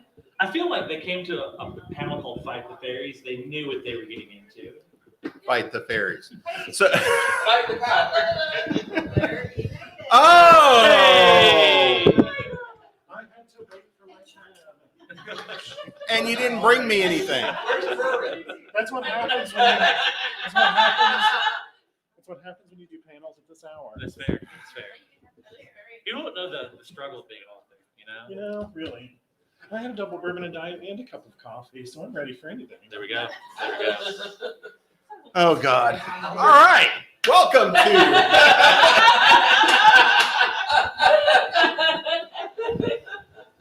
Underwater Basket Weaving. Oh, sorry. Wrong panel. Thank you for joining us at, what convention is this? Oh, yeah, ConCarolinas. So thanks for joining us.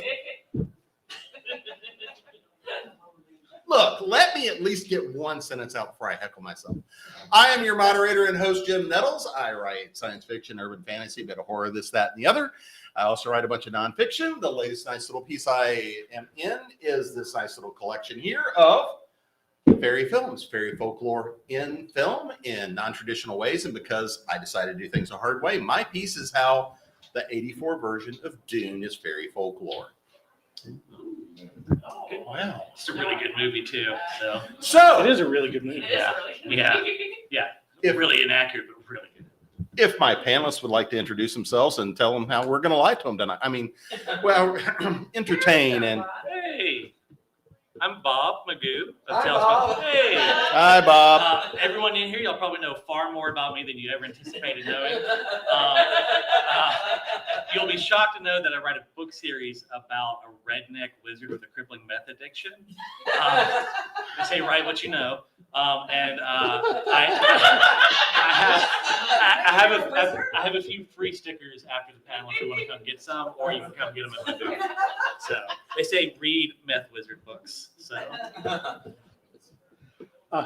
That's very difficult to follow. But I'm Michael G. Williams. I write queer themed sci-fi, horror, and urban fantasy. I write a redneck vampire series who is not addicted to meth. And he's not a wizard, but he knows wizards and he's killed meth heads. So, you know, and I co-host our ConCarolinas, a podcast about the strange, unusual, and hidden history in North and South Carolina. Nice. I like the science about the mad historians. I am one. All credit to my co-host, Charlie. I'm S.M. Hillman professionally, just call me Sean. I'm a speculative fiction writer. Just released my short story collection, Language of Skeptics. You can find me at Wicked Boys, but I'm also big into the Atlanta, as a volunteer in the Atlanta con scene. So I do, technically I work at 4 cons in Atlanta now. I have 3, yeah, I do get around. Yeah, I do. I'm probably like the least interesting person on the panel, but I think you're very interesting. I appreciate You drink Be those careful.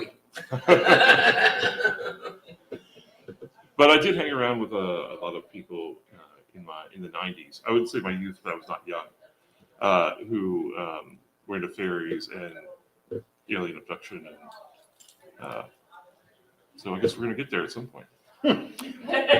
We'll get there. We'll get there. So, you know, being the resident skeptic and troublemaker on this particular panel, but also being one who has gone hunting for all sorts of weird shit and surprised as hell that nobody's decided to kidnap me. But there was a guarantee they were not going to keep me. I want to start with the idea of how do you guys view fairy folklore? I mean, because again, every culture around the world has their own take.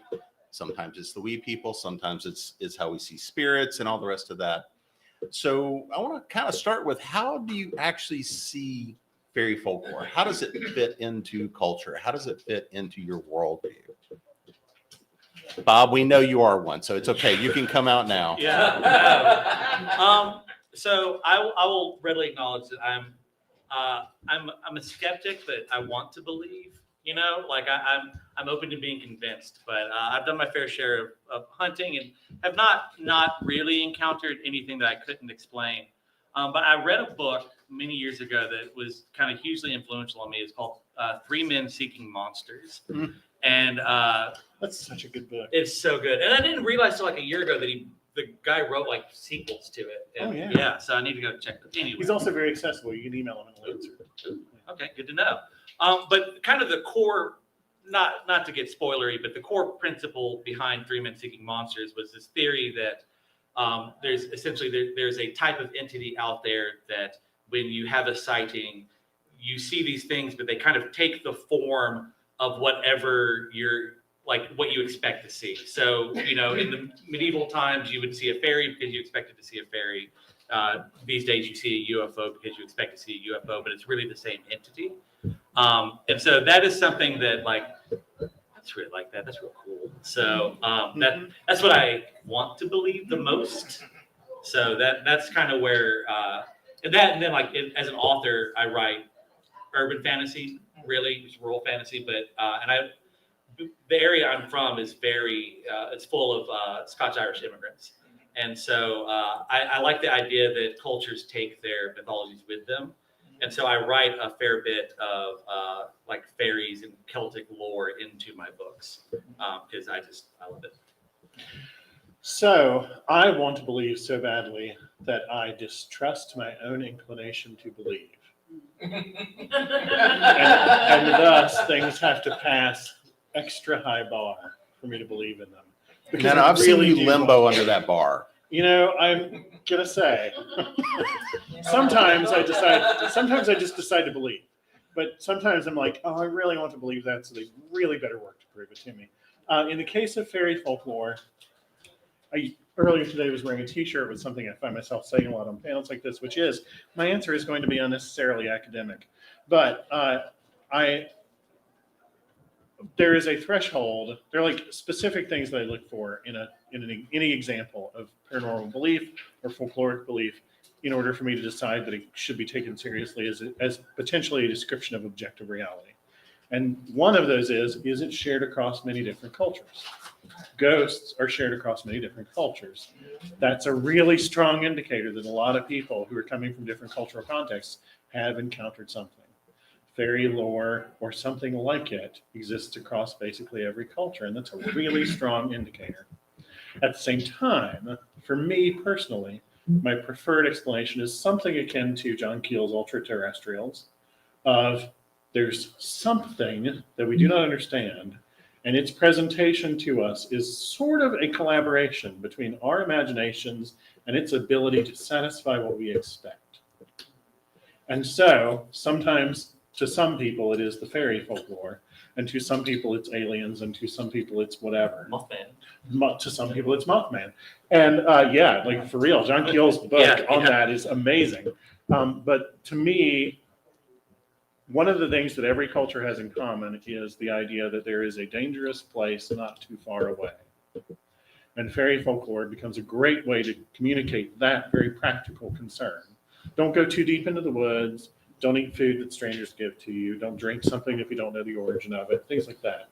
But at the same time, every culture also attaches something supranormal to it and says this is beyond normal human activity. And to me, that really says there is something going on there. It's called a rave. But that's my answer. So I think human beings in general, we often run across phenomenon we don't understand. I think that is even true today. Driving here, what the fuck is that guy doing driving 59 on a 70 highway?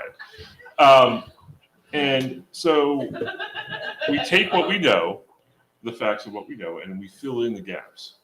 And we often fill in the gaps with what is really anecdotal information.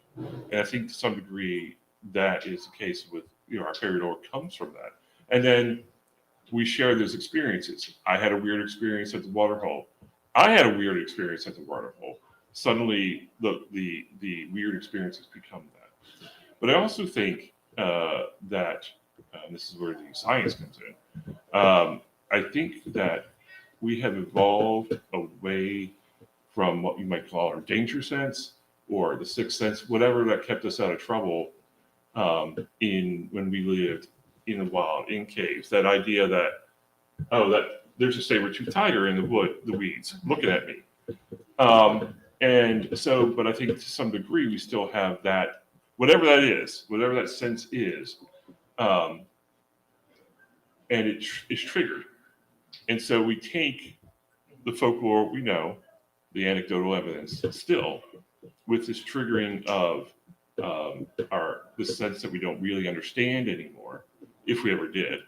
And we put those two things together and it creates this supernatural phenomena that's impossible to explain. I don't think you can prove, I don't think you can ever prove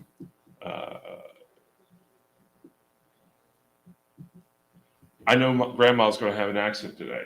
You can't prove. There's no way you can ever prove that. No one can prove that. There's no way to get science, at least not as we know it, to find a science that helps us prove. Yes, I did have a premonition that my grandmother was going to have an accident today. People just either shrug and say, "Me too," or they shrug and say, "No, I don't believe that." It's you're remembering wrong. So I think it's a combination of our shared but inexplicable experiences and a sixth sense. That's the way I have to describe it. That still exists that we don't understand. So looking at that as kind of a baseline from where we're starting. We've already mentioned John Keel. I mean, everybody in this room, I'm assuming, knows who John Keel was. It's probably maybe even have read some of the stuff he wrote.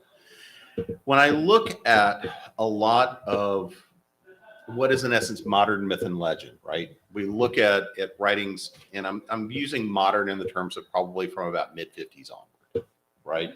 Because that's what has largely influenced culturally how we look at a lot of these moving pieces at this point. One of the concepts I find fascinating is this, and this is one of those things that we look at specifically with fairy folklore. This has also become a crossover with alien language that we use now, is this concept of, with Strieber and everything else, the fairies are the dead, right? We're crossing over from this life to the next life. So, Michael, I'm going to start with you on this one. Do you have any thoughts about the idea of, is this a reflection of spirit world? And if so, how does that really kind of then come and reflect on you, what you're looking at things? And if not, if you think these two are separate, is there something in kind of your collective view of how you look at things that would give another explanation to that? How much time do I have? And how I'm going to the bar. How I'll be back. weird can I get? You can get as weird as you want. Okay. So the idea of he said what I need to hear. The idea of the fairies are the dead. That was a really fun phrase to have land in my brain, and I have never thought about that before. So I'm going to go really off the cuff. But again, that idea of like the ultra-terrestrials ultimately being the idea that there are entities. Maybe they're entities. Maybe they're a projection of human belief that take whatever form is appropriate in the moment. But that idea that there is some, not exactly higher, but maybe parallel level of existence that is distinct from us, but is capable of moving over into our level of existence and influencing us or appearing to us in some way. I find that really fascinating. And the idea that the fairies and dead people are basically the same thing. The idea that, like, what if the next step in the evolution of a given soul is to exist mostly in some other plane, but every now and then you get to like drive back by the kids from the old school and be like, "Nah, you know, I'm gonna fuck with those kids." My goal is to be a trickster god. I kind of find that really fascinating. Yeah, exactly. Like the idea of that is the next evolution, the next step of evolution for an individual, that in some sort of like karmic wheel kind of look at things, that it is possible in the next phase of existence to gain the ability to come back and just like razz people. The next phase. Oh. Not gonna have that one for free. Thank Like you. I feel like that would explain a lot. I like that a lot. I've never thought about that before, so I don't really have a meaningful or coherent answer. But I like it. I have a tangentially meaningful thought on it because I got on Wikipedia in preparation for this panel. I prepared by pulling up the description when I sat down. Yeah. No, I don't know how I wound up on this panel precisely. I feel like it's because me and you had that conversation about that terrible picture of the lizard man of Skateboard Swamp, and I feel like Jim was like, "You know, I need someone on this panel." Man, Bob. This is not my fault. We had that conversation. Okay, but Lizard Man is cool as heck. It is, but that the initial, if you have a moment, just Google the Lizard Man of Scape or Swamp and look at the first eyewitness drawing of it, and you will thank me later. It is fantastically horrible. And if you buy me a drink in the bar, I'll tell you what the real story was. So because I grew up not far from there. And so I'll be honest, I've never really thought about fairies that much. I was very much more of a ghost cryptid guy. Like that's my wheelhouse. And UFOs and fairies are, when we're talking supernatural, they're my two weakest subjects. So of course the panel is about my two weakest subjects. So I went to Wikipedia to brush up. And one thing that I was unaware of that Wikipedia informs me is true, so we'll take it as gospel, was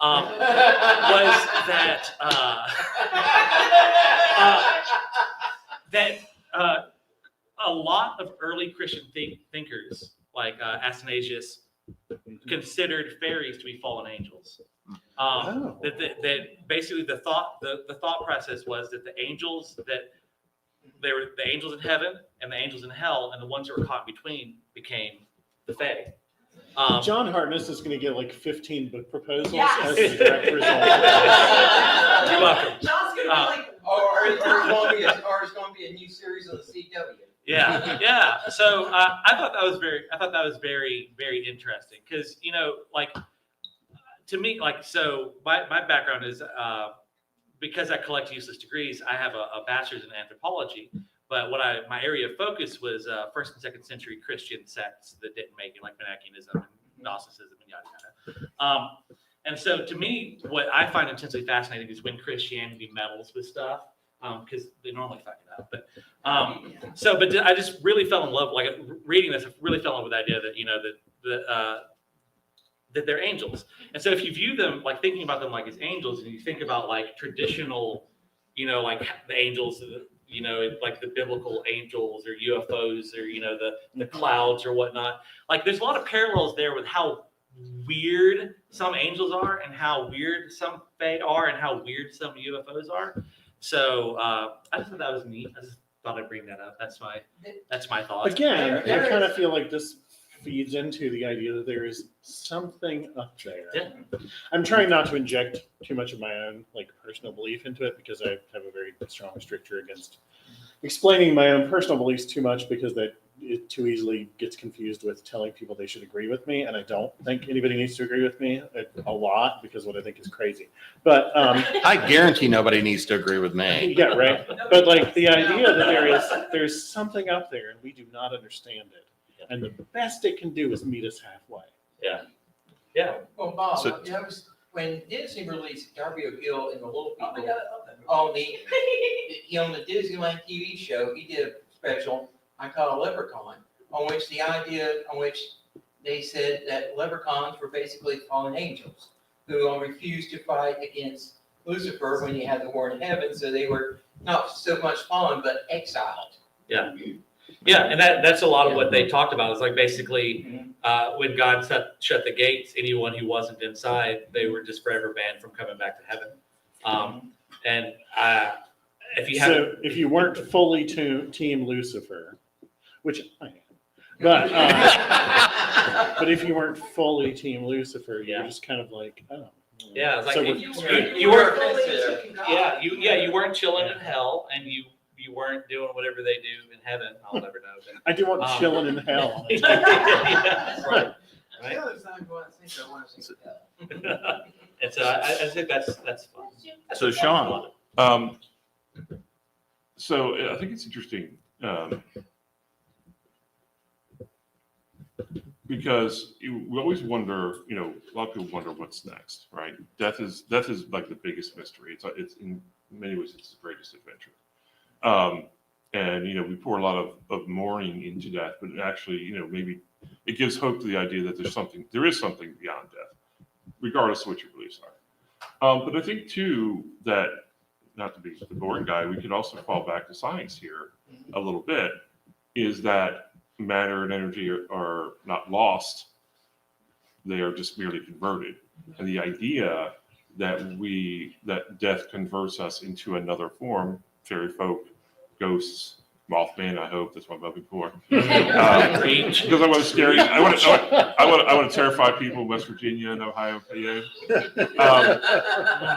But that idea I think is fascinating, and it gets a little bit back to what I was saying. It's like, there are these things.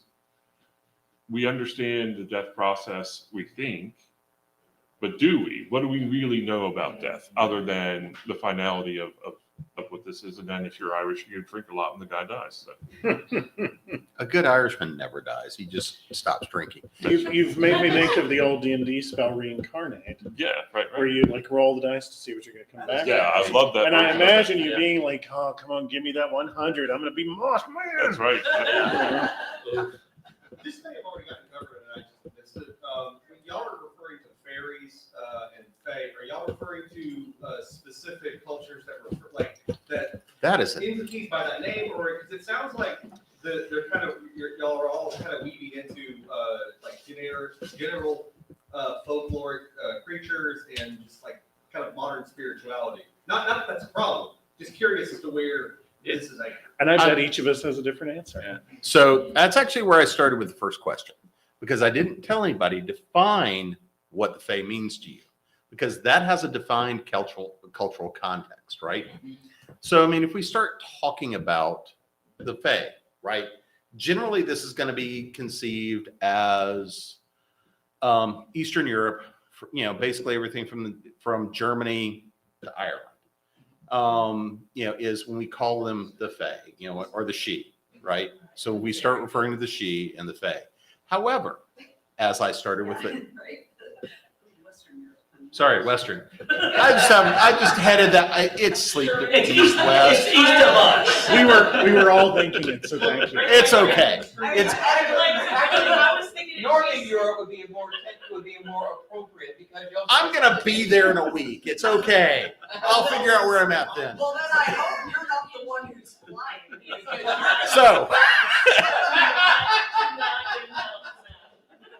So anyway.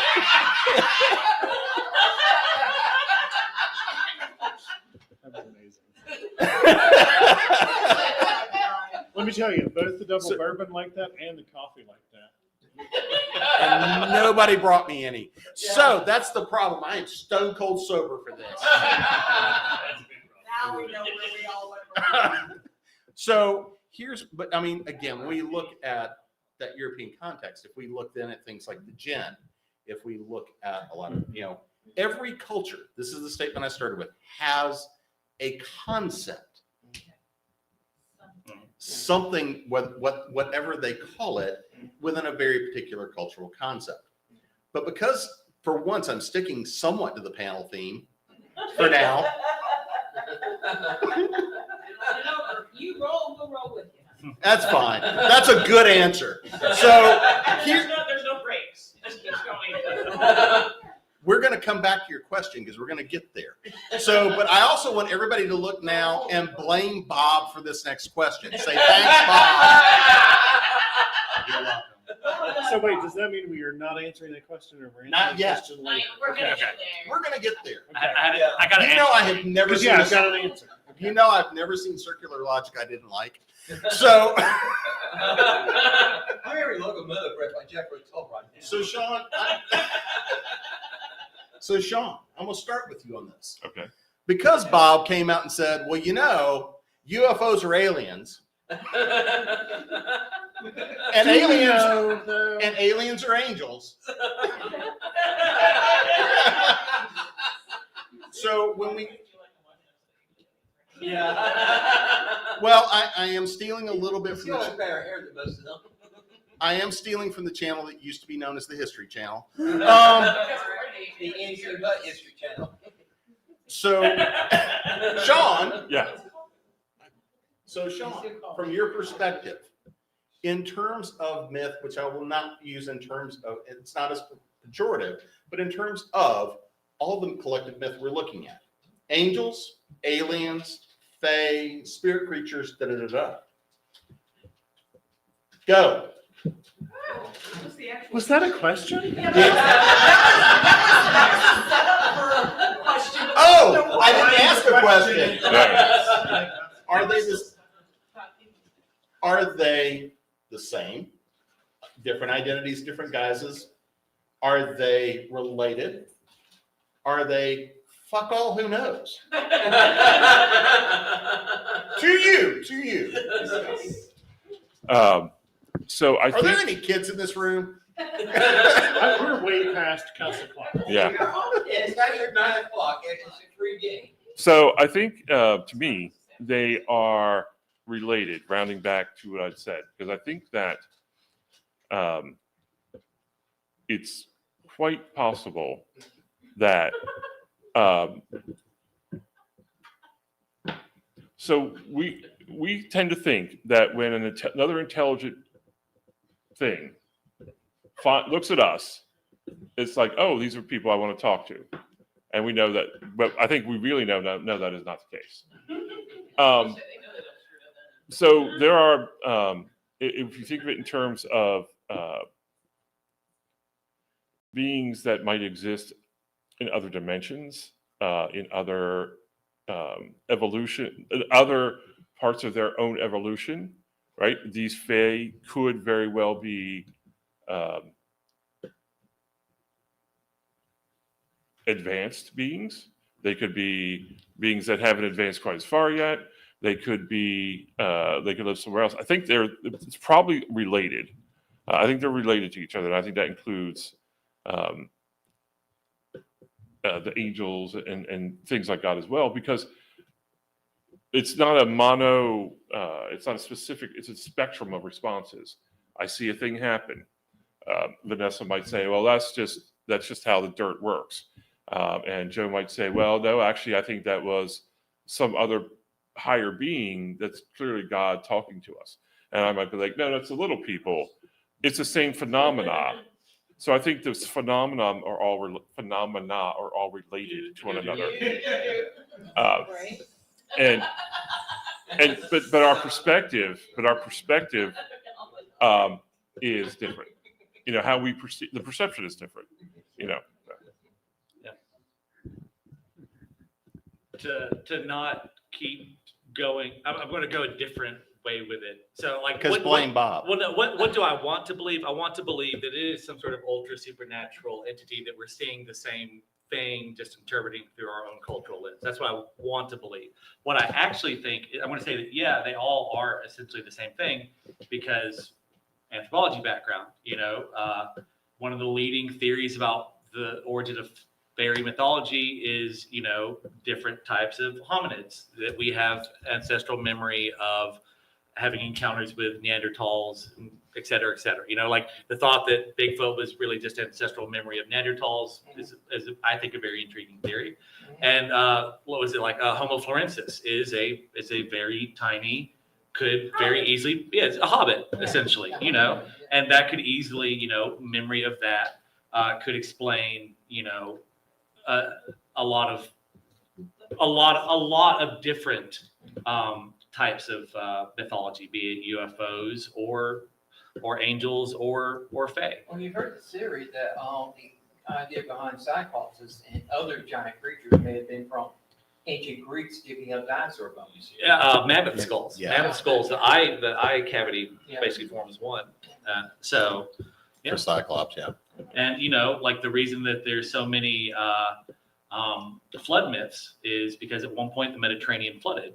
Originally the Mediterranean was just a valley, and then one day it flooded and there were people around, So, so my anthropological background, yes, they're all the same thing because they're all just our ancestral memories. But then me on this panel is like, ooh, but I really hope they're just some sort of like fourth dimensional entity that we're that we're interpreting through our own lens of lived experience. All right, Michael. So I'm going to do a really lousy job of answering this question by saying I think it's all possible. So I think it's possible that, and to somewhat degree to answer your question,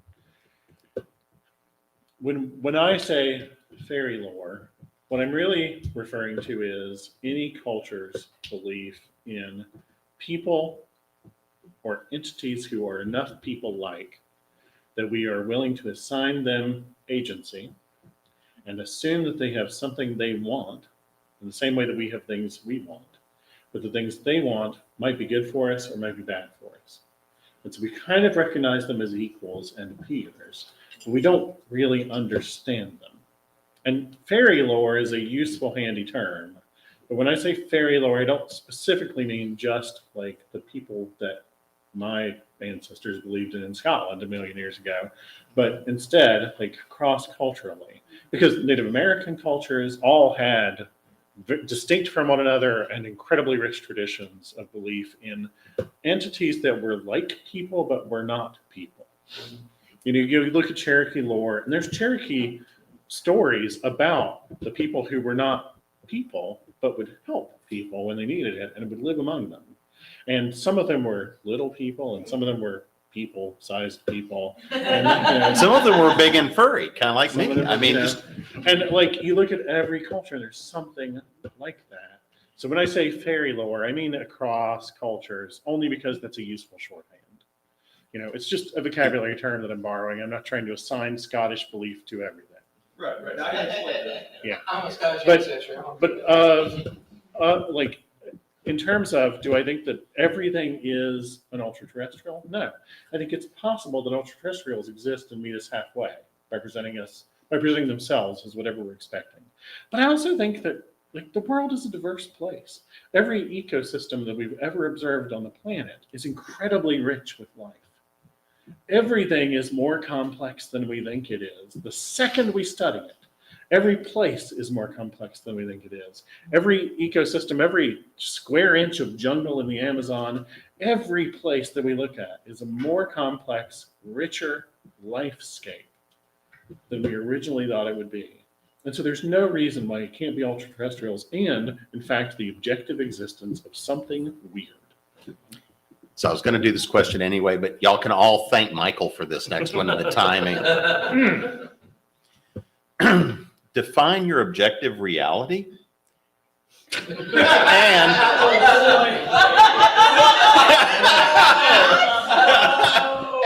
I hope these seats came with seatbelts. But because again,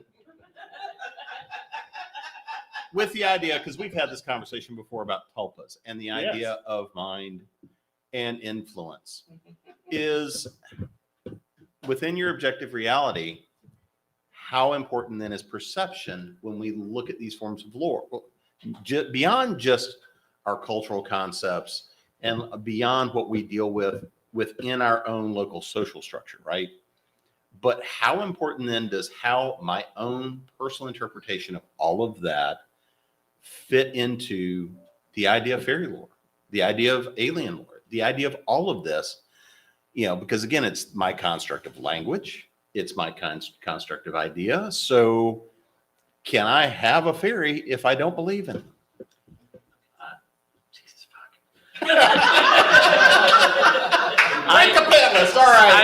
I am 97% sure I'm real. The rest of y'all I'm real hesitant about. I've long said, even though I don't believe in most anything, I've long said that they saw something, and who am I to say that their reality is any less real than my reality? Just because I think that, no, there's no way that could be a thing. Matters a fart in the wind. Who says that I am more real than that person? That the rules I've come to accept actually matter in any way. Like, we all like to think that they do, but do they? Probably not. So I very much I think that it'd be very possible that I could see a fairy not believing in a fairy, but then I would go on to interpret it as, well, no, that wasn't a fairy. That was Jim Nettles, and I was on an accent,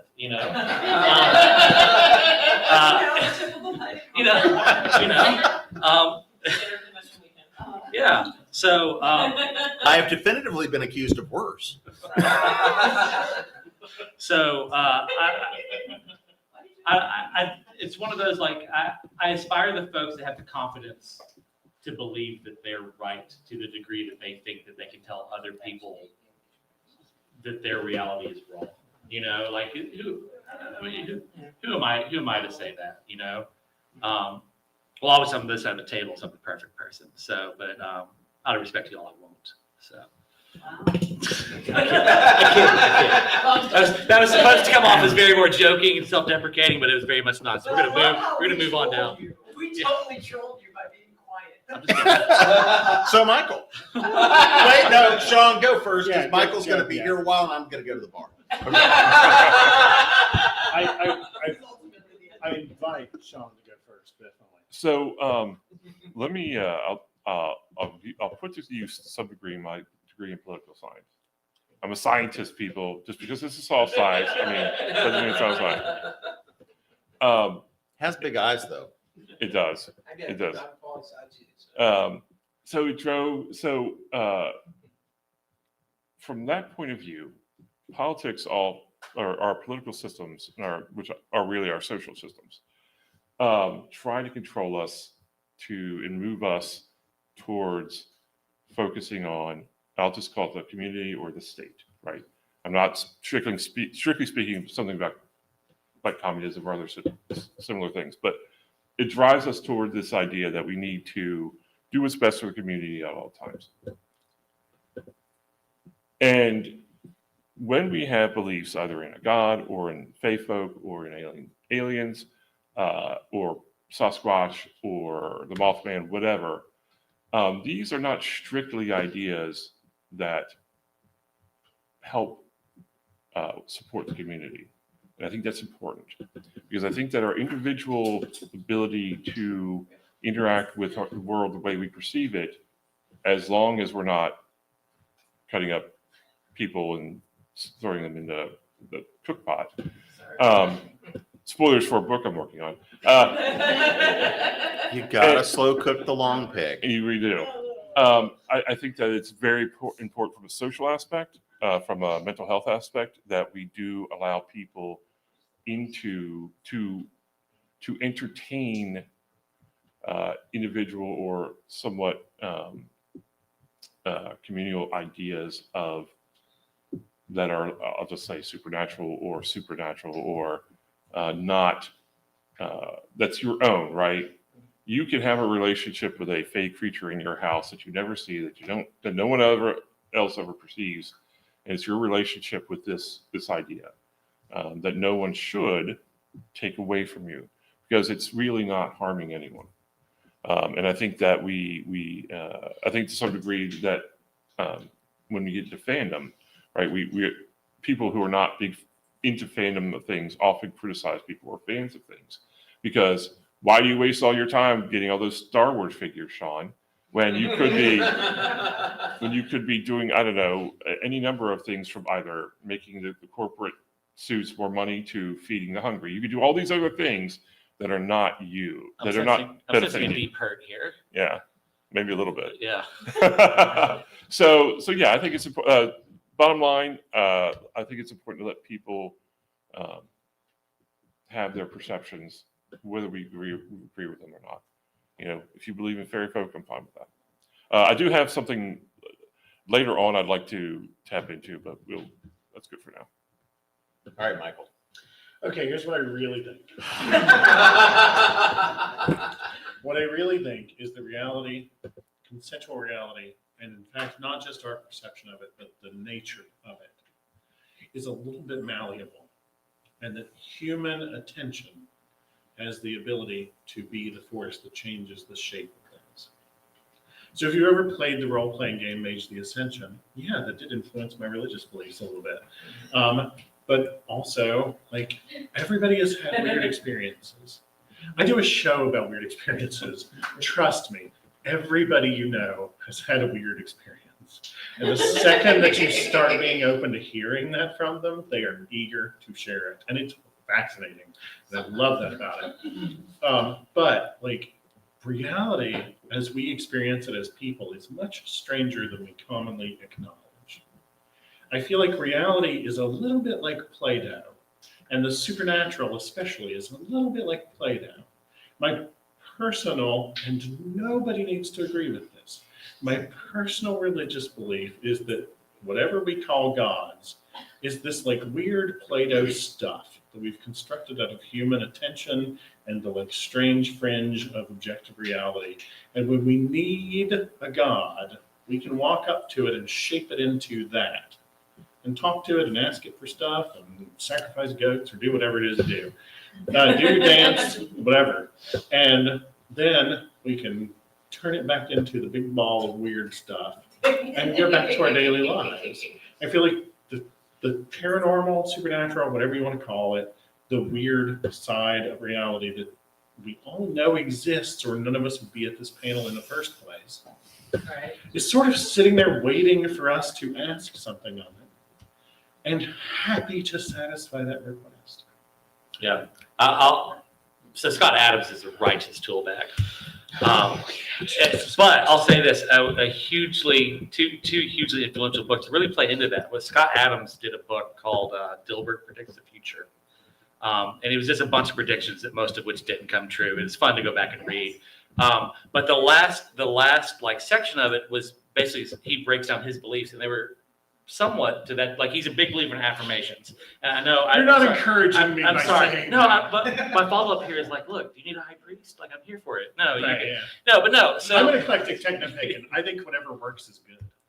but he talked at length about how perception alters reality, and the science is starting to catch up with that.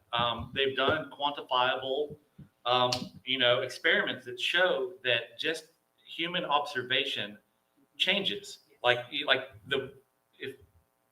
If left to its own device, the neuron always spins this way. But if a human observes it for whatever reason that no one knows, it spins the opposite way.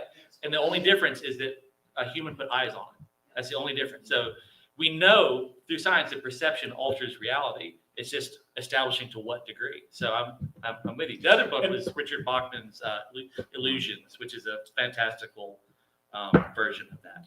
And see, like, I don't know enough about science to ever try to back what I believe with science. I call myself a techno-pagan, but really I'm just like a whatever pagan. But I'm a geek who happens to not be a Christian anymore. So, but at any rate, like we all know that cybersecurity is a dark art. That is my day job. So, and we do regularly make sacrifices of users.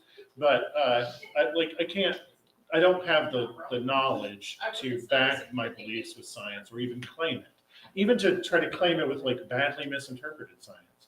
But I just feel like the world that we experience is so eager to satisfy our desire for weird stuff over and over and over again, whether you're talking to ghost hunters or UFO researchers or whatever. People who chase Bigfoot, people who chase the Fae folk, they will say again and again, when you look into it, whatever it is, it looks back. There is something there, and we do not understand it, we do not comprehend it, we do not have language to describe it in totality, and we never will. And it will always be there to play with us, whether it is playing with us as a friend or playing with us as a cat does with a mouse. Well, there's that whole thing. if you fuck with something you don't understand and it bitch slap is, So before I go throw this one out there, questions out there in the audience. So if reality is Play-Doh, what happens when somebody eats Play-Doh? It goes, oh no, Mr. Bill. Megalomania. I know, right? That's like, I'm just thinking, like, this is the question that pops in my head when he's saying this. Oh my God. They become somebody who thinks they can contain all of it and control, but then they get really fucked up in the head. So essentially, a Superman villain. Yeah. Yeah. Don't they poop it out? They eat it? But it was interesting to me that you drew politics into it because one of the first out member of Congress described politics as the only thing we all do together. And when you think of politics as the only thing we all do together, to some degree, if you accept the idea that reality is malleable based on human interaction, right, you're kind of describing politics as a magical act. Well, actually, I would put it on the construct of we have church, we have religion, and we have faith. Church is the politics, religion is the dogma, faith is what you believe out of all of that mess, right? You can't pull politics out of any of that because you still have people fucking around with it. Have y'all ever heard the Icelandic elk inspector job? Oh yeah, so you don't build, yeah. Who doesn't want that job? I mean, right. Well, the only problem is you guys live in Iceland, it gets cold there. I was going to say, can you do it remotely? That's only why I don't know. Michael, your comment about like you've all touched on like affirmations and the importance of it and how that can kind of relate to your own observations about the world. Absolutely.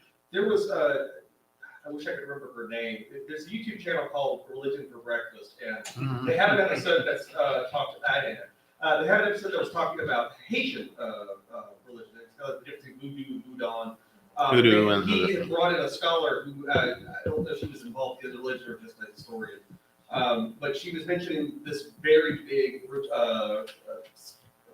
ritual that happens in Haiti every year. Thousands of people congregate.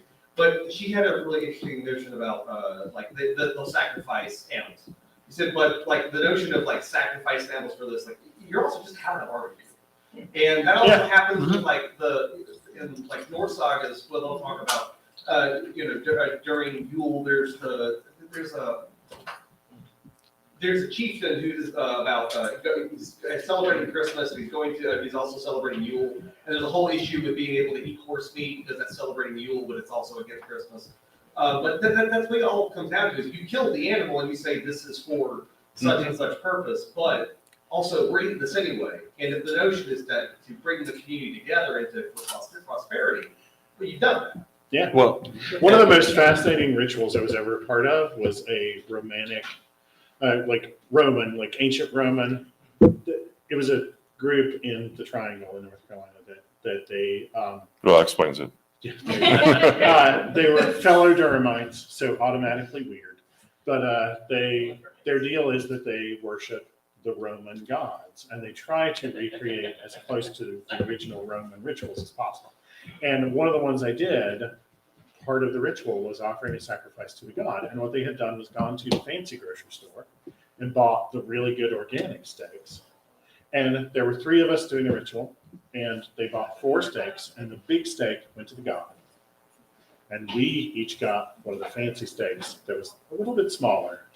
And yeah, it was basically, in the end, they fired up the charcoal grill, and we had a barbecue. Well, the end result is communion, and you're getting the Yes. good vibes off of that, and you've got a community still. Absolutely. Even if the supernatural is not real, that sort of practice can be a great way to build connections between people. But well, there's also another part of it that. So much food, a lot of discussions and getting out and talking about food. Like, Well, but it goes beyond that because again, we're now very disconnected from food supply, right? I mean, the number of I grew up in a grocery store, at a butcher shop, and rural, and all this kind of good stuff. So we're very disconnected from where food comes from and from death. And so the act of there's slaughter for food, but when you look at ritual that's practiced and blood and life and the recognition that goes into that, if you want to talk about affirmations and intention, the energy of intention and the sacrificing an animal. Yeah, you're going to have barbecue, but at the same time, this is a transmutation of energy, right? It's that belief in transmutation of energy. And if the ritual is that everyone is there at the sacrifice and appreciating that versus it's the intention of the sacrifice and the blood coming in and all those moving pieces. If you compare that to McDonald's and, the industrial side of it, I think that this is where we don't necessarily have that same connection. And I think that there's a tremendous amount of power in that particular ritual in terms of creation of intention around food, around all the rest of this, because that is a sacrifice to create sustenance and life, but also that there's that recognition of whatever the etheric But when transformation you is. say kosher food, the priest doing the kosher ritual, would that be sort of like a happy meal? No, it was, or Happy Meal, but So I've been thinking about like this has been such an interesting discussion. So I am part of a group of people who do body trauma rituals, things like flesh hooks and fire walking and weird shit like that. And one of the things we talk about, we do intentional rituals because there's power in that. And I think we are so disconnected from like our culture. Historically, cultures had body stress rituals that were often coming of age rituals, right? It was about coming into womanhood, coming into manhood, or about fertility, or about, the crops or whatever. And it was all intentional ritual. And I wonder, and to bring this kind of back around, this goes back to what you were saying, I think, is that there's something there that we can tap into. So my question is, do you guys feel like maybe earlier humans had a more direct connection to that than we do, so separated from natural stuff? Thank you for teeing me up, because I've been waiting to bring this up. Tolkien and C.S. Lewis had a very interesting conversation about fairies. And Tolkien's theory was that if you look at today, if you go to the store and make a sandwich, who knows where any of that stuff came from, right? But if you look at 200 years ago, you basically everything you ate came from within like 6 miles of where you were. And so Tolkien's theory was that fairy culture and things like that were that people had for generations become so tied to the land that because they had basically been ingesting the very land for generation upon generation upon generation, that they actually had a connection to the land that we don't feel anymore because we have no real ties to even a fraction of that degree. Yeah. I mean, we're very transient. I just think about all the friends I've had that moved literally around the world, something that had been unfathomable to the degree that it is, even 100 years ago, and just at the drop of a hat, I had a buddy who just moved to New Zealand, like my best friend moved to New Zealand because he's a bastard. And so it was all those damn meth head wizards. Look, it's a real issue. So yeah, I just think that that's something that I think there's something there. And another thing, just real quick, I just want to throw in linguistically, talking about how we have this separation. We don't eat cow. We don't eat pig. We eat pork. We eat beef. Linguistically, we separate the act of death. We don't eat living things. We eat beef and pork. Chickens, we still eat chicken, but they don't count. They're chickens. No one cares that much. They don't have cute faces. Is Right. where we're at. Right. So They that's don't. their problem. Gawk is best served live. Literally tonight, I ate beef at dinner, and I said to Charlie as we were eating, normally I don't order beef. I never buy beef at the grocery store, but that cow ain't getting any dinner. Yeah. Well, and the thing I would add to me with ritual, I mean, we're here at a convention, right? There's a certain degree of collective experience and interest and everything with everyone that is here. One of the things that we do not have culturally anymore are these rituals of progression. We don't have common cultural rituals that take us through all of the major transitory periods of life, which means culturally, we no longer have an identity. We see the repercussions of this all over the place, which then leaves us to try to find those connections and that identity and all of these moving pieces. Well, I would push back against that because we do have rites of passage. They're just not, we don't do a Sundance, we don't, but we do it's become less important now because Jen, whatever we're on, don't care about getting a driver's license. But getting your driver's license was very much a rite of passage. Was. So there's that a is difference between that and doing things Hey. that are, Yeah. I don't want to say violent because that's not the right word, but Yeah. like. That's not a bar mitzvah. Survival. Yeah, no. There is, though. But why? I think that's the thing is, if it's an action that brings people together, whether it's, you look at, something in the past that might have been more physical, or even something that might have, the act of killing an animal. If you're eating a Happy Meal versus, eating the steak, you're still eating. That's still sustenance for you. It's in a modern sense, though. That's not exactly what I'm. That's- I'll say that, not to bring in Backwoods Alabama, but to bring in Backwoods Alabama. Look, for the backwoods, you go hunting, and until you've killed that first deer and you've been blooded, we literally, if I got lucky, they just smeared a little blood on my cheeks. My older brother, they literally just picked him up and stuck his whole head in the chest cavity of this deer. That's a thing that happens. Yeah, no, the first time I write horror. when you and kill that fucks when me up. you kill your first deer, they smear blood on you. You take some of the blood of the deer that you killed and you smear it on you. Also, here's a little known fact for you. If you kill a buck, you have to cut off its testicles before you drag it out of the woods. Otherwise, it will pee all over you. And they neglected to tell me that until after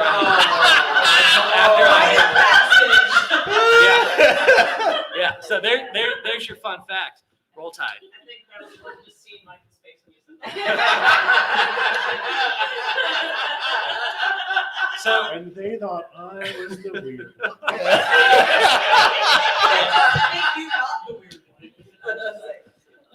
So I do definitely agree that we do not have rites of passage to the degree, and they're not necessarily rights that the entire community recognizes, but there are little rights that we have, in Backwoods, Alabama, me killing that deer. I got talked to more at Thanksgiving after that. I had my crazy uncle who, no lie, got into a knife fight at a police banquet. One of my favorite stories. I was more accepted then. I didn't tell him that after I killed that deer, I literally spent the rest of the season reading Watership Down in the tree stand. I had done my thing. I was done with it. We're done. We're good. Let's keep reading and everyone hunting again. So there are some rites of passage, but they're definitely not to that degree. And if you haven't seen the movie Strangeland with Dee Snider, it's fantastic. It's a horror movie about rites of passage. So I would comment that some of the more stressful, physically stressful and emotionally and mentally stressful shared experiences or rights create bonds that are stronger than, say, not to diminish the communal stuff, right? But I think the point that was made up front about, the stress, physical stress rituals, they add that extra layer, you're being blooded. I'm going to call that traumatic, right? You might not process it that way in that moment, but it's something that you're like, they literally printed a picture of it and put on a T-shirt for me. I don't know how we got here from talking about UFOs. Well, hang on. Let me actually bring this back because I think this is for my own personal view, because somebody left me in charge. I don't know who is that stupid. But again, I think this is the important part because we came to talk about fae and mythology and UFOs and a lot of things that are cultural energies for us. They're cultural myths for us. The reason we wound up to this point is because all of this still ties together culturally for where we fit together. This is part of our collective story, especially for everybody sitting in this room. So coming in and talking about the concepts of fairy mythology and fairy folklore and the faith that goes around that, and the idea of creatures of myth and legend, but what energetically do they have for us as a culture, I think is just as important as the rites of passage, because so many of those same myths were tied to rites of passage. So many of these myths, legends, and everything else are tied to cultural identity. And this to me is what actually makes this conversation important, is an exploration of, because not a damn one of us has an answer. We can pontificate, Michael. And It's my specialty. like I'm not. But anyway, I mean, again. I feel like the conversation at the bar are going to be awesome. But I think. I'll drink to that.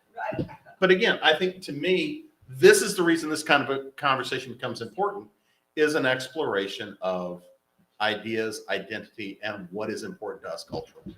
Now, because we're over, which never happens. Right. I know, colored me shocked. Let my panelists tell you where they're going to be the rest of the weekend. In minus a couple of minutes, because I got to go moderate. I will be in a scary movie panel. So if you want to come over and hear about scary movies, right after talking about this, I think it's in the big room. Yeah, The big yeah. room. Yeah, the big room. Yeah. Big room. Tomorrow I will be moderating panels on the queer experience as an intersection with horror, which is going to be really exciting. Really excited. And also one about queer hauntings.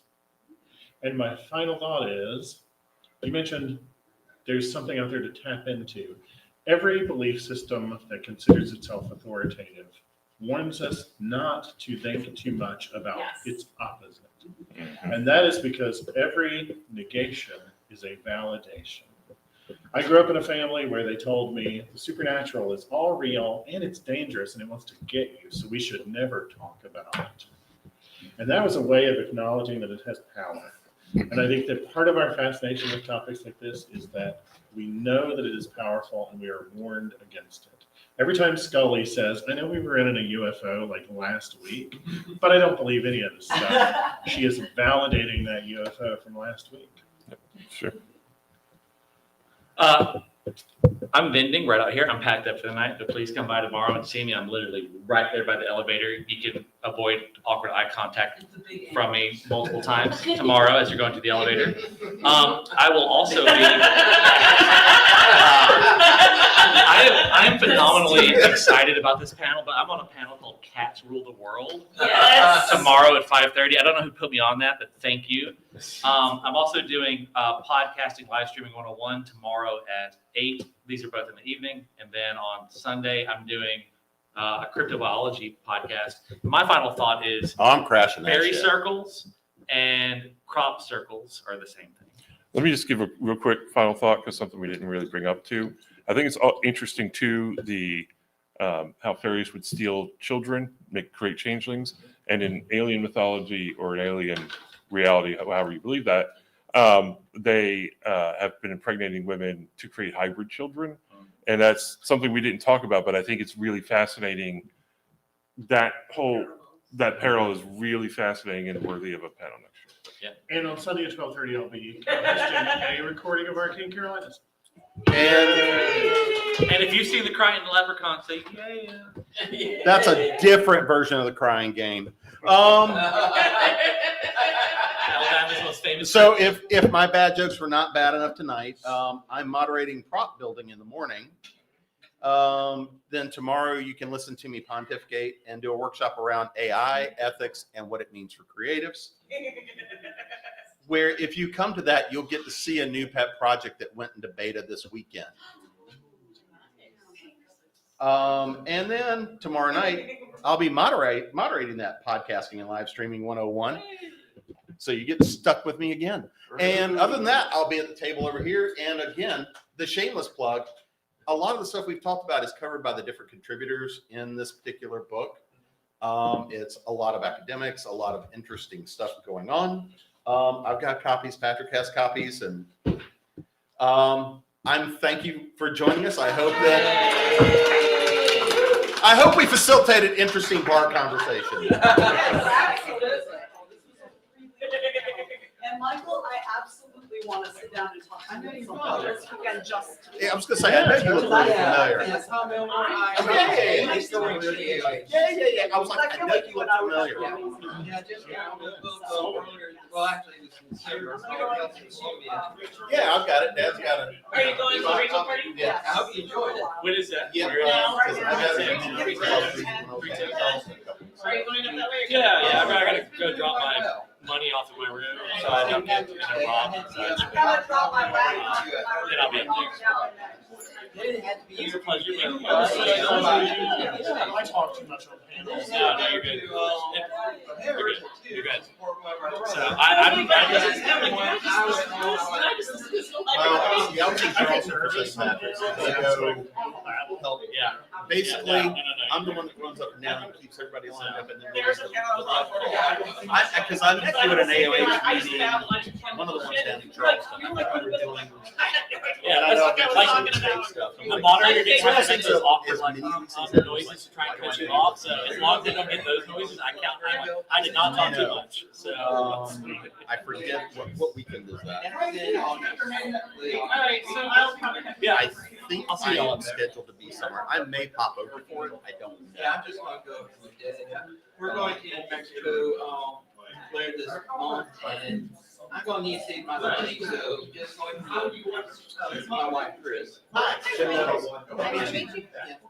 I want to have a lot of money left over up there. Well, Dad and Dottie just got to Prague yesterday, and we're flying over to meet them in London on a week from basically a week from tomorrow, or Sunday, a week from Sunday.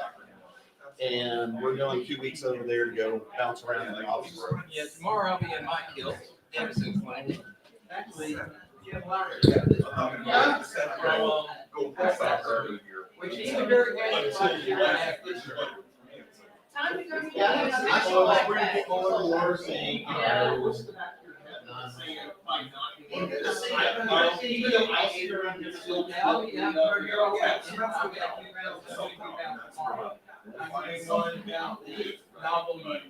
walk away, and then I'm doing. Remind me, let's chat about this weekend. Let's see about doing a show to talk about your book. I got coffee with me, I only bring books with me. You never know, when you can sell one. Absolutely. I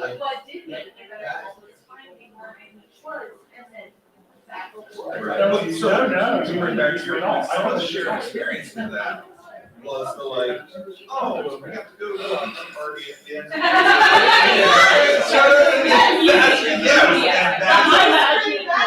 Exactly. It's like, just looking at me and asking about like, just be like, I don't want to be here, I'm just covered in this. Like,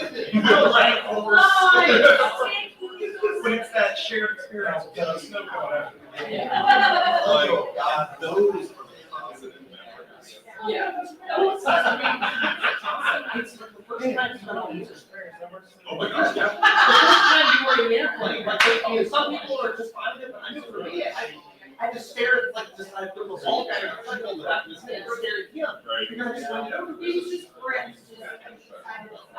But you know, you go to the ball game, you shoot back, and then the reward is serious somewhere else. And that's what- You still capture. Go ahead and sit up front. I'm gonna give Mom a call. Okay. Yeah, we got time. We don't need to inflict it.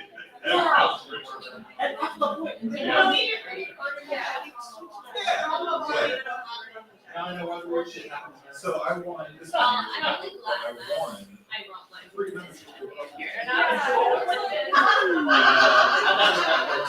went, and I was like, okay, these people are fucking nuts.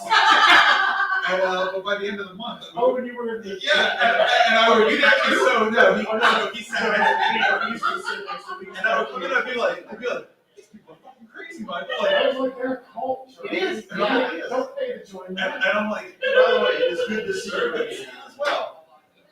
But yeah, so much to do. it was a cult. It was a shared trauma cult. Yeah. And it was interesting, and I was just like, and then they do the thing where they kind of like guilt you in at first. Yeah. They're like, don't leave, you're one of us. And then they're just like, you know, if you leave, and it's just like, that's The just. second I hear that phrase, I'm like, let me show you my ass. I'm like, I won this, okay? I didn't choose this application, I had to like find out, it was free. You know, but that's a, I wonder how far back, or if that's a modern concept too, of the initial jerk reaction to leave a group. Because you know, that like, We shared all this experience, this trauma. We randomly almost threw up together. What are you? We've been hazed. Well, Why are you? But you also Right. you know how it can go wrong. Like, you know, But it's just like people who join cults, like actual legitimate, like we're doing bad shit cults, but they can't seem to make it because they've invested, whether it's But they money also- or time or.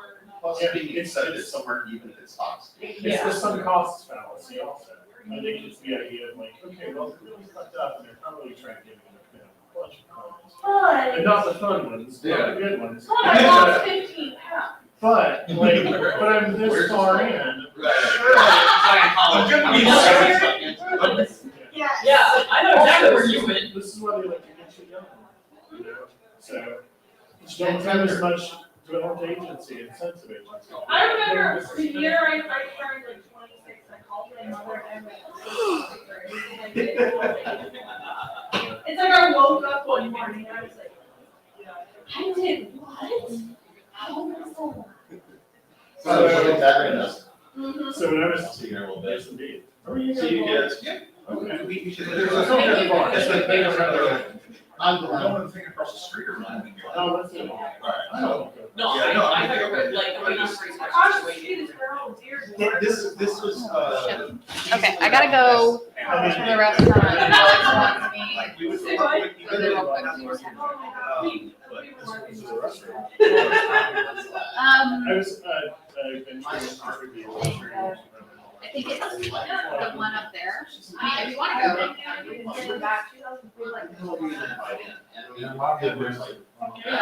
She must be not. Nobody else, right? Yeah, because then you can banter like. No, you can pick on it. or you can pick up, or you get a really good job of being like, It's like, go. You. The only time I willingly go out into outdoors and it's like cabins that have You got to go. winter.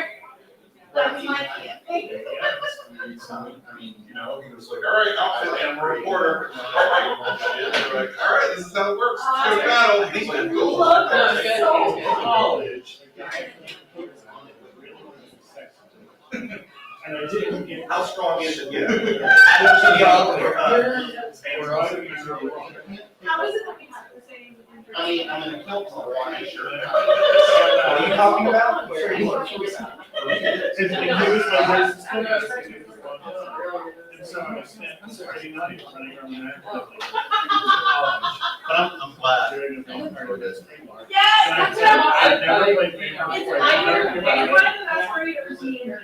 And I was playing a human reporter who was infiltrating the power. I had no idea that these people were all with him.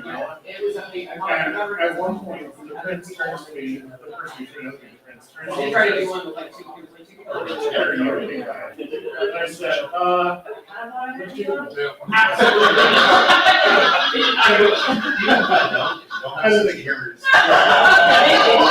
Everybody else would have did. But I got to stand next to a really hot dude for like 3 hours. I'm not next to her. Is he the one that killed you? He was. Well, I was gonna say, so. He was the person who invited me, so I was like, maybe. I do a lot of connections. He was very direct, yeah, exactly. He was very. Virtual is so much harder. He was very stupid. Okay. I can imagine. Like, I remember. I did probably 350 shows last year. Okay, I was so much, I wanted to be like, what do you think about that lights is because it's just.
Cookout training.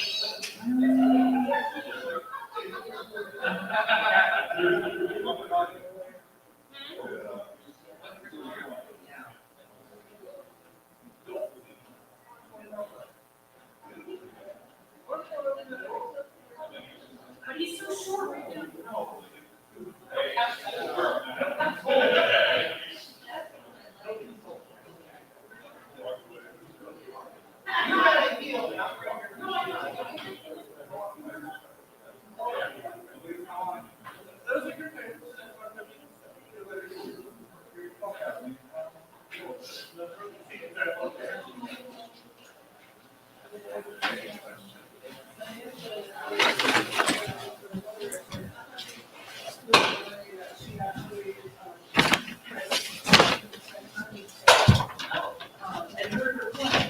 Because that was a detail that I forgot, was that, that's the thing, everybody who sees her always says she's crying.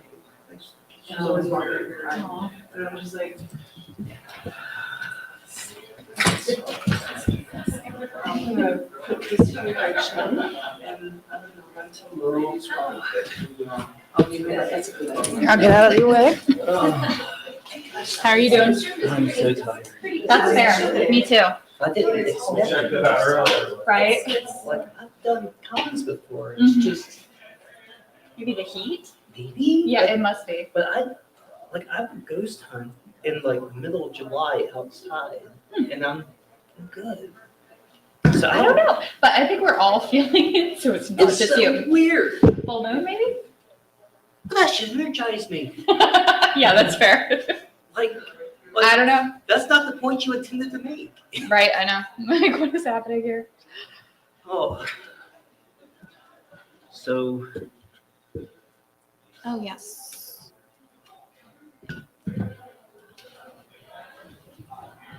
Is it just our names? I mean, feel free to add anything else you want.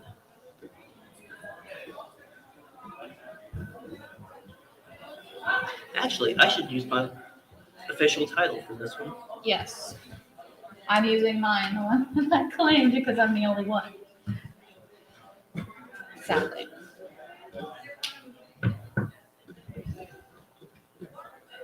God, I haven't wrote Reverend in a long time. You almost forgot you had that one, huh? Well, I don't use it that often anymore. Mm-hmm. Usually just weddings or funerals. Gotcha. Which So church are you part of? currently, me and my fiance attend a small family Pentecostal church. I'm not Pentecostal. Gotcha. But it's his family, and they've been there for since like they literally founded the church in like the something's 40s maybe. Wow. So, but then I was born and raised Southern Baptist. It's got its own issues. Putting it lightly. And I got my education from the Catholics. Okay.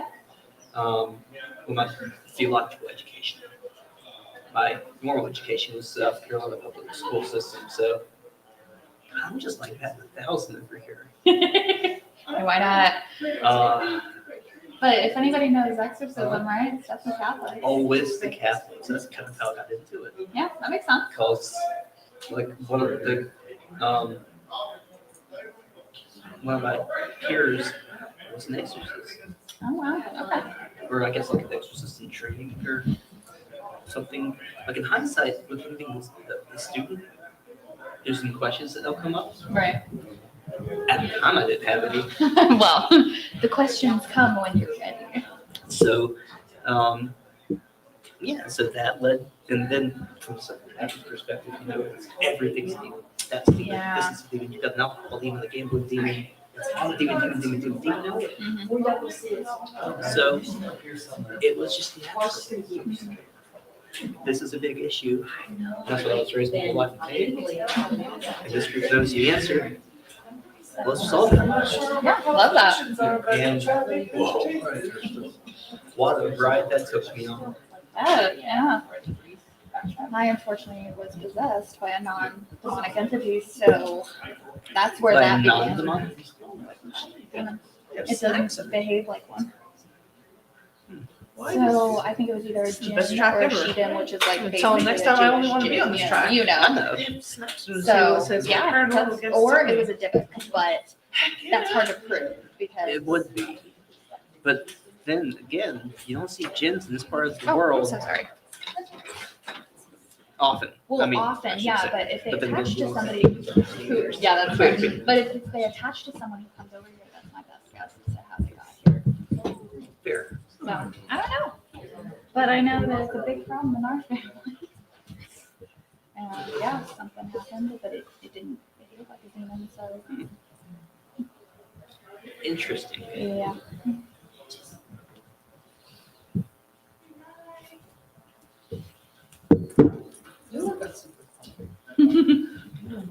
It's a demon. Or is what happens when they have a kettle at 10:30 at night. Yeah, that's fair too. That too. So this is strictly theoretical, correct? We're not going to be attempting any practical applications of. I'm not. Are you? Just checking. I'm a folklorist, please.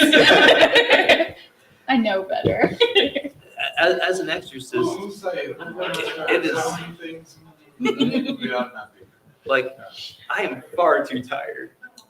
Gotcha. I'm probably too tired to even open the book, much less actually do the rites. Yeah, that's fair. Although I do have holy water, so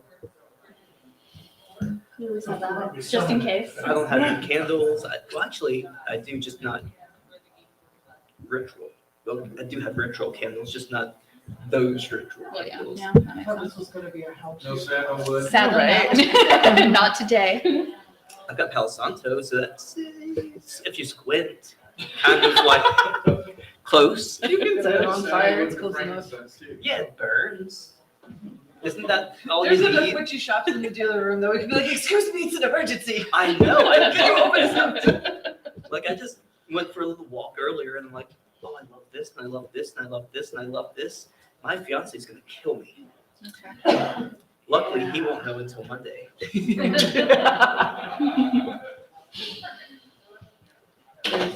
There's a bag at Wayward Stitches that it's coming home with me.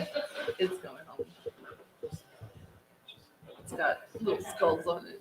Oh, I love you. I'm big into candle magic. I'm actually teaching a candle magic class in like 2 weeks.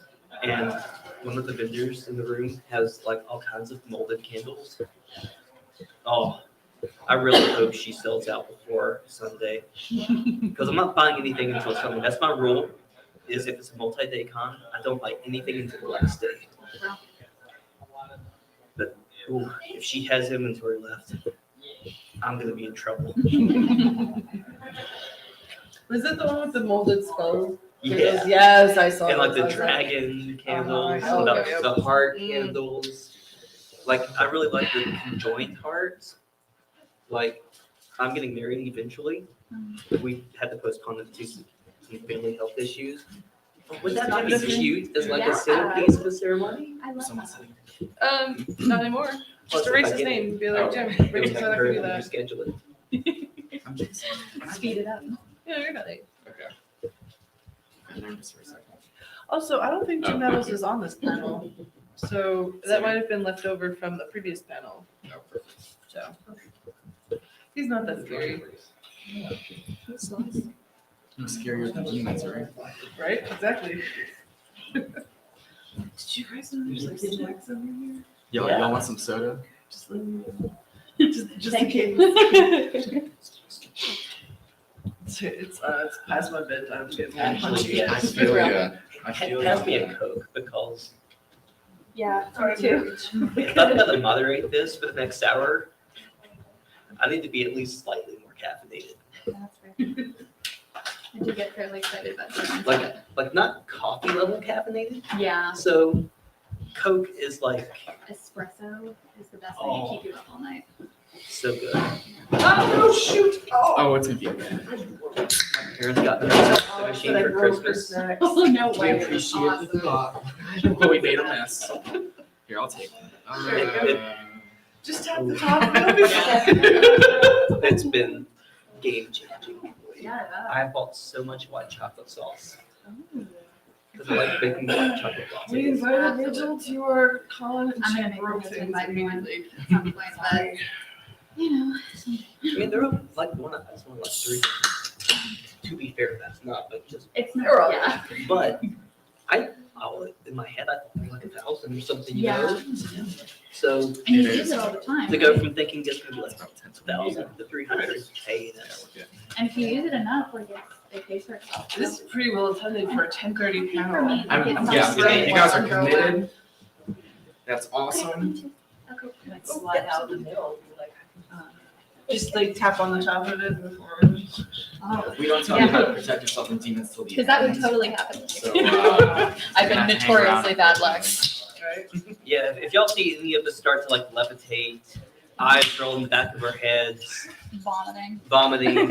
Well, I We'll don't get know. ourselves I finished the panel until it goes. Yeah, film it That's first. exactly what I want you to do.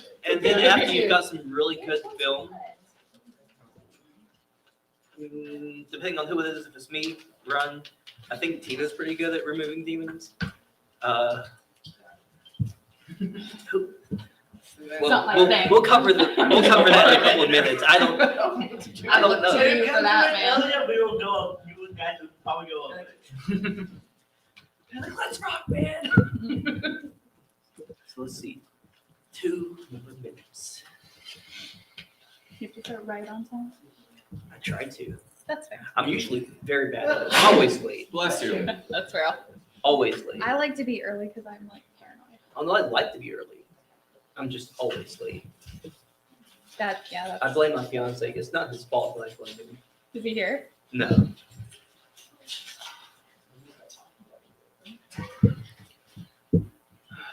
Although my team members are not here yet.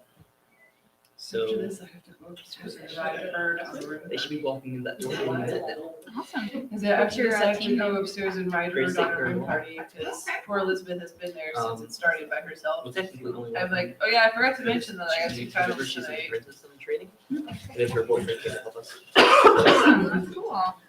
Yeah, I'm technically independent because nobody knows. I would have to be on their team. I don't go into those places. I'm like a consultant. So really, I could work with anything. That's fair. I kind of like that. I Lack would of too. commitment. I was like, can I just have a shot before I go to the panel? And she was like, no. You could. Just don't advertise it. You ready for this? Oh, I don't Hi, I'm feel ready. responsible. I'm ready for 2 hours. I can go to sleep. All right, let's do this. See, I was off today, so I slept. Check 1, 2. It sounded a lot louder when I tapped it. It really did. Anyway, all right, we're gonna go ahead and we're gonna get started. So thank you guys so much for coming to. Hold on, I've been butchering the name of this all day. Demonic phenomena, narratives, and experiences. I've been switching up like experiences and narratives and phenomena, but we all know why we're here, for demons, and to talk about demons and to learn about them, and hopefully to never ever summon them. It's bad. So. Just as a way of introduction, my name is Dustin Crowley. I am the moderator for the panel. I have been involved in the paranormal for 15 years. I actually got my start as a demonologist and an exorcist. Not the best way to get involved in paranormal, by the way. Would not recommend. And then after dealing with a lot of the darker things, transitioned into dealing with more of the light side of the paranormal, which I like a lot better. And that's enough of a synopsis for me. So, Jason, we'll kick it over to you, and then just a little bit about who you are while you're here, and we'll go down the table. Hello, my name is Jason Tapp. I run a website and Instagram account called Spooky CLT, which is me trying to capture all of the ghost stories, paranormal activity, anything that falls underneath the umbrella of spooky. If it's about Charlotte, I want to get it out there. There are some people that believe that Charlotte doesn't have history or culture. I am doing my best to stop that rumor from spreading by showing those two things through the use of ghost stories. And through that, I have learned quite a bit. I've had a few experiences, and I'm happy to be here. Hi, I'm Rachel Brune. I run Crone Girls Press, which publishes short horror fiction. I'm also the editor at Falstaff Dread, which is their new horror imprint. And I also write horror fiction and a bunch of other kinds of fiction. So I'm primarily here for the narrative part of this, because I'm also the least psychic person you know. Hey everyone, I'm Victoria J. I'm a demonic folklorist, and actually the way I describe my research is the title of this panel. I look at demonic narratives, experiences, and phenomena. That's how I title it, by the way, but it's okay. And yeah, so I created a classification system to try and organize demonic behavior so we could figure out the patterns. And I've turned it into a book that will be published sometime next year. Awesome. And last but not least, I'm Tina McSwain. I'm the founder and director of the Charlotte Area Paranormal Society. I do have the gift of sight. It's helped me in my paranormal studies. I founded CAPS in 2005, but I myself have over 30 years experience in the paranormal. All right, so pretty good little lineup. So I think the first thing to do, what do you guys, we'll finish with you. You probably got the most robust answer to this one. What would you say is your definition of a demon? I would have to say that a demon has never been human. It is something else. It is not human. It is not a ghost. It is not an elemental. It is something else, far more powerful than any of the other three that I previously mentioned. Very good. Jason? Yeah, so I think that's a complicated question that can have a lot of different answers. And I say that because I've had a lot of different answers through my life. I was raised by Catholics that then turned into born-again Christians or cultural Christians, however you want to describe it. So I went from demons being these big, fiery things in hell that we're trying to stay away from by saying the Rosemary or however many times, to having demons be something that I have to deal with on a daily basis. If someone does something wrong, they're demonic. If someone does drugs or alcohol, they're being possessed. So in my experience, I've heard the term demon being used quite a few times. Now, with my line of belief, I do believe we're just, when it comes to the paranormal, we're dealing with energy, intelligent energy at that. So when I believe that it's any intelligent energy with malicious intent, and that can also go with what Tina said. It doesn't have to have had a human host at any time. It's just a spirit who wants to do wrong. And I'm going to say that my path into this is very similar as far as like how demons went from like this one thing just located in hell to something you have to fight every day. Because I was raised in ordained Southern Baptist, where everything's a demon. You've got, your alcohol demon. You've got your gambling demon, your lust demon. So like literally everything is because of a demon. Mm-hmm. And then from my Roman Catholic education, I met an exorcist. And so it was like, here's this big problem, and here's a group of people that can solve it. And so that was my jumping off point. So I really kind of appreciate that whole similarity in how we've kind of both gone from this ethereal thing to something that we kind of have to battle daily. Rachel, same question. I know this might be interesting to kind of see how within the concept of like writing and depicting a demon. So what characteristics and definitions would you use for it? So it's really interesting. Like some of the earliest things where I was reading about demons was in the Bible.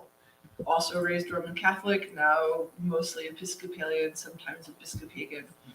So, like in the Bible, there are some very specific stories about what demons are and what they did, and how the figure of Jesus banished them. And then you look at some other cultures, and as a folklorist, you probably have some familiar with. You have your Asian demons. You have not necessarily demons, but entities that possess you in various Caribbean cultures.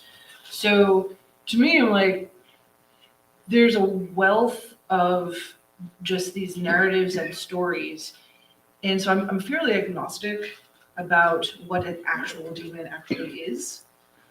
But I really do think that with all of the parallels between all of these cultures and all of these stories, yes, there is something there that is. I always think of it as something that's perched on your shoulder and is riding you, that you cannot shift off without some sort of assistance or help.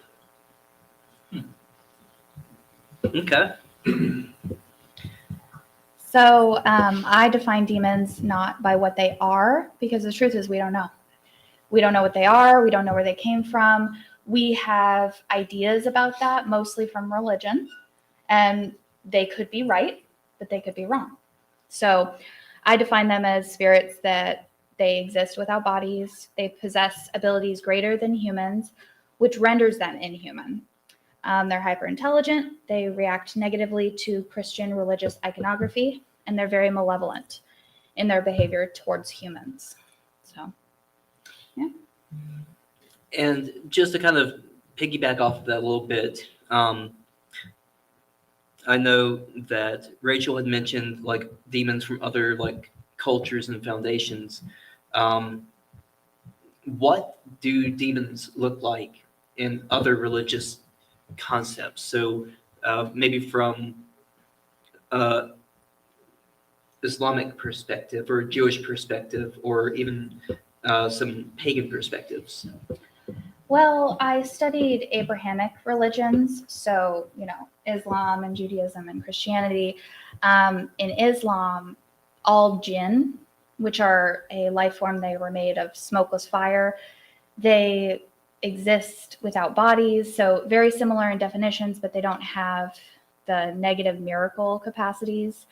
They are somewhat human in their behavior at times, but they can possess you. And in Islam, jinn are thought to be always demons. That's always what they are. They are not anything bigger than that. But the reality of jinn is very constant in Islam. And even really pre-Islamic belief, they were all over the place. And people still have certain things that they say, certain things that they do to avoid the jinn. Judaism believes in them, but not as heavily. There wasn't a ton of information, mostly because if you look at the Bible in its context, it's mostly information that people of that time period would have just known. So they didn't really feel the need to talk about it a ton, because this folklore, everybody knew it already. So I didn't find a ton as far as Judaism, but what they are, really depends on who you ask, and the jinn are synonymous with it. But there was a whole lumping together of anything that was not of God at one point in time became a demon.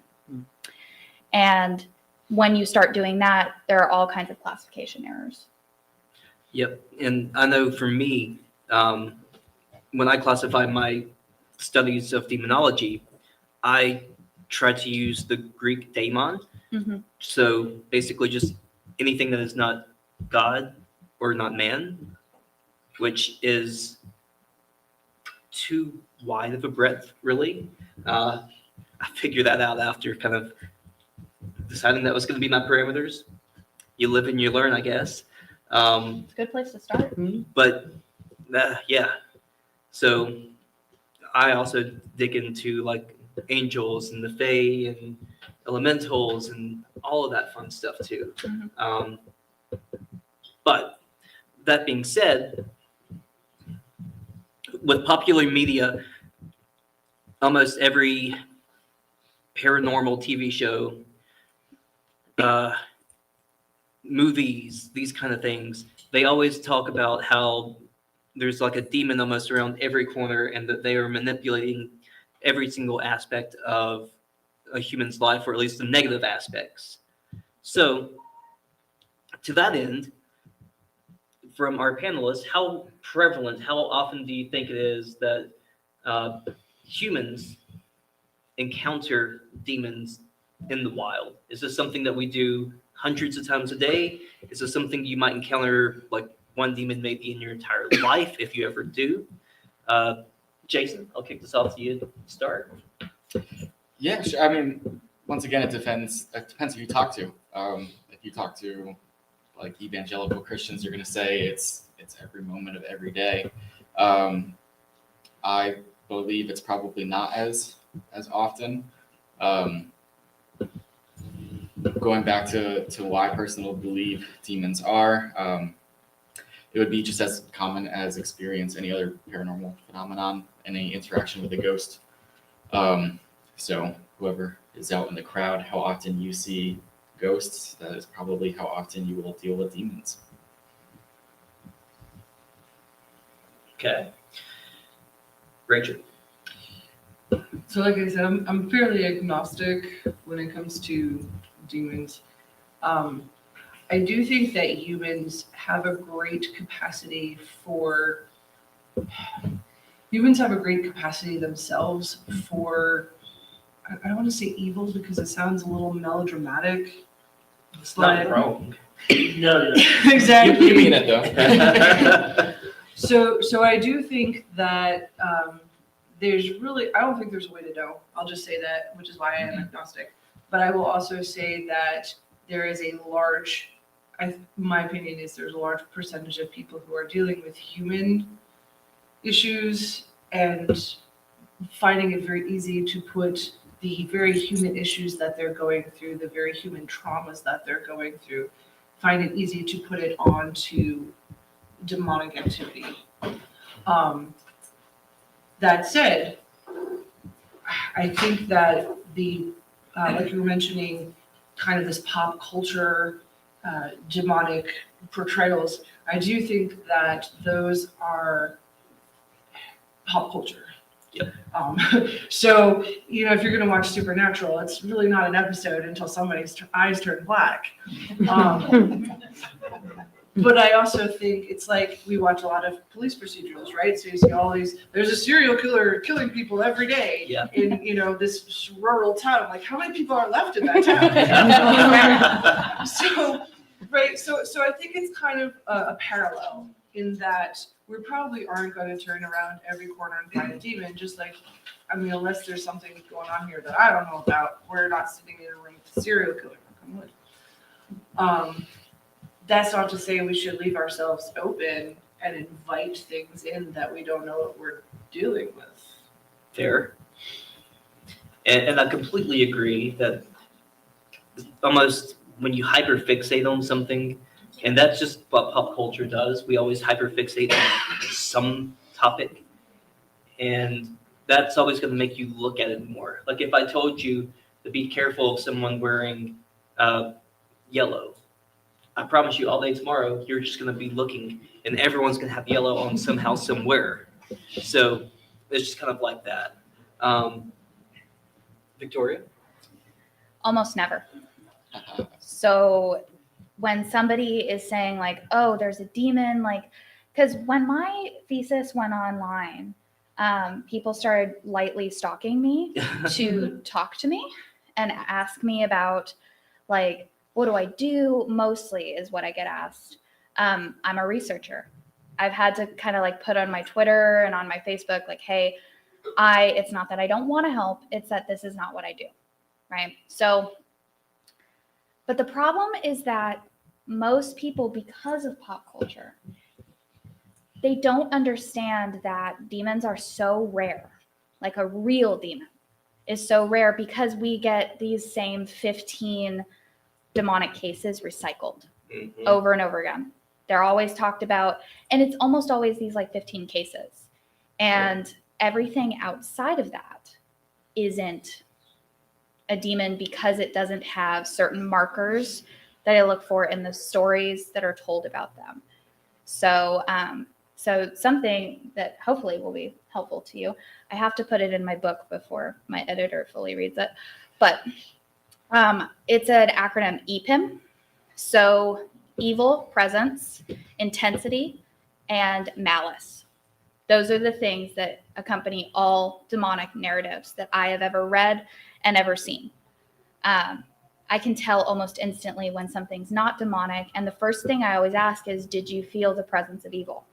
Because if you didn't, it is not a demon automatically. It comes up every single narrative. They talk about it a ton, I'm sure you know. Yep. And I would have to agree with you. As almost 30 years in the paranormal industry, I can count on two hands 10 times that I have actually come across true demonic possession. And I mean, regular strong ghosts can possess someone. Oh, yeah. If that person is weak or in a weakened state, Or if you they know, want it to happen. or if they want it to happen, or invited in, Mhm. then any strong, regular, everyday ghost, if you will, can possess somebody. But it's that, like she's saying, it's the intensity, the evil that you feel, the intent, absolute evil that is there that you run into. And me as a sensitive, I can feel that, so I can tell the difference. And I would say too that presence, just when you're in the presence of something that dark. Yes.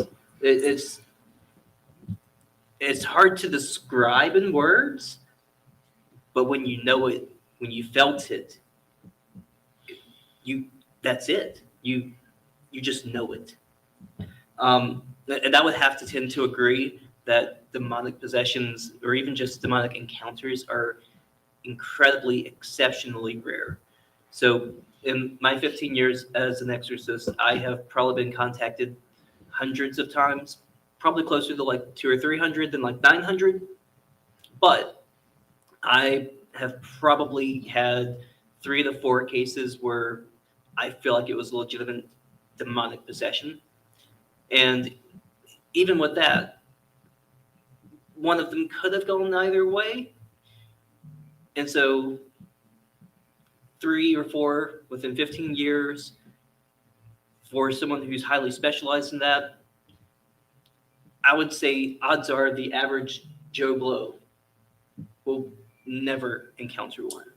Agreed. Even, I would say even your average paranormal investigator, the average one, mind you, probably will never encounter one.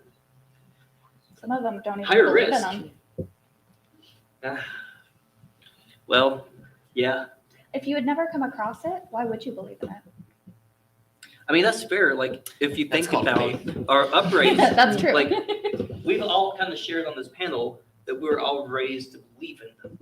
And so our religious indoctrination kind of was like, this exists. So we all kind of had that starting point. None of us came from a atheistic perspective beginning, where it's like, there's nothing out there. We all did kind of have that preconditioning. It's very strange to me going into like a metaphysical shop and there's like a book called like Demonology. I'm like, dude, is that a good idea? I don't know if that's a good idea. And again, it's because I was raised that, hey, like, don't mess with that stuff. Which I still think is a good set of advice. for Great people. piece of advice. If you walk away from this panel with nothing else, Don't mess with that stuff. So I have a something I tell people. So if you pick up a chainsaw for the first time and you don't know how to use it, you're going to walk away maybe with like less limbs, right? So don't mess with things you don't know how to use, you don't understand. There are people like, there's a huge thing about Ouija boards, like, are they safe? Are they not? And no, a demon's not always on the other end, because a lot of people use them, and there are safe ways to use them. I don't personally, because I just don't really have interest in contacting the dead or really anybody on the other side. I have enough problems with that in my family. So we're just like, whatever about it. But do I judge anybody who does it? No, not at all. If you know what you're doing. But if you don't, you need to do some research.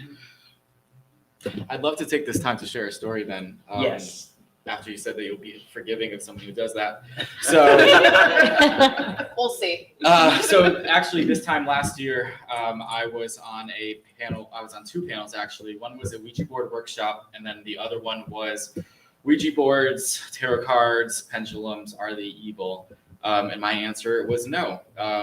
Overall, my experience with those things have been pretty standard. If you open yourself up to it, you gotta get out of it what you put in. If you go in there afraid and looking to mess with something you don't understand, then it's very possible that you open yourself up to something that you don't understand. But at the end of the night, I said, don't worry about it too hard.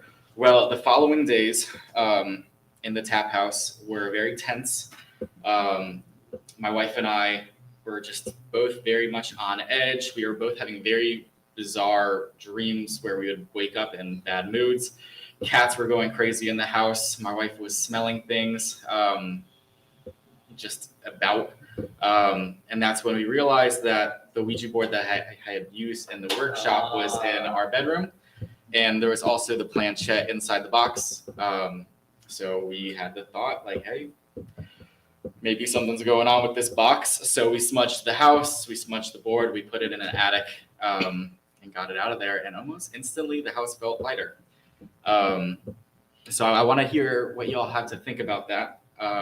My thoughts were, it's always possible it was a placebo. We did something to make a change and it worked. The kicker is that at the height of this tense household, before we smudged everything, my hand was laying over the side of the bed, which I know is an amateur mistake, but my wife was pregnant, so I didn't have much room on the bed, a lot of pillows. And I felt something touch the back of my hand. I did feel like it was evil instantly. The moments after, I was like, man, it was probably just the cats. And then the cats came into the room. And then the next morning is when we smudged everything. Sounds like it was a good idea. Good idea. Yeah, and it worked. So I did not sign up to be on any Ouija board panels this time. And Don't worry, I got that one. I almost came on this panel just to kind of tell this cautionary tale. But with that being said, I would love to hear y'all's thoughts on my possible experience with something evil. I mean, all things are possible. That's true. If it was a demon, Okay. it would have been much more difficult to get rid of. Okay. So True. because the door would have been open, it's nearly impossible to close it once it's open. Because technically you violated the law of invitation. So you sent out a message, maybe you didn't close the board, hard to say what happened, but the door wasn't closed, right? And there was an invitation, hey, come into my life. It sounds more like a dark attachment, but the feeling of evil does give me pause, right? Because it's the first thing I It asked. clicked when you said that. I'm like, man, the answer is yes to that. So. But I think if it was a demon, it would have been much more difficult to get rid of because it's yeah. already in your life. And once they're And in, especially if it's touching you, like physically touching you, that's a pretty big step. like it's already in. But you got to remember, I think jinn are a different subsect of spirit, right? So let's say it was a jinn. They can do things that demons can't. They can be evil. You know, there's a whole, like, if you look into like the dictionary of demons or anything like that, almost all of them, like, they don't seem to have the malevolent behavior of demons. They seem to be more like jinn in that sometimes they favor humans. Sometimes, like, because jinn can be good neutral or evil. The good ones in Islam, they follow Islam and maybe even sometimes try to help humans. It really depends. Neutral ones probably don't mess with humans very much. They have their own lives, their own communities. They eat, sleep, and they die eventually. So, and then evil ones are called Shaitan, Marid. They are said to follow Iblis, who is like very, very similar to Satan. So it could have been something like that. Like, just based off the phenomena you gave me, it's not strong enough to be a demon, but it is worrisome. So I'm concerned. I almost I did interpret it as a warning, almost like, all right, you're saying that this is an overt touch, and then it was over, and now here I am saying, don't mess with Ouija boards, Unless you know what you're doing. Unless you know what you're doing. Yep, of course. Which I thought I had, but we all make mistakes. Well, so especially with the Ouija board, something that's designed for multiple people to touch and use. So my little Ouija board story comes at probably one of the worst places to not close one properly. A group of us went to the Conjuring House in Rhode Island a couple of months ago. Nice. Fantastic, by the way. If you've never been, it's stupid expensive, but 10 out of 10 would recommend. Anyway, so some people were using the Ouija board, and then they decided they just wanted to go take a smoke break, so they just got up and went outside to smoke. Oh my. Oh, y'all know where the story's going, huh? I didn't know you told them already. Something came with. So we went down the stairs and we were going into the kitchen where Ed and Lorraine had the seance or whatever they claim to have done. So as we start walking past this Ouija board, the planchette just starts moving on its own. And we're like, nope, not my circus, not my monkeys. And I was like, hey, the people that were talking to y'all, they're outside, they're gonna be back. They ain't us. Don't talk to us. They're coming back for you. They never did, but again, I made sure they knew it wasn't me. If you're trying to talk to me, I didn't try to do this. The invitation was not for me. Yeah, you didn't open the door. Yeah. Nope. I didn't even knock. I didn't even look at the door. You're like, no. You didn't even know there was a door. So, all right. So I'm also going to share a Ouija board story. My aunt. Like my mom and my aunt both have. Sometimes they just know stuff that So they have had moments of not moments, but anyway, Ouija board story. My Aunt Alice would go with this gentleman who did Ouija boards as he would go around and do seances, do the Ouija board, and she would write down, she'd be the one writing down the letters as they came up. So one day they're at the seance and they're talking, they're almost finished with the conversation, and the Ouija board had something to say to my Aunt Alice. So Ouija board says, tell Dottie, don't buy the house. So my aunt called my mom up and she said, were you thinking about buying a house? My mom said, yeah, we're looking at this property. It looks really good. Uncle Charlie says, don't buy the house. My mom, Uncle. Now we were doing the Ouija board. Uncle Charlie says, don't buy the house. So they didn't buy the house, which was probably a good idea. But sometimes Ouija boards can be helpful. Yes. If you know what you're doing. So on the concept of helpful, because you mentioned with Jen, how Jen can be good Jen. So I would like to get your thoughts on Solomonic magic. Sure. So for the uninitiated, Solomonic magic is the idea or the concept of using sigils and seals to summon and capture and contain demons and to use them for beneficial practices. Getting better with art, learning philosophy, familiars, just there's tons of things. Don't mess with it. Sorry. So I don't do Solomonic magic, but I have used Solomonic talismans. I have a problem with protection in my family. We call things to us by existing, and it's not fun. Like, it sounds fun, but it's not. Like, we're just out here trying to live our lives, and suddenly something will pop up and we're like, what are you doing here? You can leave now. Like, but they don't always. So Solomonic talismans I used personally because they seem to work. First of all, I can tell when something, so I didn't mention this, but I'm fairly psychic, not in a way that would impress you. Just, we do all sorts of things in my family. Clear sight my mom has. I clear knowing, feeling, a little bit of psychometry where you can pick up information from objects. I can tell when something has like psychic weight. So when I pick up a Solomonic talisman, I can tell whether it would work or not. It's not everyone. I'm not like going around touching them and seeing what's happening, but I've used a couple. Now, Solomonic magic, you got to remember, everything got lumped under demon. So I don't think those are demons at all. I think they're jinn. And a lot of the ones that we name, like, let's see, what's a super famous one? Payman is a new one that came up from Hereditary, right? If any of you have seen that movie, I love Ari Aster. God, I'd love to meet him. I'm actually wearing a Midsummer shirt under this right now. Anyway, so the whole concept of Payman coming to this plane and wanting a male body, all these things, that doesn't exist in demonology.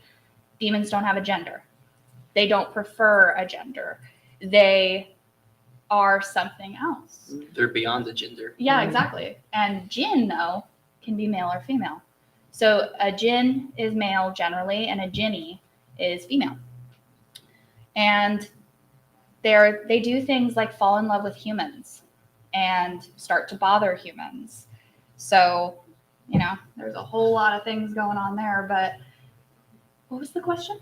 You think I'm joking. I'm not. It was your general thoughts on just like Solomonic magic and using that to like control some of them, all that fun stuff. I don't with think demons. you can control a demon, at least like people who practice dark magic are said to be able to, but it's not for very long.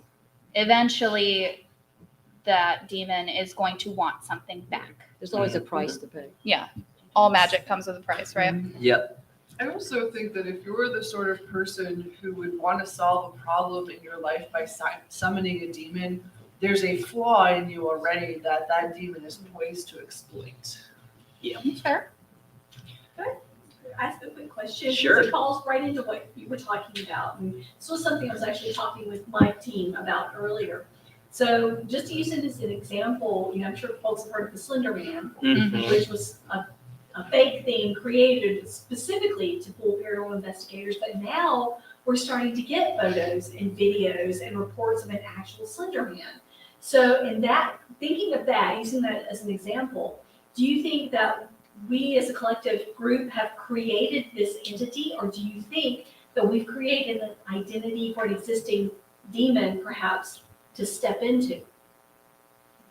Do you think perhaps like The second one. Well, the passing demon is like, oh, they've given me, here's this identity. I'm going to step in and become the Slender Man. And through that, I can create all sorts of havoc. So I'm curious to know what thoughts I think both actually could be true. Not at the same time, but let's say, something did step into that because it knew about it. Yeah. I mean, like, I'm not going to be like demons are in the internet because, like, I don't think so. I think we know by now. But, that could easily be possible. They are hyper intelligent and they have the knowledge of the ages. So they know things they should not know, right? But then again, maybe there's something out there that just looks like the Slender Man. Or it's a thought form. I mean, Created. I would say with Slenderman specifically, to me that feels more as if something was entering into the collective unconscious if you use like Carl Jung and his psychological thoughts. So in that one particular example, I don't feel like it's necessarily something like a demon or some other type of entity assuming the role. so much of this is just all of our collective thoughts have given it the energy that it needed to manifest. To create the archetype. So, Sure, you knew the answer. It's Well, no, I actually know. I wasn't sure because there are many examples throughout history of demons taking a familiar form. Mhm. Yep. Or taking a form to present to people so that they have something to relate to. So that I was just curious what the thoughts were on that. I agree with that. And just another example that I've thought of is, has anyone taken Benadryl and seen the Hat Man? Yeah, so. Oh, this is a fun one. There were two Benadryl, huh? Okay. So I believe if there was a Venn diagram of people who have seen the Hat Man and people who have seen Nightmare on Elm Street, it would just be the same circle. Maybe. So it would be in line with what you were saying is if we, we all instantly got afraid of this one being that had a particular look, and now when we have those thoughts, it knows what to look like. But that is if what you're dealing with is paranormal and not just straight up psychological subconscious stuff, because that's also an option too with all this discussion. Have you read David Hufford's book on this subject? No. It's called The Terror That Comes in the Night. It's a fascinating study that was done by a folklorist because he had sleep paralysis happen to him often. And he was like, I'd like to collect these stories because in different countries, people believed that it was like a witch had sent it. Mhm. And that it would come and sit on your chest and try and kill you each night. And they would do things like pee in bottles with nails in them and it would stop it. Or they thought it stopped it. Most likely, yeah, it is like our minds producing hypnagogic hallucinations, which I've had and they're weird. Like I saw all these spiders crawling up the wall and I was like, that's not a thing, right? So yeah. But there are cases where they leave something, like they left bruises because something was kneeling on you, or scratches, or things that showed up in the light of day. So I think some cases are definitely just your mind not quite awake yet, and some of them might be genuine, but those are the like kind of 1 in a million cases. Like down in the low country of South Carolina, they have something called the boo hag. And Oh, yeah. The boo Yeah. hag supposedly rides you at night. Yep. It's So the same story. it's a cultural thing. And down there, if you painted the shutters and the doors that blue That color, paint blue. then that would Yep. keep the boo hag away. Aren't that the 3 laws of evolution? Like, if you heard it, no, you didn't. If you called it me, no, you didn't. You know? If you saw it, no, you didn't. I really do think that the power of a cultural narrative and the power of a group narrative cannot be overstated. There are so many historical and cultural examples of a symbol of an idea, of an ideology, creating just getting out of control or growing larger than it should have been, that it should have been growing. I wouldn't, like I said, I'm very agnostic. I wouldn't say, oh yes, it's a demon, or yes, it's this, but it does tell me that we humans can create our own demons in the form of swastikas or in the form of the fear of others. If you were going to ask me, if I were going to look at America now and say, okay, well, where's the demonic energy? I'd be like, well, it's every time someone walks into a school with a gun. Okay, I have something to say about that though. But we can't say like, oh, well, they were just demonically possessed. Oh. Humans No. are evil. Like I totally get what you're saying and I agree. But, there's a line there that I always feel I have to make this point because last summer, someone on, I think, Fox News or something like that was like, oh yeah, implying that it was a demon. And it's like, I had to write an entire piece on it because I got so pissed. It's like, okay, also humans are evil. This person who you said had a satanic manifesto, those things don't even show up in demonic narratives. Nope. That 666 or any of that stuff, I feel like sometimes they do it just to fuck with you, because that's what you're expecting, right? but for the most part, I think I saw 3 times that something like that happened, where even a pentagram showed up. That doesn't have the meaning you think it does. You know, it's just them sort of messing with you. And then you also have mental health. When I see something like that, like if he scrawled 666 or a pentagram on the wall with blood, I'm like, this guy's mentally ill. Like, he needed help. And it doesn't excuse what he did at all, but it was not a demon. And we need to stop pretending that they're more prevalent than they are. Yes. And that we should be afraid of them the way that Christianity sometimes tells us we should be. Because they're not around every corner. I promise. Okay? And I'll piggyback on that too, because I also have had to have very similar conversations around school shootings. Because it's like, God, I can't remember what it was. But I used to work for a Fortune 40 company that's here locally in Charlotte. But there was a school shooting, and one of my coworkers at that company was like, "Hey, you're an exorcist. Why don't you just go and like exorcise that person and take care of the demon?" I'm like, first off, and it was like the day that the shooting had happened. There's no telling that they were demonically possessed. And then even if they were, they probably weren't. From the statistics I kind of shared earlier, almost every time that I'm contacted because someone is possessed, I immediately have them have all kinds of medical tests done. They go through psychological testing. We review their medicines to make sure, because even if you're perfectly healthy, if you take this medicine and this medicine together, you're going to start to hear and see stuff. We roll out all kinds of things. We test the EMF levels of their homes to make sure no appliances or power lines are just throwing off something that's going to rewire their brain. PK energy. There's so much to rule out. And 9 times out of 10, probably more than 9 times, to be honest, it's not the boogeyman outside, it's the boogeyman inside. And you just have to get a better sleep pattern, start taking the right prescription drugs, change the prescription, see a mental health professional. And those things are way more powerful than holy water ever could be. So, question for you guys, and sorry you started inhaling as I started talking. So, with your beliefs with what demons are, according to Christian mythology, they're fallen angels, 1/3 of them. Do you still believe that angels are like the other side of the coin of what you believe are demons? I want to interject one more thing Go before for we it. get to that. So when I was creating, because I felt the need to create a system that was infestation and oppression, but also encroachment phenomena.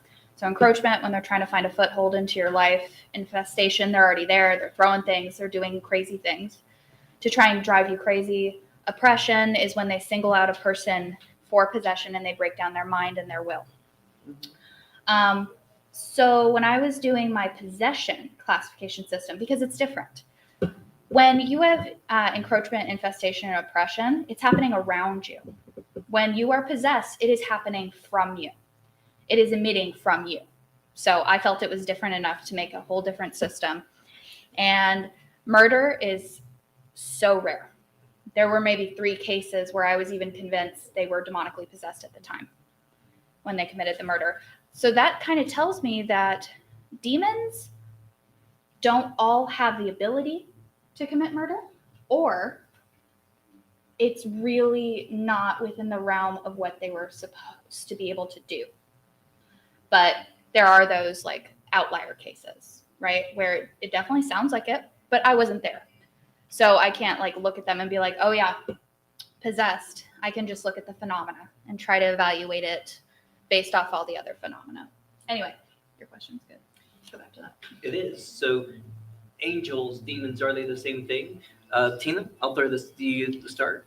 In my upbringing in Christianity, then yes, your angel is your antithesis of your devil or your demon. So the angels are the good guys, the demons are the bad guys. Whereas your demons or your fallen angels, your angels are still, in heaven with God, serving God. Is the way I look at that. And I actually call in some angels, in my work. I do. So, I have my certain ones that I call, and they come and they help. It seems like you're in agreement as well. Sort of. So I believe some of them are fallen angels because yes, I'm technically Christian, but at the same time, like there's a lot of things going on in Christianity that I don't agree with, like hatred of other people. Absolutely. I'm not okay with that. I do believe in God. I believe in other things too. Our world is a lot stranger than I think we understand, a lot older. And just there are so many things going on that I think some of them, the more intelligent ones, might be fallen angels. Some of them might be jinn. Some of them might be fae or that sort of thing. Maybe they're all the same creature. I'm actually trying to prove that in the book I'm working on now. Not that fae and jinn are the same thing, but trying to map out jinn behavioral patterns so we can better understand them next. Okay. Interesting. By the way, when this book comes out, please message me. I'm gonna get it day one. Absolutely. My book's coming out sometime next year. It'll be called The Black Hours for the demonic phenomena one. Good. Good title. Thank you. I got it from a poem.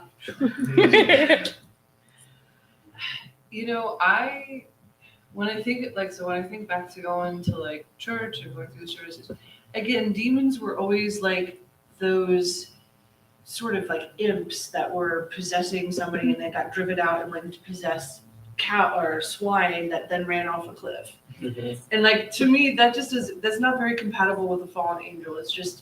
It's more of just like a thing.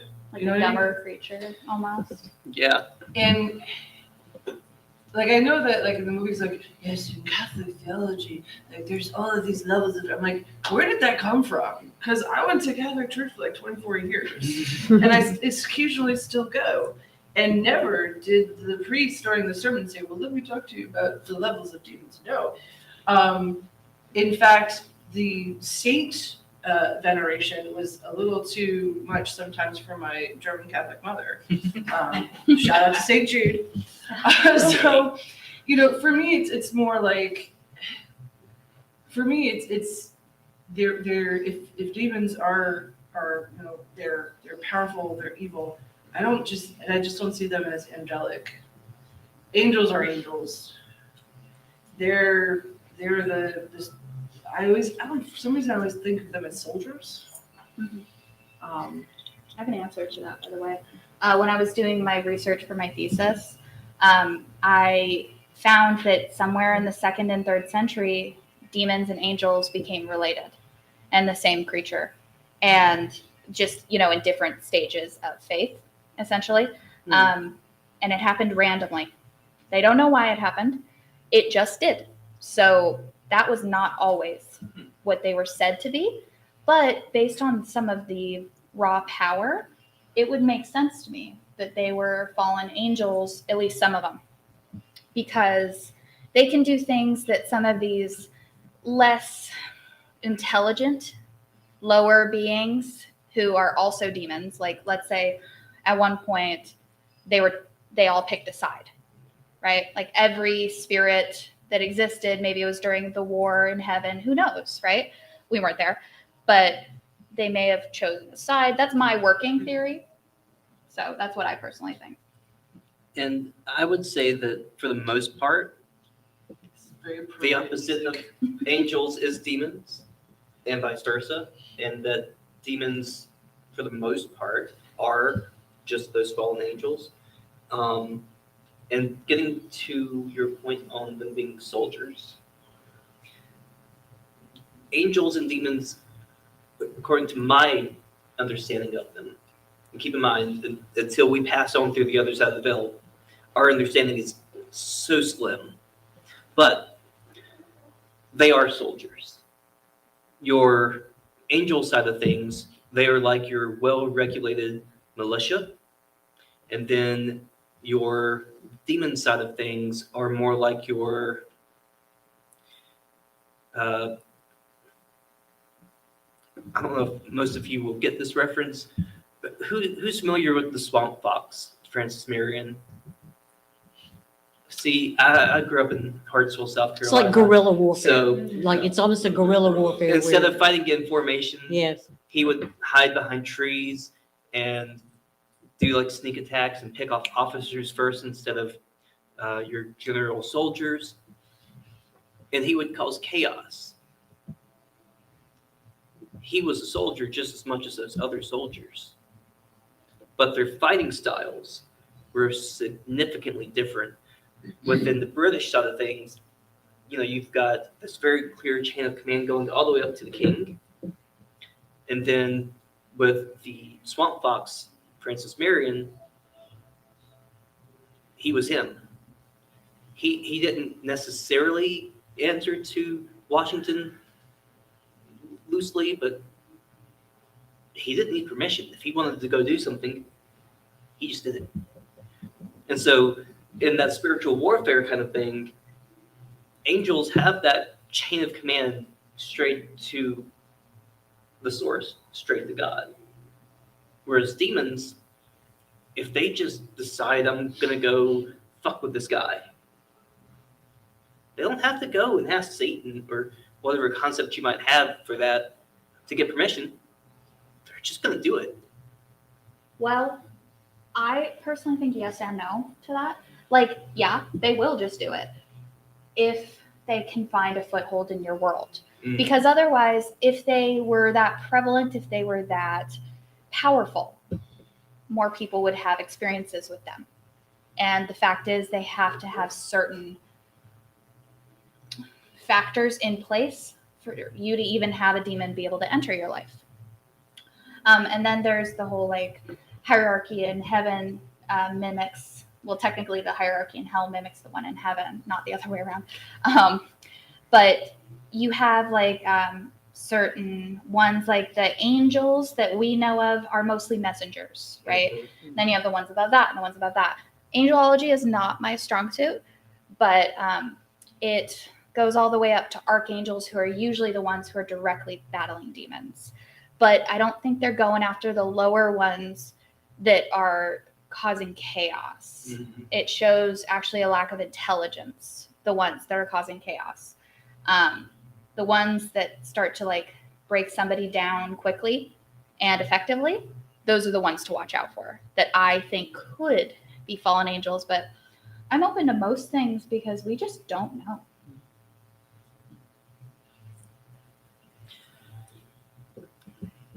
So we've got about 5 minutes left. So with that, let's go through the table and let's just have a last round of any final thoughts. Tina, I'll start with you and then we'll just go this way down the table. Tina, can I ask you a question? Sure. So with your definition of what demons was, it was a spirit who's never had a body host, and that was evil, right? Mhm. Okay, so hear me out. In Victoria, we've talked about this on Twitter. I don't know if you remember this or not, but in Charles Dickens' A Christmas Carol, our Ebenezer Scrooge deals with one ghost, which is his friend. Marley. Thank you. And then the rest are spirits who we do not know if they ever had a human host, but they all take on different representations. And in the book, it's not as human-like as it is in some of the media representations, Mhm. but would you possibly consider those spirits that he dealt with on Christmas demons? I wouldn't, because they weren't necessarily evil. Unless you look at just how the spirit of, Christmas future is depicted, in our, the way that we view things. He looks evil, but was he evil? No, he was just showing the future. So I don't think any of those were demons. I think they were more like ghosts with lessons, to teach. I agree. I just wanted you all to think about it. Maybe even Jin. Mm-hmm. Who knows? Like, we don't know what they're doing. Like, It's like the first thing that popped into my head. right? It was like, I know. could It be a could jinn. be a Jin, guys. Like, that's what I want you to Could take be. away from Yeah. this. Could be. Can I ask a really quick question of the whole panel? Yeah. This is something you've all talked about before, and this is something I have always wondered about. So you were talking about Benadryl and the Hat Man. Yes. Do you think that perhaps drugs, and perhaps psychotropic drugs, like the Native Americans who go on the mission quest of the peyote, do you think those drugs cause hallucinations? Or do you think they remove the filters that we see what is actually there? Well, what did you take? Let's try it. Group drug fest. But you know, in paranormal investigations, children see things that we don't, Mhm. animals see things that we don't. So does that mean then that as adults, we've developed the filters to protect us from what's actually there? So I want to say yes to what you're saying. In my own experience with legal drugs, it's always been sensory stuff, and I've never once had any type of hallucination to go along with it. So whatever drug that is that does that, if someone just wants to write it down on a piece of paper and slide it on the table, that'd be great. No, the only time I ever tried a drug, which is now legal in New York, I just got really hungry. But I mean, there's enough cultural, like there's enough cultures that use pharmaceutical, like that use plants, plant magic, plant, energy to do those sorts of meditations that open them up, that I would say, you know what, there's probably something there. I don't think that you're just going to drop acid and see God. But I think it's entirely possible that if you're already predisposed towards something, like say, like, I'm going to use this Ouija board, I'm going to contact a demon who's going to help me with my my marketing homework. Not that I'm going to do that later, but I have been thinking about it. Yeah, I think that because pharmaceuticals alter our consciousness anyway. So if we're going to be exposed to an energy that's on a different level, then yeah, I could see that happening. And there's actually a scientific experiment you can do to help remove those filters. Have you heard of the Gansfeld experiment? Mhm. So it's not quite answering your question, but you can use that to maybe help remove some of those filters that we've put up. However, that being said, when it comes to the drug use and are we just hallucinating, are we actually seeing, I think it could, in a way, because it does bring down your filters, it could show you what's already there. However, drugs also can cause you to hallucinate. So it's one of those things where you can't necessarily say, I took this and I saw Jesus Christ walking before me, so Jesus Christ was there, because that could easily be a side effect of the drug. And you can't prove one way or the other. And as paranormal investigators and researchers, I think we all need that repeatability. And we need to remove any possible biases that can come. So it could be both. My answer is pretty much almost identical. I actually have been on prescribed drugs that induced hallucinations, but they were not demonic. They were just weird. So, and I knew what I was on was not right for me or for my body. But yeah, I really completely agree, because we don't know for sure. It could be just removing the filters. It could just be that maybe it's creating these things, but the fact that every culture at some point pretty much used them to figure some things out about life and religion and how they viewed things, I think is very telling about human culture as well, just because like from an anthropological perspective, because I'm also an anthropologist, and yeah, like they talk about how like prehistoric people did this, so we don't have any writing on it.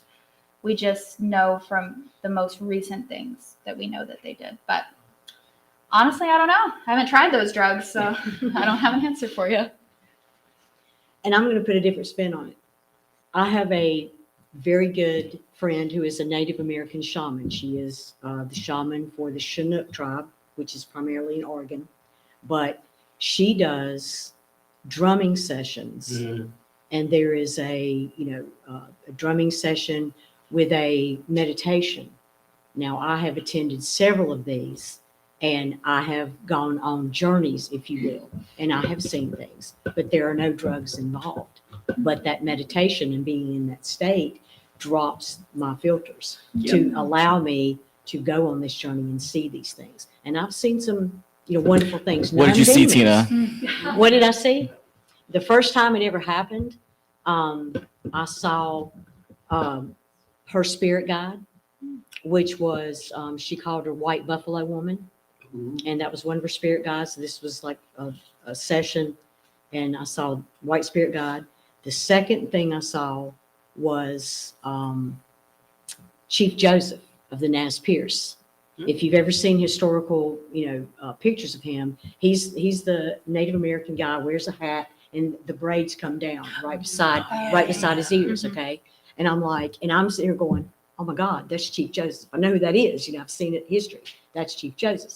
So then, the last thing I saw was there was almost like a fire, like a campfire, and there was all these ladies, older ladies, Native American ladies, that were in a semicircle, and they were all sitting around this fire, and they seemed to be talking amongst themselves. So at the end of the session, this is the first time I ever met the lady. It's the very first time I ever met her. And at the end of the session, I'm sitting there going, my best friend was with me, and from the look on my face, she knew something had happened. And she goes, what were you seeing? I said, we'll talk about this later, and everybody comes and runs up to the shaman, and they tell her what they saw. And, I'm just over there minding my own business, last person in the room. She finally walks up to me, and she goes, I know that you have a story to tell me. And I said, yes, ma'am, I do.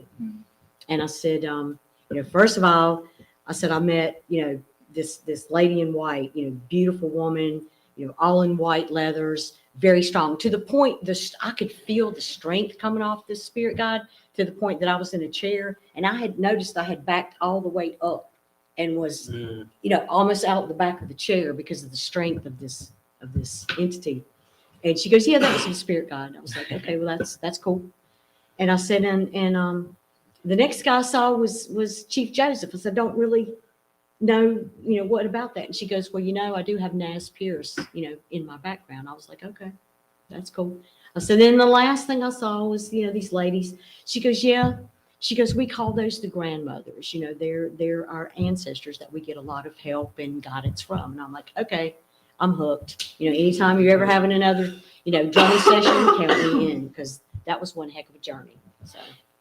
So that is the possibility too, that in a meditative state, you also drop those filters, and then you're more open to, what's out there. Yep. So, looks like we are at time. So, Jason, where can we find you this weekend? Yeah, so tomorrow 9 o'clock we're doing Ghosts of Charlotte, the Queen City. And then the next morning, 9 a.m. is Carolina Cryptids. You can find me on Spooky CLT on Instagram or spookyclt.com and TikTok. I'm starting to use. And then last, while I have your attention, in Charlotte, in Elmwood Cemetery, it's the largest cemetery, there is a headstone of Charlie Hawk, who was killed by a lion. And that's what it says. It says Charlie Hawk killed by a lion. The headstone has been broken into pieces, and I'm raising money to have it fixed. So if you're interested in donating any money, the link is on these flyers that are up here. Every little bit helps. We've already raised a good chunk, so every little bit helps. If you're interested, the link right here, or through any of my social stuffs. That's what I have to say. So immediately following this panel, I'm going to room 310 because there's booze there. And you all are invited if you would like to come and have, it's the Literary Underworld traveling minibar with special guest Chrome Girls Press, because we are moving, and so I pulled out all of the open booze that the movers wouldn't take, and it's now in room 310. Tomorrow, I will be interviewing the guest of honor at 3:30, Gabino Iglesias. So that should be a really fun conversation. And then I will also be telling scary stories at 8:30 p.m. I also have a table out in the dealer room, and I love, like I said, I'm a loose psychic person, but I love talking about paranormal phenomenon and energies and things like that. So I might even bust out my tarot cards. Nice. Let's see, for me, at 9 a.m., I will be in here with What is a Professional Paranormal Investigator? Then I've got the paranormal from a pagan perspective at 12, inclusive ghost hunting at 6 o'clock, which, by the way, I'm like super excited to do that one. Y'all should all come. And then, hey, it's not at 10:30 at night, so there's that. Then I've got Walking Through Darkness. I'm leading that one at 10:30. I don't know why they chose me to lead all the 10:30s, but that's fine. It's fine. Because you're used to staying out late. Yeah, Sounds fun. but still. And then Sunday at 1:30, I will be in Warding Off Darkness, Protecting Yourself in the Paranormal. I also have a table over there somewhere. You can come and see me, see a few of my team members. I also have some homemade scented candles from like tarot cards and a couple of haunted locations. So those are really cool. So tomorrow I'm going to be on Based on a True Story Really, where I'm going to break down how demonic horror movies are almost never accurate. I keep telling them they just need to come to me and I'll give them real scary stuff, but no one's offered yet. So yeah, we're going to do that. And then at 10:30 again, we're going to be walking through darkness and talking about, what it's like to work in this darker aspect of the paranormal. And for me, I am with them at 10:30, both of them on both 10:30s. And then we also have a table, Caps as a table, right down on the hallway. Come by and see us, tell us a ghost story. And if you are local to Charlotte or you don't mind a drive to Charlotte, we are actually hosting a paranormal investigation of historic Rosedale. It's an 1815 home in the Charlotte area. It's very active. There are no demons. Nice. All our ghosts are friendly and they're active. So you may just, encounter someone. And we've got information on that at the table. All right, so with that, I'll leave you with a quote from the musical Hadestown. The meanest dog you'll ever meet. He ain't the hound dog in the street. He tears some He bares some teeth and tears some skin, but brother, that's the worst to him. The dog you've really got to dread is the one who howls inside your head. It's him whose howling drives you mad and the mind to its undoing. Thank y'all and have a good night.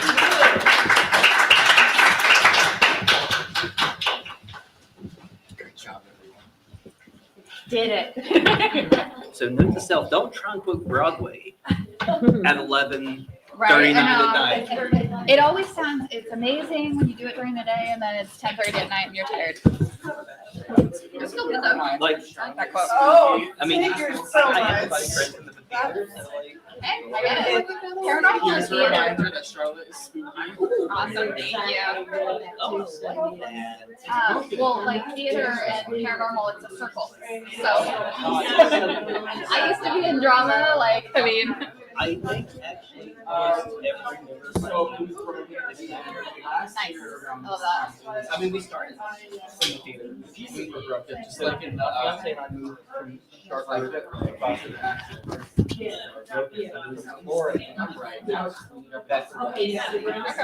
and we went to the coast oh, so cool. We were looking at this change the joy. It was like nearest things we could find were like an hour, 2 hours away. And so I was like, Yes.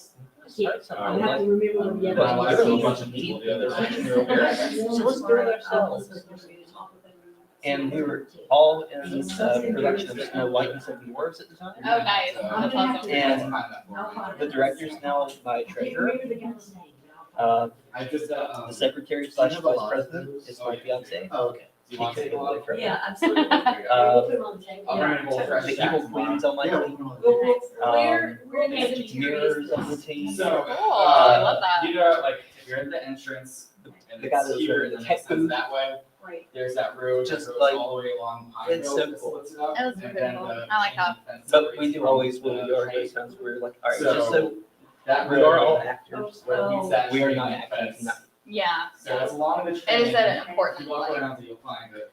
I So think it's I don't know the what you're difference. talking about, yeah. Puzzle. Between like horror or Like, to acting me, or to me, these like I go- some of these go tours back that to aren't the presenting like, complete accurate information, which Yeah. kills me as a folklorist.